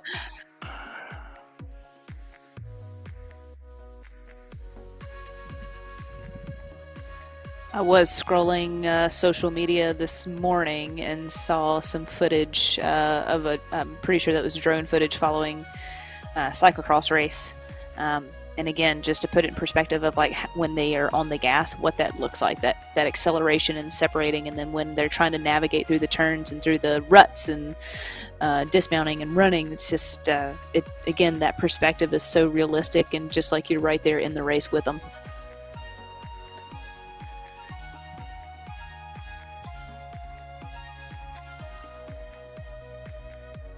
Another great shot, bringing in Nelson and Miller.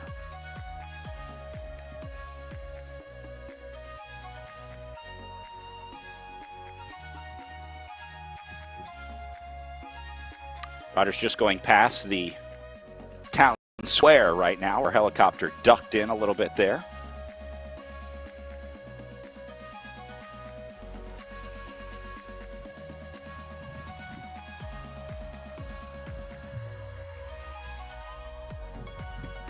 Town Square holds the historic Leuven Town Hall. We talked about the St. Peter's Church right across the street on the Grootmarkt.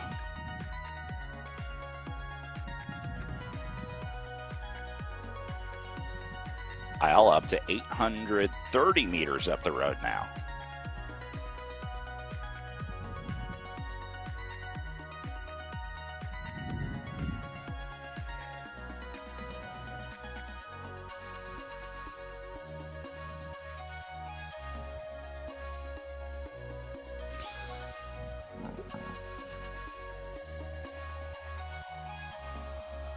It's too bad they don't have time to stop and do a little bit of sightseeing in the virtual world here. We could mix that with like the Google thing where you can go into buildings and explore. They could jump off the bike, call a neutral lap, and we could all check out St. Peter's Church. I was just looking back at pictures from Worlds, and I'm pretty sure, I have a picture of the city center, city hall, like you were just saying, and the virtual city hall looks just like the picture. That's impressive.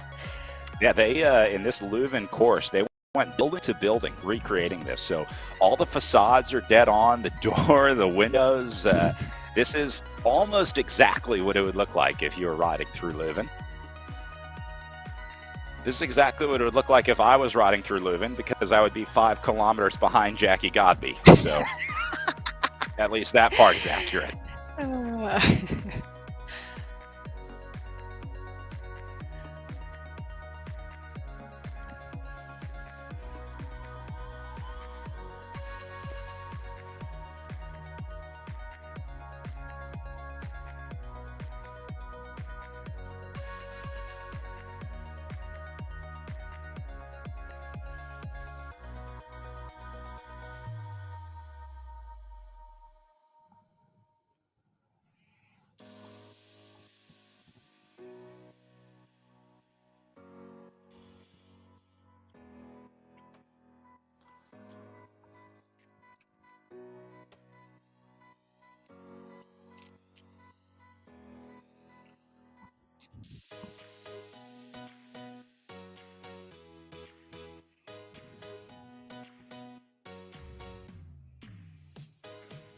Ayala now 1 kilometer ahead of the battle for 3rd and 4th.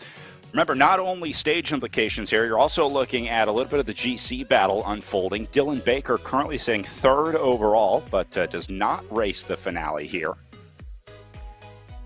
So that'll give those two a chance to try to pick up some points. Here's the GC situation at the end of the regular season.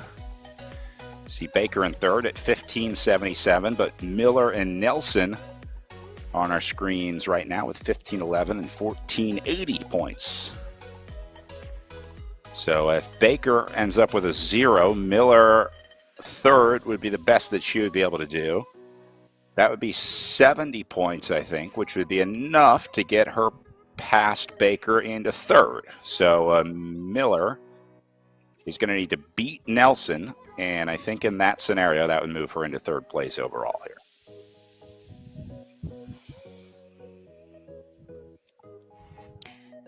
And that'll be today will be a good day for Emma O'Toole as well. I mean, again, coming from the community league and to be in the top 10 and then sitting 6 overall right now, potentially moving up to the top 5. That's it's just good for her in the overall standings as well.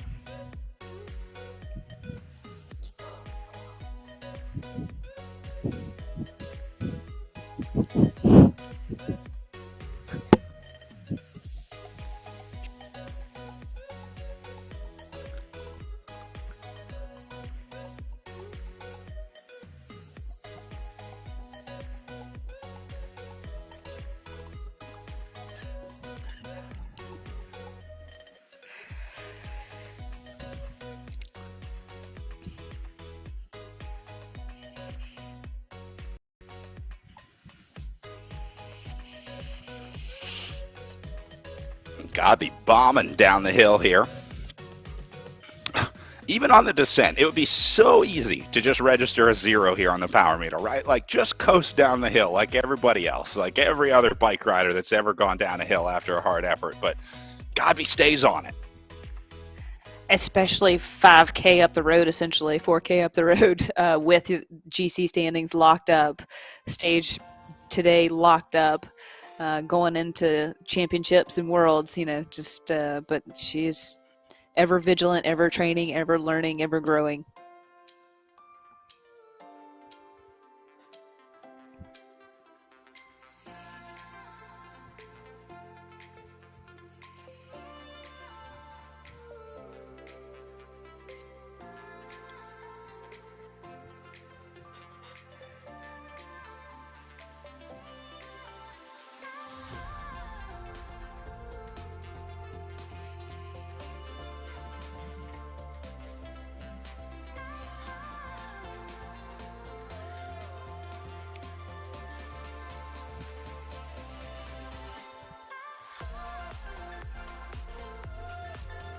Luckily for these riders, course loop today relatively large, so I don't think Godby going to be able to go a lap up today or anything like that. It's always a bummer when the rider catches you and you finally go a lap down, but I don't think any so.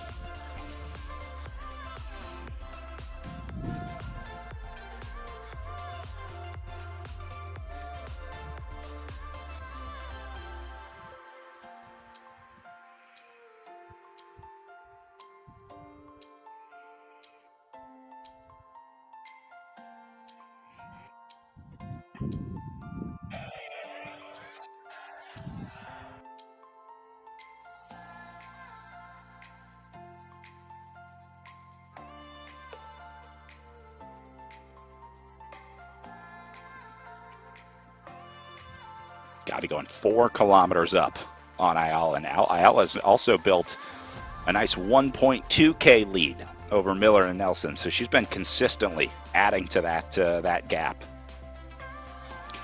May actually see them cross paths here as Godby works her way back and Ayala works her way in. This finish reminds me, I don't know if you saw the Columbia National Championship race, the finish, Deanna Penuela, former teammate of mine. Yeah. Uh-huh. Oh, man. It was like a same exact thing, like from 800 meters out, just full gas, nothing but lactic acid just build up, and, she just falls over on the finish line just because it was such a hard effort. Oh. Penuela had, I didn't know this, had been second 4 times at the Road Championships before that one and finally got the win this year, so I'm sure that was a very special win for her. My friends Kathy and Alex Kim from DNA Pro Cycling were down there supporting Diana. She's such a good ambassador for the sport and such for Columbia too. I mean, they are just in love with cycling now. So it's she's so well spoken. We would have fans at every single race she would have fans at every single race. And it was always so much fun to see. I mean, and she didn't know any of them. So it was just the passion that they have for the sport and the fan base that they have that just show up at these random races. It was, yeah, she's such a good boost of energy for our sport.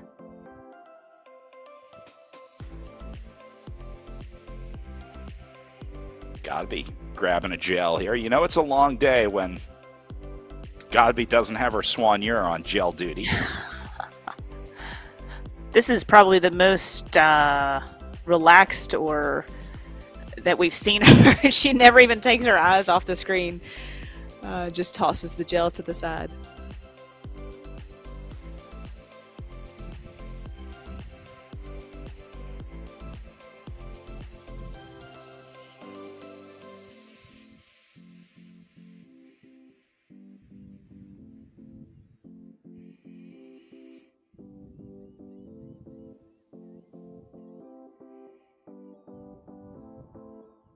By the way, this course obviously will be available to anybody that wants to give it a go. So if you're watching Jackie Godby right now and you're one of these maybe 1 in 9 men that say, I could do that, I highly encourage you to jump on RGT and try and do that. It is free to ride on the platform. Anybody can download RGT and race or ride. So you'll be able to hook your smart trainer up and give this course a shot immediately following the finish today.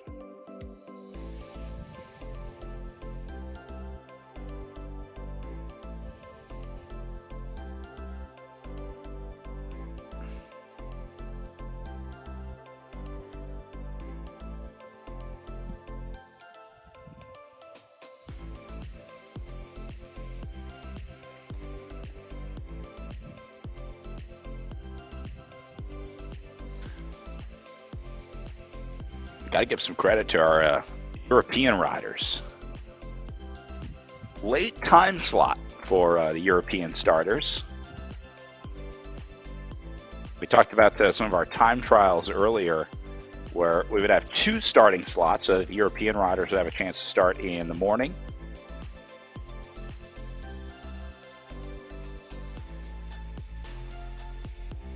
Crazy Saturday night. Partying on RGT.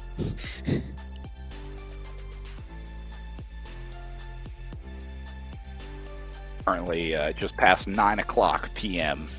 in Leuven, Belgium right now for any of the European riders racing. So that's getting into it. That's getting into the evening hours. That's right on the edge of starting to disturb your sleep when you start racing at 9, 10 o'clock at night. That's where you start to have trouble getting back to bed. I know I hear this a lot from criterium racers that do the late night under the lights twilight criteriums, and even if the thing ends at 9:30, they can't get to sleep until 1 or 2 in the morning. And then turn around and do it again the next day. Yep. The good thing about today is, right, there's nothing tomorrow, so have a good recovery and sleep in. Yeah, I guess this would be the only weekend where riders would have Sunday morning off in the Echelon racing. I think every other week that we've raced, we've had a race at least Saturday and Sunday. Some of them have been Friday, Saturday, and Sunday, but yeah, I think all 5 weeks we had a Sunday race. So maybe the first Sunday off for a lot of these riders in a while.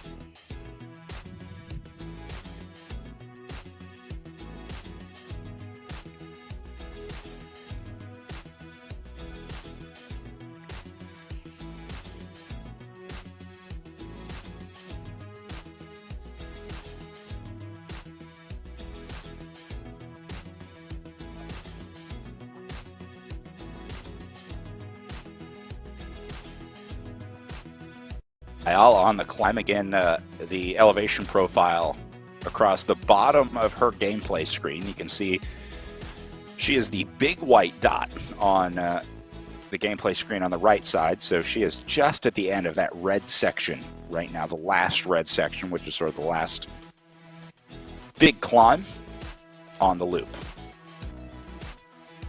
Godby, meanwhile, getting down to it, inside 16K to go for her.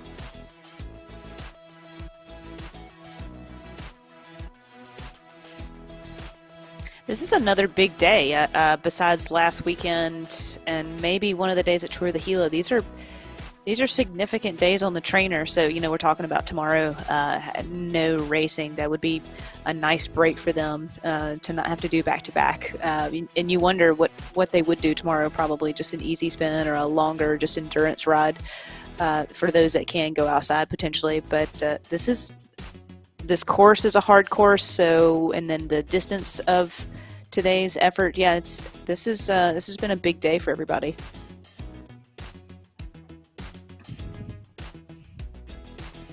Including poor Brad's owner.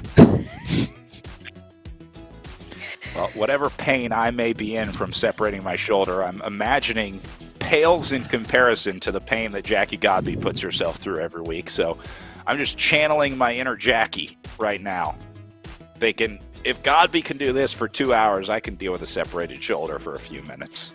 Be fine. It's back in, by the way, so it's...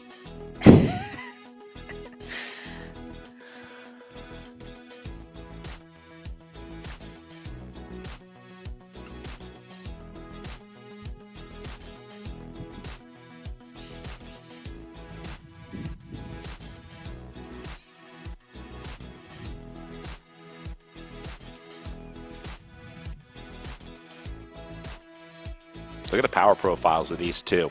Godby is a little more steady on her profile in the upper left corner. You can see Ayala's varies a little bit more, but it just speaks to the steady power of Jackie Godby, I guess, a little bit more. You see little dropout in her power there. That was a corner. What she's doing is scrubbing off the power as she goes into the corner, and then look how she immediately gets right back to almost the exact same level. Like, she knows what 300 watts feels like, and she knows how to get there.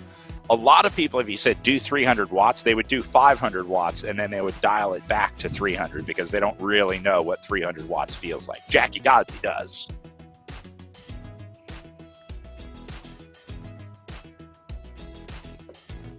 Look at this. Nelson opening up some space over Kim Miller.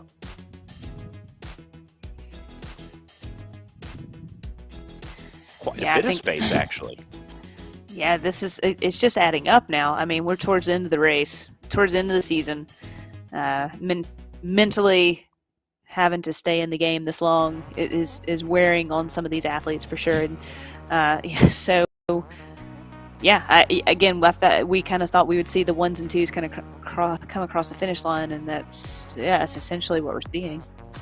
They ride for an hour 36 and a half minutes together, and then for some reason at an hour 37, Nelson and Miller decide it's time to separate. So sometimes you're just on the edge, you crack, the little crack becomes a big crack, and I'm wondering if that might be happening with Kim Miller here, because she was riding perfectly with Moira Nelson for the better part of an hour and a half, but now the tides are turning. And, you're talking about time change, and it's late over there. It's like the motivation to stay may not be as significant as it is here, and it's midday or mid-afternoon here. But I think just the wear and tear through the course and through the day and through town, essentially through Leuven, and then you get back on the straight. But the damage is done.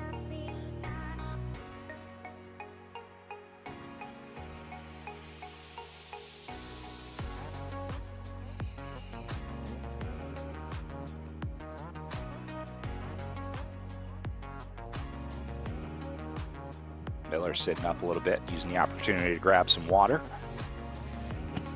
Remember, these are two locked in on GC as well, but there's really not much you can do in terms of GC strategy here. I mean, obviously they're trying the highest placing possible. There's really nothing else to say about race strategy here.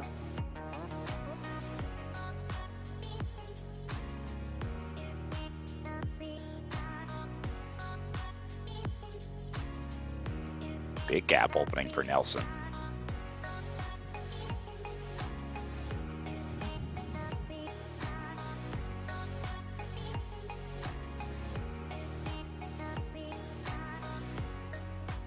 And now up to the faster cyclist rider, Moira Nelson. She has brought it under a K to Ayala. Erin went up over 1.3K ahead of Miller and Nelson. But I wonder if now that Nelson has shed Miller, maybe Miller was holding her back a little bit. Nelson was letting off the gas to stay with Miller and could have said enough is enough. Gap is now under 900 meters up to Ayala. So she'll be able to see Ayala at about 300 meters to go. That's maybe the longest stretch on this course. The good news for Erin is that there are a lot of corners on this that'll keep her out of sight of Nelson trying to chase behind her. Which always helps if you are the carrot being chased, because you know, kind of not out of sight, out of mind. But when they can't see you, they're just deterred a little bit. But as soon as they start to see you, they can kind of hone in on your back wheel. And but yeah, you kind of like try and sneak around those corners as fast as you can. But again, I think Ayala is looking more up the road and just trying to stay consistent. Where Nelson, like you may have split away from Miller, and again, these final 20K. Let's try and again test the limits. Who knows? But yeah, you start to get closer to that finish line, and the effort is more sustainable at higher watts. Gap coming down even more, partially because of the climb that Ayala was on earlier. Game currently showing a 540-meter gap between Nelson and Ayala. What was 1.3 kilometers not that long ago. So I think Nelson is coming on strong here. We'll wait till she gets to the top of this climb to get a better read on that gap. But as things even out here, I think she's brought it under 500 meters.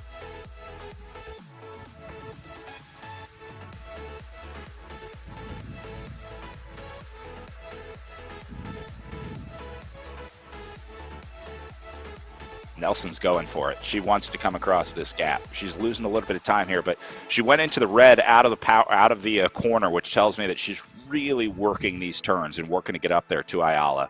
650 meters right now with 17K to go.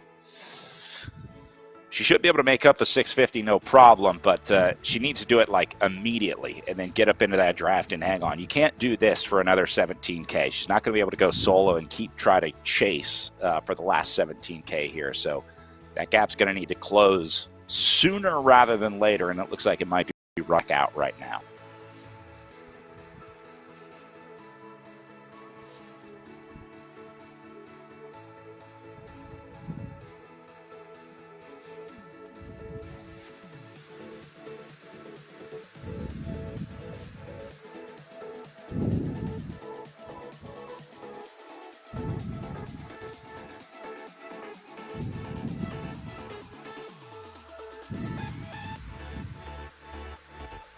Looking at Ayala's power here, you can see it did jump just a little bit, sort of lifted her overall power.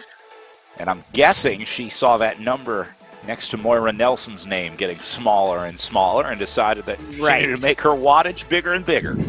Right. And that's, as a chaser, that's something you don't like to see on the platform.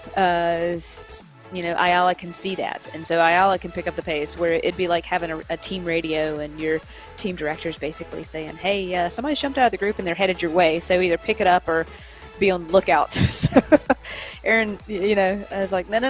I'm going to go a little harder. I want to keep that gap. I may have gotten complacent and kind of settled in up here, but I'm going to pick it back up and make this as hard as possible on you. Yeah, the pressure's on.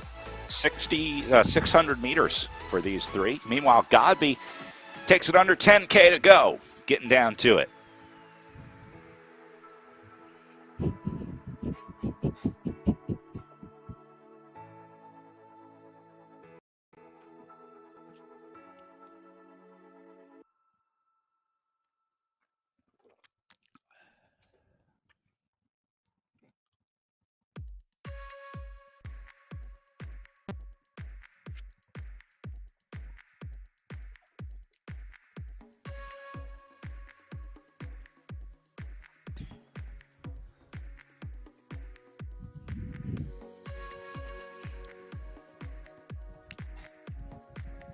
Gotta be tearing these kilometers up. Down at 9.2K to go now.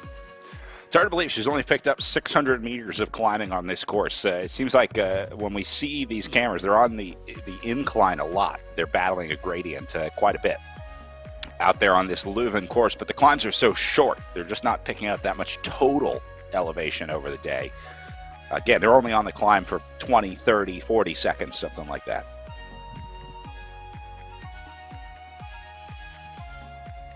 True Belgian roads, not much elevation gain. Yep. But intensity factor is definitely there.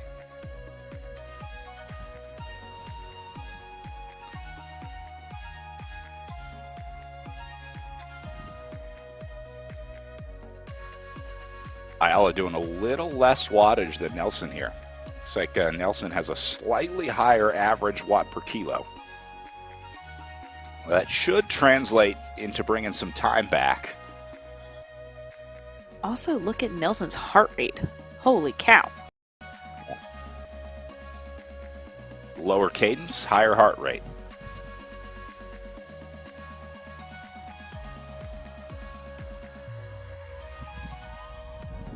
Earlier, when we had Aaron side by side with Godby,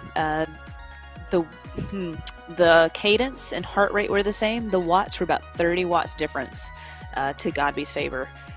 And like I said, that's where Aaron just kind of falls in the middle ground in between Nelson and Godby.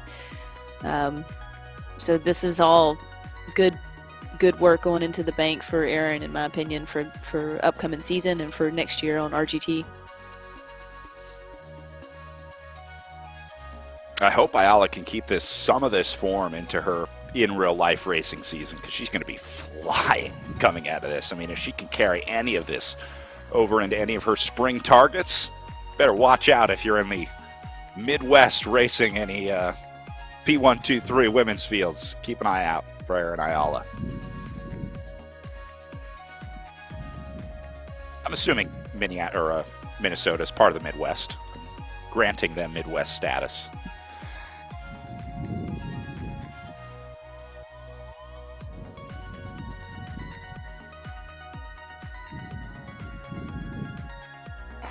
Godby out of the saddle.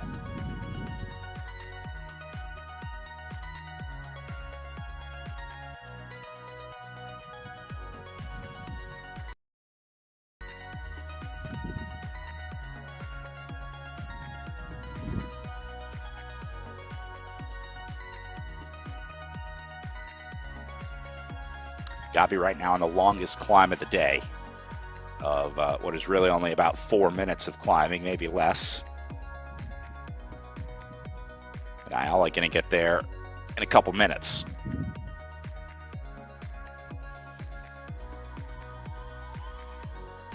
Just over 7K to go for Godby, 12K to go for Ayala. And again, we talked about Godby could essentially ride with one-footed, just coast Stop it in. at Stella Artois. But she just is not going to do that. And just, she's just going to keep pushing forward all the way to the finish. I would maybe stop in St. Peter's Church before I left Leuven and ask the Wi-Fi gods for a little bit of help with nationals and world championships coming up. Never hurts. Never hurts to ask.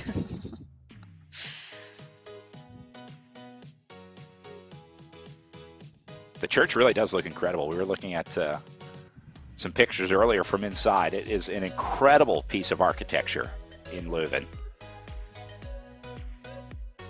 And obviously quite a bit of history there as well. And some cycling history there too. You can, you can go pretty much in Belgium and find some cycling history.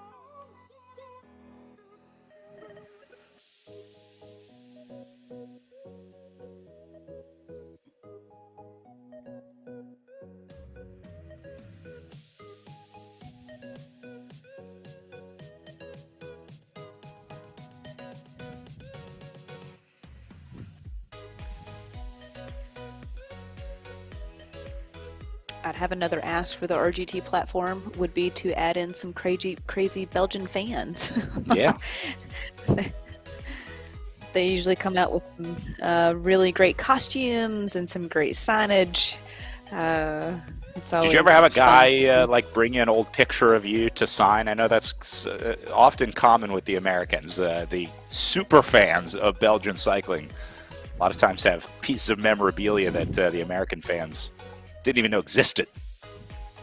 This is very true. I don't know where they go to the internet to find these team photos, but they have found them all. And yeah, it's also nice to know that that fan base is out there. And as a matter of fact, we were at Cyclocross Worlds, and a guy comes up. I'm talking to Meredith Miller, a former teammate of mine in 2012 on Tibco, and she now works for Shimano, and we're just catching up. And this guy comes up with his notebook and flips it open to 2016 or 2012. Those were the 2 years I was on the team, and he says he has my autograph already and he's looking for Meredith. And I just thought that was wow, just a great piece of history.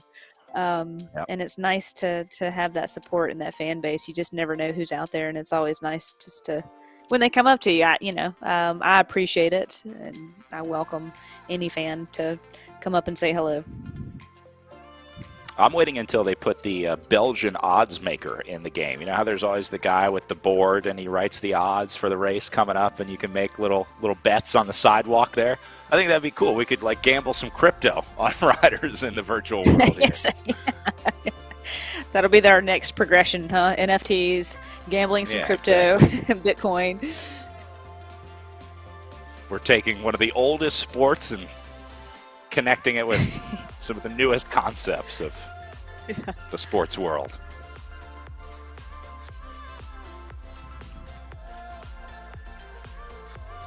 Godby inside her last 5K of racing here.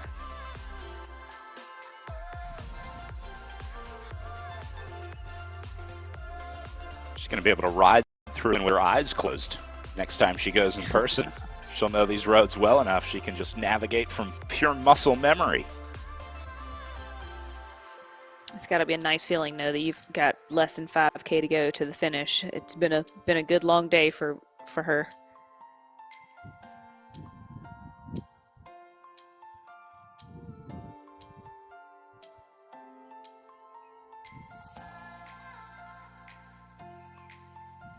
I think Godby might be rewarding herself with a little bit of an easy run into the line today.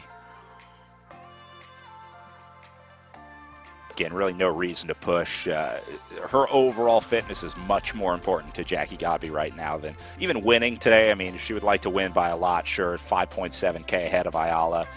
She can absolutely afford to let off here, save that energy for more training later on this week. At this point, she absolutely knows what the next 7 days of her life looks like ahead of the national championships next weekend. So she's already got a plan for the national championships coming up February 20th. That plan starts right now with the cool down, with the preparation, with the recovery, with the rest, all that stuff. Her training or preparation for February 20th starts as soon as this race ends.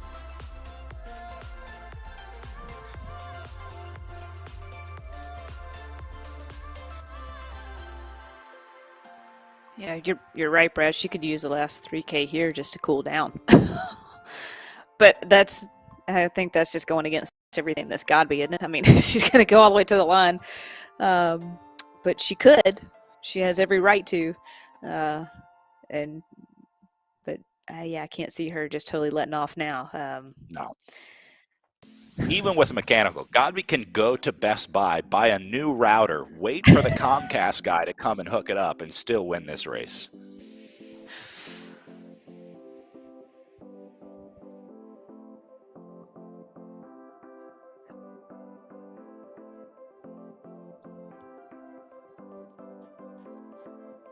Remember, we were watching Moira Nelson behind Aaron Ayala here, trying to catch up. That gap had gone under 600, but it looks like it's back up to about 900 up next.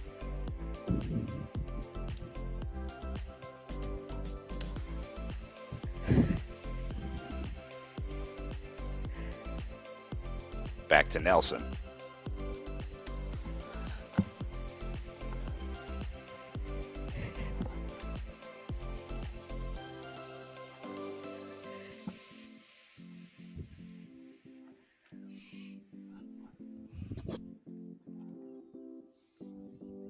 So about 750 meters back. I don't think Nelson is going to be able to make this up because Ayala has been on it all day. Gap went out to about 1.3. I think that was the biggest gap that we ever saw Ayala establish over Nelson. Then they came back, rode together for a while, and Ayala back on her own now. Yeah, if Nelson was trying to come across, it was a good attempt. But again, when Ayala can see that, she too can kind of ramp it up a bit and just kind of keep that gap. And that just deters Nelson enough mentally to say, you know what, hey, it's good back here.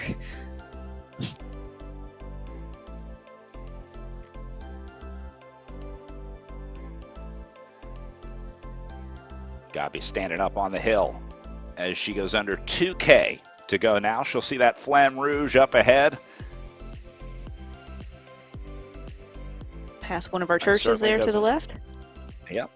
I think that was the St. Michael's Church.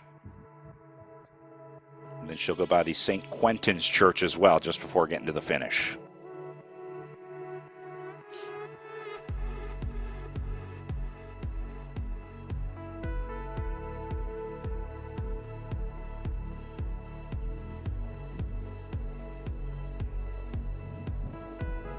Down to 1.4K for Godby.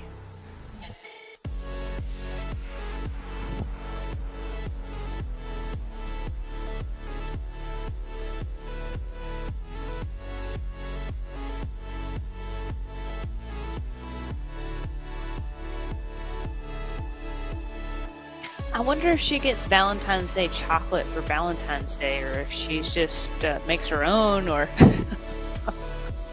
inquiring minds. I certainly, yeah, a good question.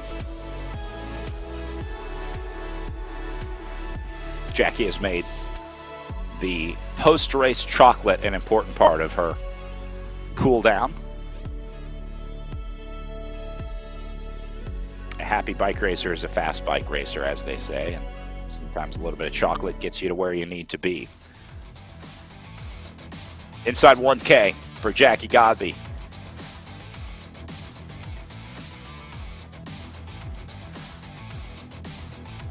Godby going to win this one by over 6K over Erin Ayala.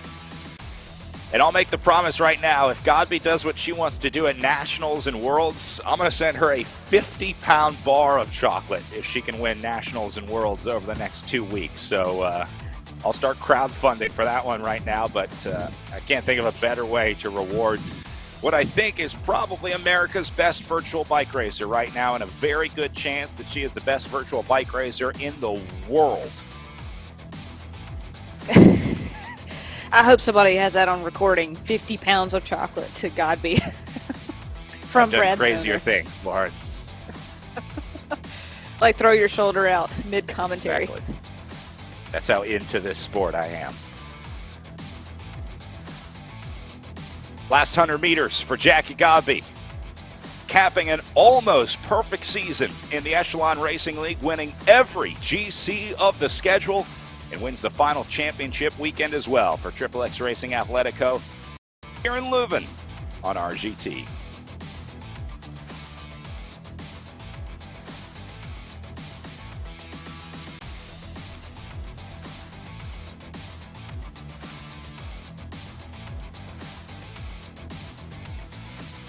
And see, immediately, Yeah. post-race process begins. You got to save the power file, you got to upload it, you got to put it on Training Peaks, whatever training platform you use. Race isn't over until it's all over. And you have the data. Yeah. Meanwhile, Erin Ayala making her way in next, still holding on to a roughly 750-meter gap over Moira Nelson and Kim Miller in third and fourth. Can't give enough credit to Erin Ayala for this season. It's been a real pleasure watching her fight it out. Certainly an inspiration to me. I wish I could ride half as hard as Erin does and push myself the way that Ayala has this season. Exactly, and to stay mentally tough throughout all this, especially when you kind of get in no man's land like this. You're not first place, but you are on the podium. You got someone chasing at, nipping at your heels there. So yeah, she's had a really good season this year.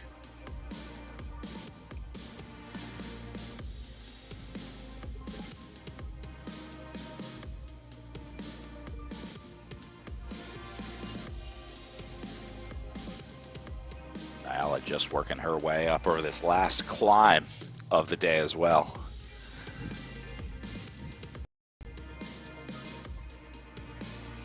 Nelson coming back here at 230 meters the gap, but I think that's partially artificially deflated because Ayala started on the climb before Nelson, so that slowed it up a little bit.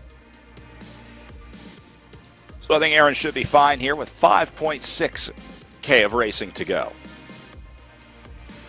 Now you see that gap starting to go back out. I think this is the normalizing back to the more accurate gap.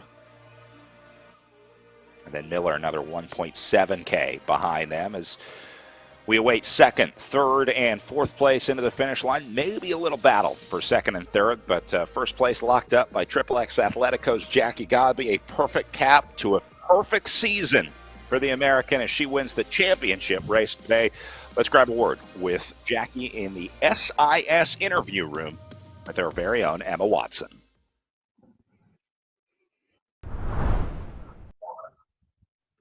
Thanks, Brad. I'm here in SIS Zoom room with the winner of today's race, the league championships, Jackie Godby. Jackie, amazing race, an amazing season. But I want to ask you first, what were your expectations leading into this race, and did you achieve them? My expectations were it was going to be a 2-hour race with lots of punches. And I crossed the finish line. And every time, that's always the goal, is put out the best race I can do. And today, it was a TT. So pretty early on, figured that out, got into that mode and said, your goal today is just to see what you can do. And I did that. And I was really, really happy with the result. So going over the course of the season, what do you think have you improved upon as a rider? Oh, definitely climbing. I think that I am definitely a heavier rider. I have not tipped the scales under 70 kilos ever.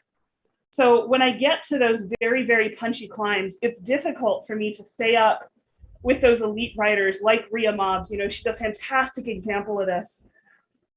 And having her, particularly in Joe Martin, to just put my eyes on that and say, this is the next level. This is what I need to achieve, really, really pushed me to work on that VO2 anaerobic set, knowing that that's where my weakness was and knowing that's where these really elite women are just killing it. So having that, sort of role modelship really helped me get my fitness to the next level. Talking about that next level, next week is nationals. How are you preparing for that race? Well, I raced today. I think racing really is the best preparation for more racing. It's a fantastic workout. I mean, if I had not been on a race course today, there is no way anybody could have bribed me to hold those sorts of powers. And I think it also gets you used to the mindset, the mentality of, getting through that next challenge in the context of seeing the whole race. So, I will be going back over my past performances on that same course. I'm really excited that we get to revisit Iron Horse. That is an exquisitely challenging course. And, sort of resetting my expectations, saying, my fitness has changed. What can I do?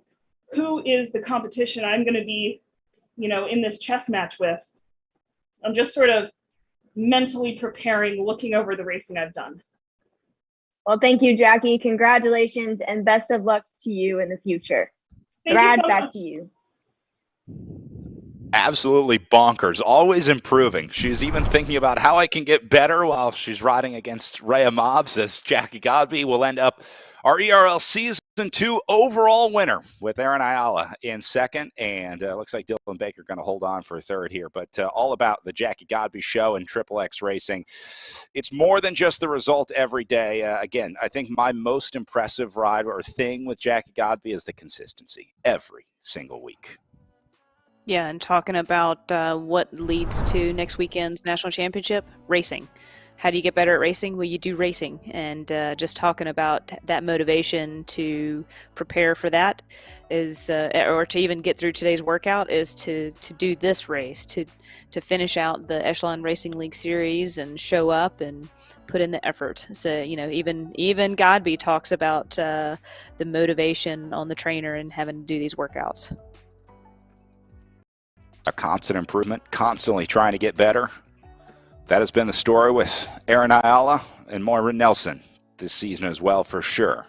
As Ayala goes inside her last 2.2K of racing, Jackie Godby, meanwhile, going to have this thing coming her way. She'll have the Echelon Racing League RGT NFT dropped into her NFT wallet after sealing up her overall victory today. So the NFT collection for Jackie Godby is growing. It starts today, but I'm going to guess this is not the last NFT trophy that Jackie Godby wins in her virtual racing career. This probably will be the standard going forward in the e-racing world, so it's nice to say that we awarded her the first NFT.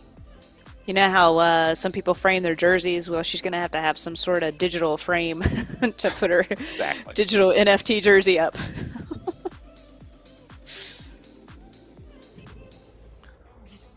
Ayala crushing 4 watts per kilo on the way up here. Last 1.8K for her.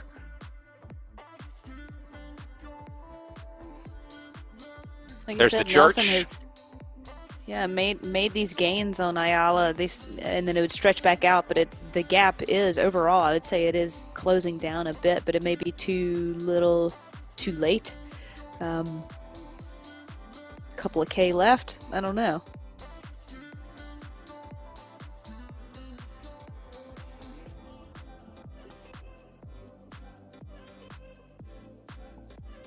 And Nelson's a lot of credit in this one as well. Same fight as Aaron Ayala in this situation. It would be so easy to hang this one up. But both of these riders have stayed on the gas and gone at it. I would have stole my bike by now if I were one of them. I would be on eBay listing that thing right now, trying to see how much trainers go for these days. No. Hey, Aaron's got a second place wrapped up overall. This is that's good standing. So you got to always take the positives, Brad. Even though she maybe in no man's land here and a bit of hurt, like you got to take the positives from the day. And I think that's definitely what Aaron's done for this entire season. I guess I'll be your motivator on the tandem. Okay. I'll keep your stoke. Yeah, the stoker, exactly. Well, whether it was individual stages or the impressive weekend rides of Aaron Ayala over the 10 weeks of racing here in the Echelon Racing League, over 5 race weekends, Ayala in her last 700 meters of riding now.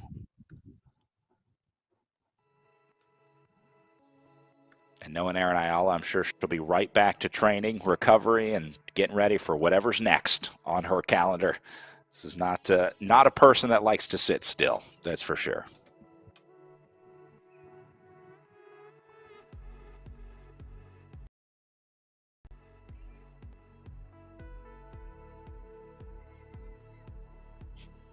$500 to the line.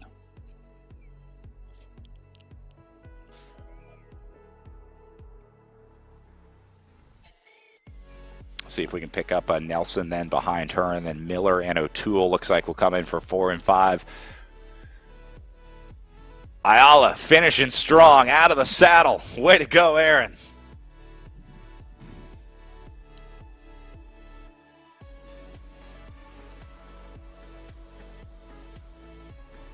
And I think we all know what this feeling feels like after an intense workout on the bike, and then all of a sudden you're just done. Good money in the bank right there. So Ayala will be in for second.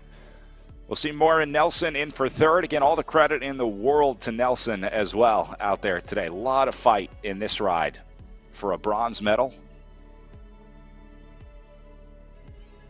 Yeah, she made the separation from Miller, 20K to go. And whether that was by choice or by design, you're out there by yourself and you're committed. So she just pushed forward and almost caught Ayala. It was touch and go there for a while, but Ayala eventually able to pull away and hold on for that silver medal. A lot to be proud of from Maura Nelson today, though. This was a great ride. Showed a lot of fight, hung with Ayala as long as she could, held off Kim Miller behind her after dropping that group. Remember, Miller and O'Toole were both with Ayala and Nelson at one point before Ayala and Nelson created some separation, and then Ayala went alone. So Nelson across the line, going to lock things up for third and finish up our podium on the final day of racing here at the Echelon Racing League Championships as Godby takes the win today with Ayala in second and Nelson good for third. Cannot compliment these riders enough, not just for the race, but for the entire season. It's been a learning experience for all of us here in the Echelon Racing League, but I am more excited now than ever for what's to come in the virtual racing world in the years to come, Lauren. I totally agree. It's been an absolute pleasure watching all these athletes race this year and this season and being a part of the process. And it's been a lot of fun to co-announce with you, Brad. I appreciate it. It has been an honor announcing with you. So, Lauren, thank you for being here, and thanks for the support all season. Cannot wait to be back for Season 3, but first we have the National Championships and World Championships. National Championships will be right here on RGT next weekend, February 20th, for the USA Cycling Esports National Championships. We certainly hope to see you there, at least cheering on the riders if you're not going to be participating. There are age group categories as well as races for our pro riders. So, Lauren, wrapping up a successful season of the Echelon Racing League here. We might have to rename this one the Jackie Godby Racing League for Season 3 next year, but I think we'll stick with ERL for now. I think Jackie has been the breakthrough story of this year from Season 1 into Season 2. That'll be the biggest story that I take away from this one. We just watched the greatest in the world compete here in the Echelon Racing League. It'll be interesting to see how she goes. I think National Championships will be a great race for her, but then very curious to see how Worlds plays out. So I'm a new fan, new supporter, and I will definitely be following. We'll hope to see you for the National Championships again, February 20th, as we congratulate Jackie Godby, Aaron Ayala, and Maura Nelson, your top three today in the ERL Women's Championship race, with Jackie Godby finishing this one up just under 2 hours with a 4.22 average watt per kilo. What a day in the saddle for Jackie Godby. That'll do it for us from the Echelon Racing League. For my colleague Lauren Hall, my name is Brad Soner, saying thanks for watching. And for everybody here at the Echelon Racing League, our director Mark Zalewski, our camera operator Damon Bates, our interviewer Emma Watson, and of course all the crew behind the scenes, Frank Cundiff and Eric Hill, the commissioners of the Echelon Racing League. Thanks for being with us all season. We'll see you at the National Championships, and if not, we'll see you for Season 3.